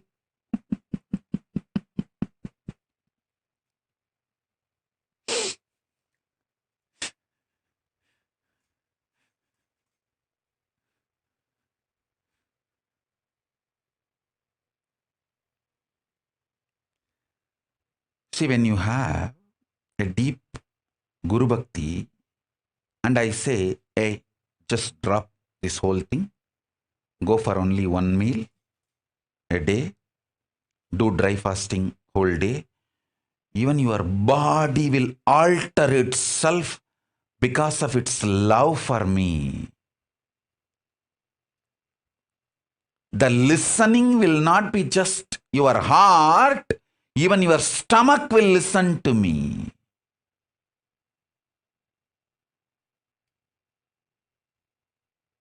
Even your stomach will listen to me, not just heart. I tell you, in my life, I have seen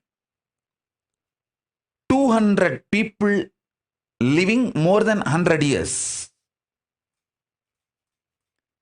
In all the 200 people, a common practices, few practices I have seen,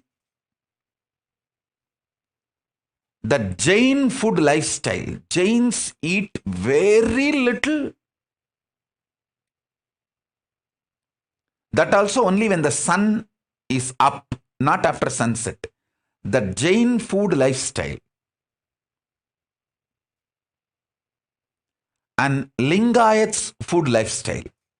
Veerashaiva Lingayats, they eat only once a day after the puja. Many of the great Lingayat sannyasis I have seen in my life. Only once a day they will eat after the puja. After that, neither water nor food. Many people whom I have seen in my life who lived more than 100 years have this pattern of less food habit.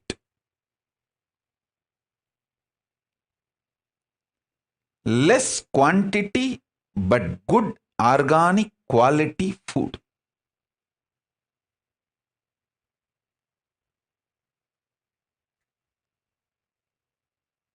I tell you, Guru Bhakti is like a spiritual entanglement, that umbilical cord connection. I myself eat only once a day. My very bio memory of the tejas,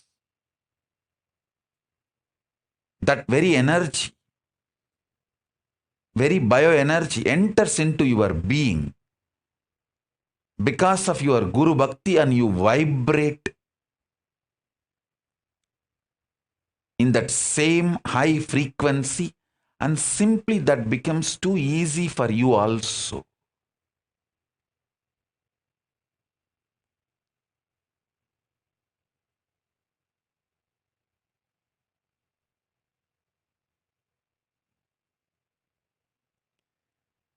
Ferociousness is not anger. Anger is pattern. Ferociousness is power.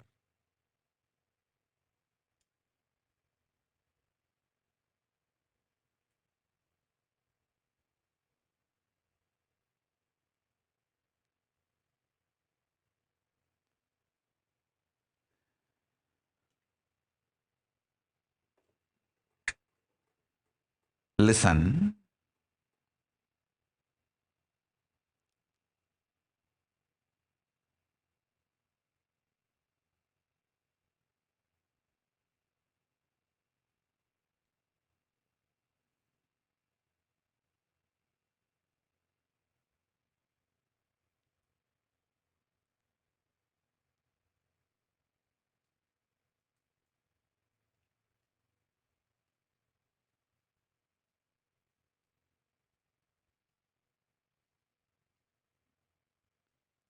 I expressed so many different thought currents in yesterday's satsang.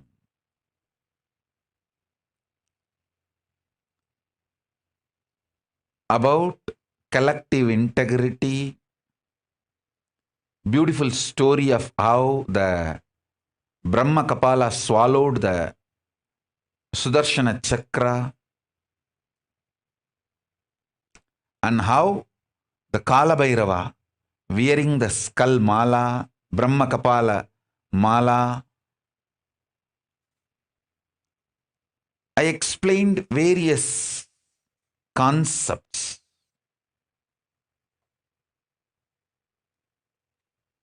And I also told you yesterday that today's satsang, I'll explain how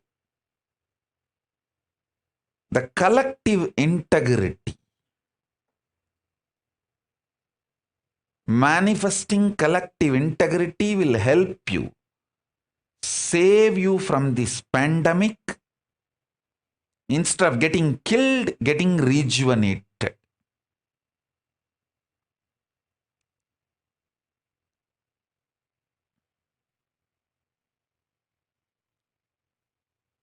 I remember once,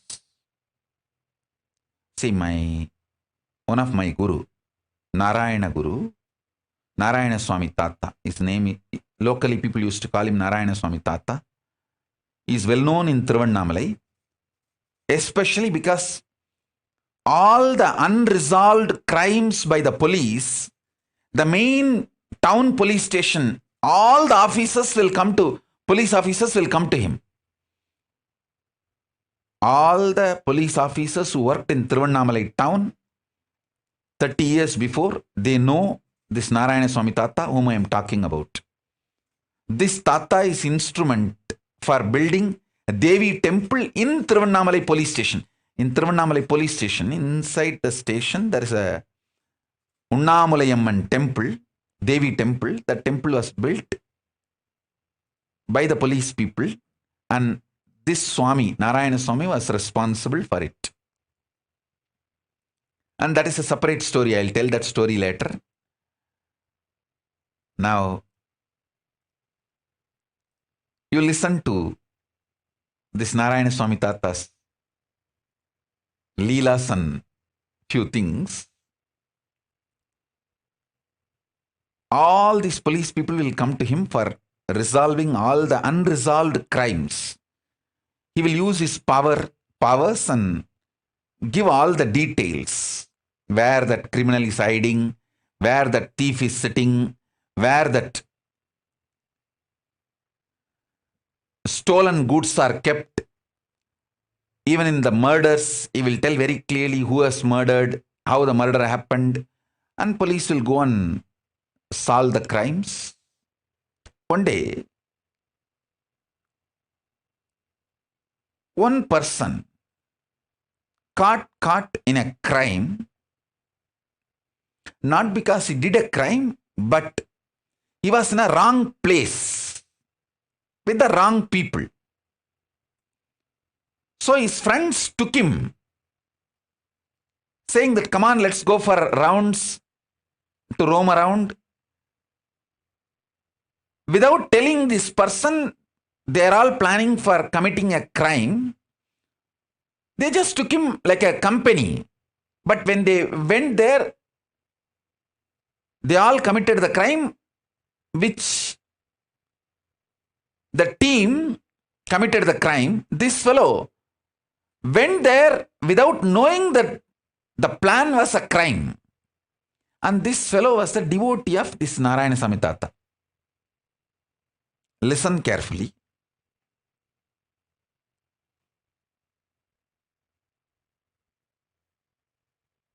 His name, that person's name, I still remember, Sivan Pillai. That Sivan Pillai is a devotee of Narayana Swami Tata. That Sivan Pillai was called by his friends, come on, let's go for a trip. They took him. But his friends did not tell that they are planning to commit certain crime and they are taking this fellow along with them for that crime. Because that gang, which was planning for a crime, they know this Tata will tell all the truths to the police and the police will arrest them. But if Tata's devotee is part of their gang, the Tata may save that gang to save his devotee. That was the plan. So they took this Sivan Pillai with them and committed the crime. The Sivan Pillai did not participate in the crime, but he was part of the team. He ran back to Tata, Narayana Swami Tata, and begged him, please save me. I did not do the crime and they lied. They did not tell me that they are going to commit this crime and they just took me with them. Even though I have not done the crime, but I was part of that team when the crime was committed. Tata said only one thing. All right, go and sit. He particularly mentioned one cave in Arunachaleshwara hill. In the Arunachala hill, he said, go and sit in that cave. Don't come out of it. You will get the food inside the cave. As long as the food comes to you, don't come out. Eat, stay, don't worry, don't come out. This fellow is such an obedient disciple, he went and did the same. As usual, the police came to Tata to resolve this crime. And Tata gave all the instruction and he showed all the team fellows and all of them got arrested other than his devotee.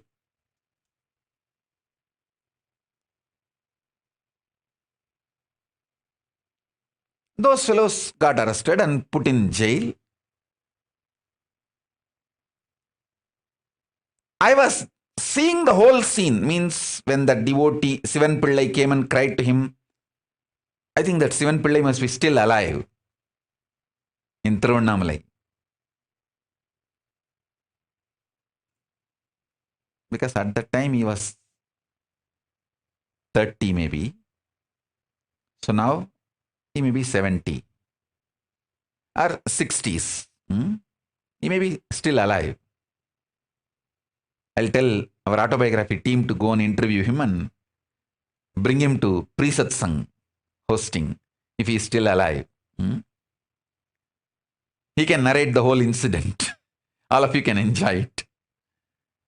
And I was witness for both the scenes, when Sivan Pillai came and cried and when police came and reported the crime and he resolved the whole crime and everything.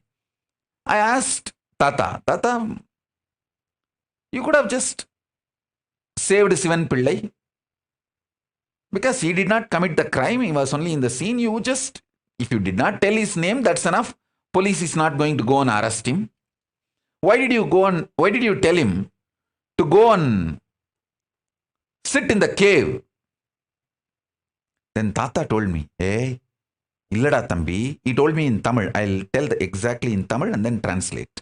Illada Tambi, அவனுக்கு பந்தனம் இருக்குடா. அதனால பந்தனத்தை பந்தன யோகமா மாத்தத்தான் குகைக்குள்ள போய் உட்காந்து தியானம் பண்ண சொல்லிட்டுண்டா.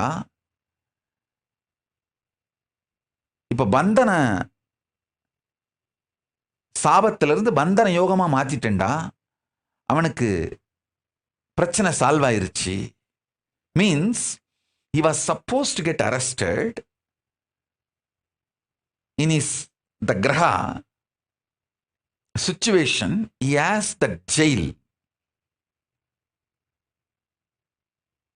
Instead of jail, he changed it into bandhana yoga, means withdrawal from society, and he was meditating, and the same punishment is now used as transformed into tapas, and that fellow got some powers because he obeyed the guru work.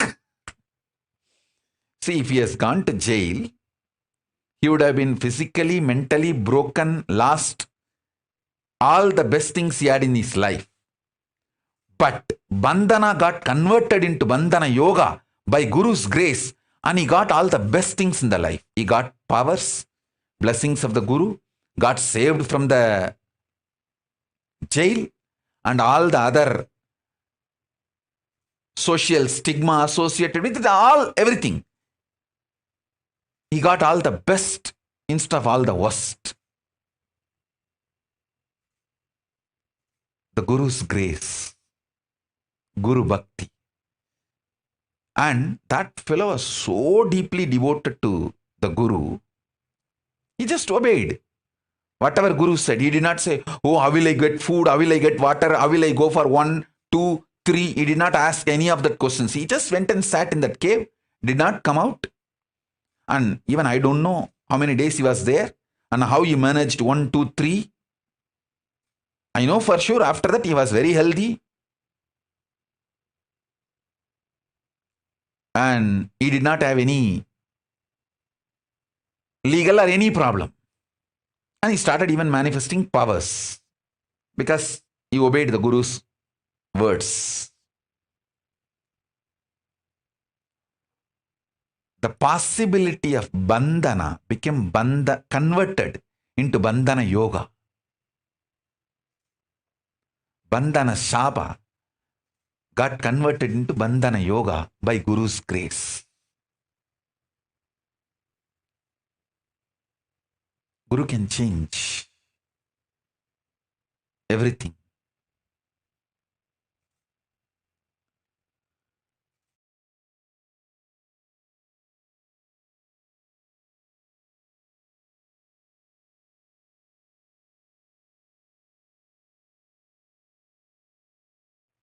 I should say, listening to Guru can change everything.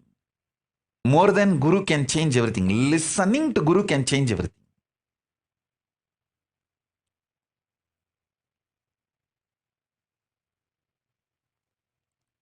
Listening to Guru can change everything.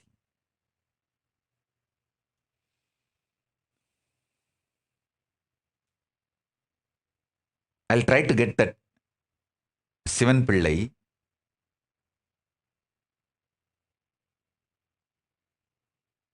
from Thiruvannamalai.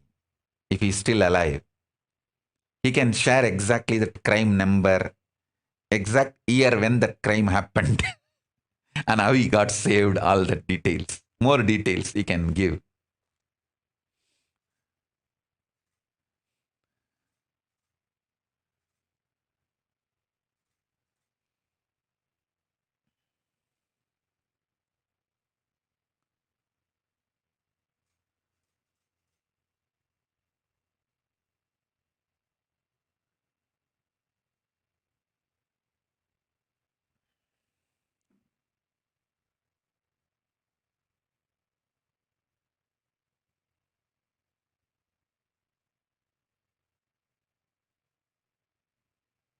All you guys just sit. After attending, after revealing that Arunagiri Yogeshwara's that story of that Arunachala Smaranam, I am feeling that intense samadhi manifesting. Just sit and enjoy Arunachala. I'll sit with you guys for some time. Enjoy Arunachala, Arunachala Smaranam, and experience liberation.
அண்ணாமலையம் அண்ணா போற்றி, கண்ணாரமுதக் கடலே போற்றி.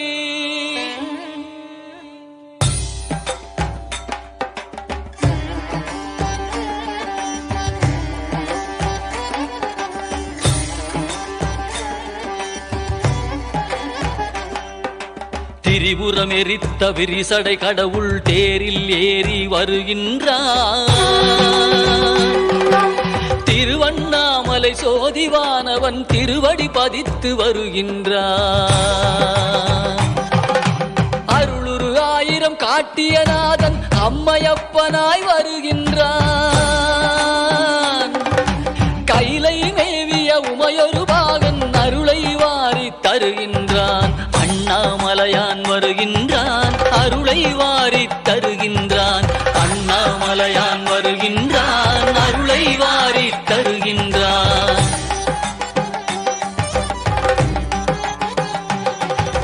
குருவாய் திருப்பெருந்துறையில் அருளிய கோலம் காட்டி வருகின்றான். திருவாய் மலர்ந்து வேதம் உரைத்த திருவாசகத்தான் வருகின்றான். மதுரை மாநகர் குதிரை சேவகன் மறுபடி ஒரு முறை வருகின்றான்.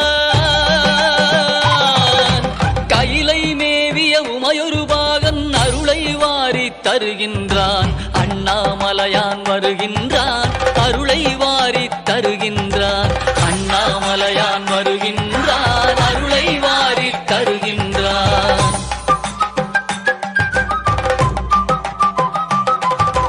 பிட்டுக்காசை பட்ட கூலியான் பாதம் பதித்திட வருகின்றான். பாட்டுக்காசை பட்ட தம்பிரான் பார்வதியுடனே வருகின்றான்.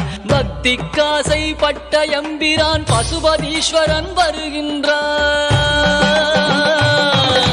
கைலை மேவிய உமையொரு பாகன் அருளை வாரி தருகின்றான். அண்ணாமலையான் வருகின்றான், அருளை வாரி தருகின்றான். அண்ணாமலையான் வருகின்றான், அருளை வாரி தருகின்றான்.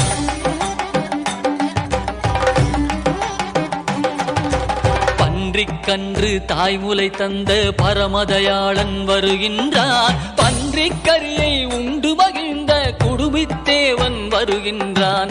பரிந்து வந்து பிரசவம் பார்த்த தாயுமானவன் வருகின்றான். கைலை மேவிய உமையொரு பாகன் அருளை வாரி தருகின்றான். அண்ணாமலையான் வருகின்றான், அருளை வாரி தருகின்றான். அண்ணாமலையான் வருகின்றான், அருளை வாரி தருகின்றான்.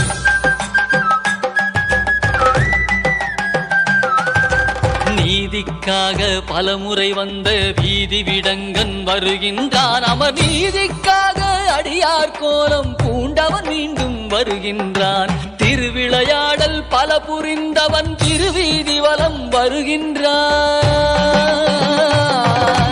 கைலை மேவிய உமையொரு பாகன் அருளை வாரி தருகின்றான். அண்ணாமலையான் வருகின்றான், அருளை வாரி தருகின்றான். அண்ணாமலையான் வருகின்றான், அருளை வாரி தருகின்றான்.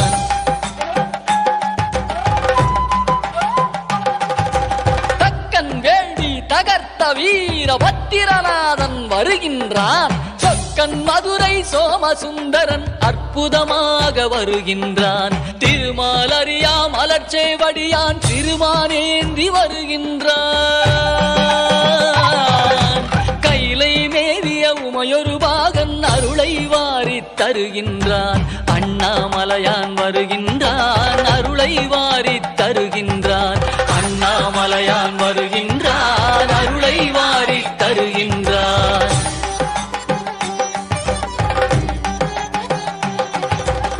ஆலமுண்ட திருநீலகண்டன் உமைபாகனாக வருகின்றான். ஆலால சுந்தரன் பாடியவாறே காலகாலனாய் வருகின்றான். கருவேர் அறுத்து கருணை பொழியும் கைலையம்பிரான் வருகின்றான். கைலை மேவிய உமையொரு பாகன் அருளை வாரி தருகின்றான். அண்ணாமலையான் வருகின்றான், அருளை வாரி தருகின்றான். அண்ணாமலையான் வருகின்றான், அருளை வாரி தருகின்றான்.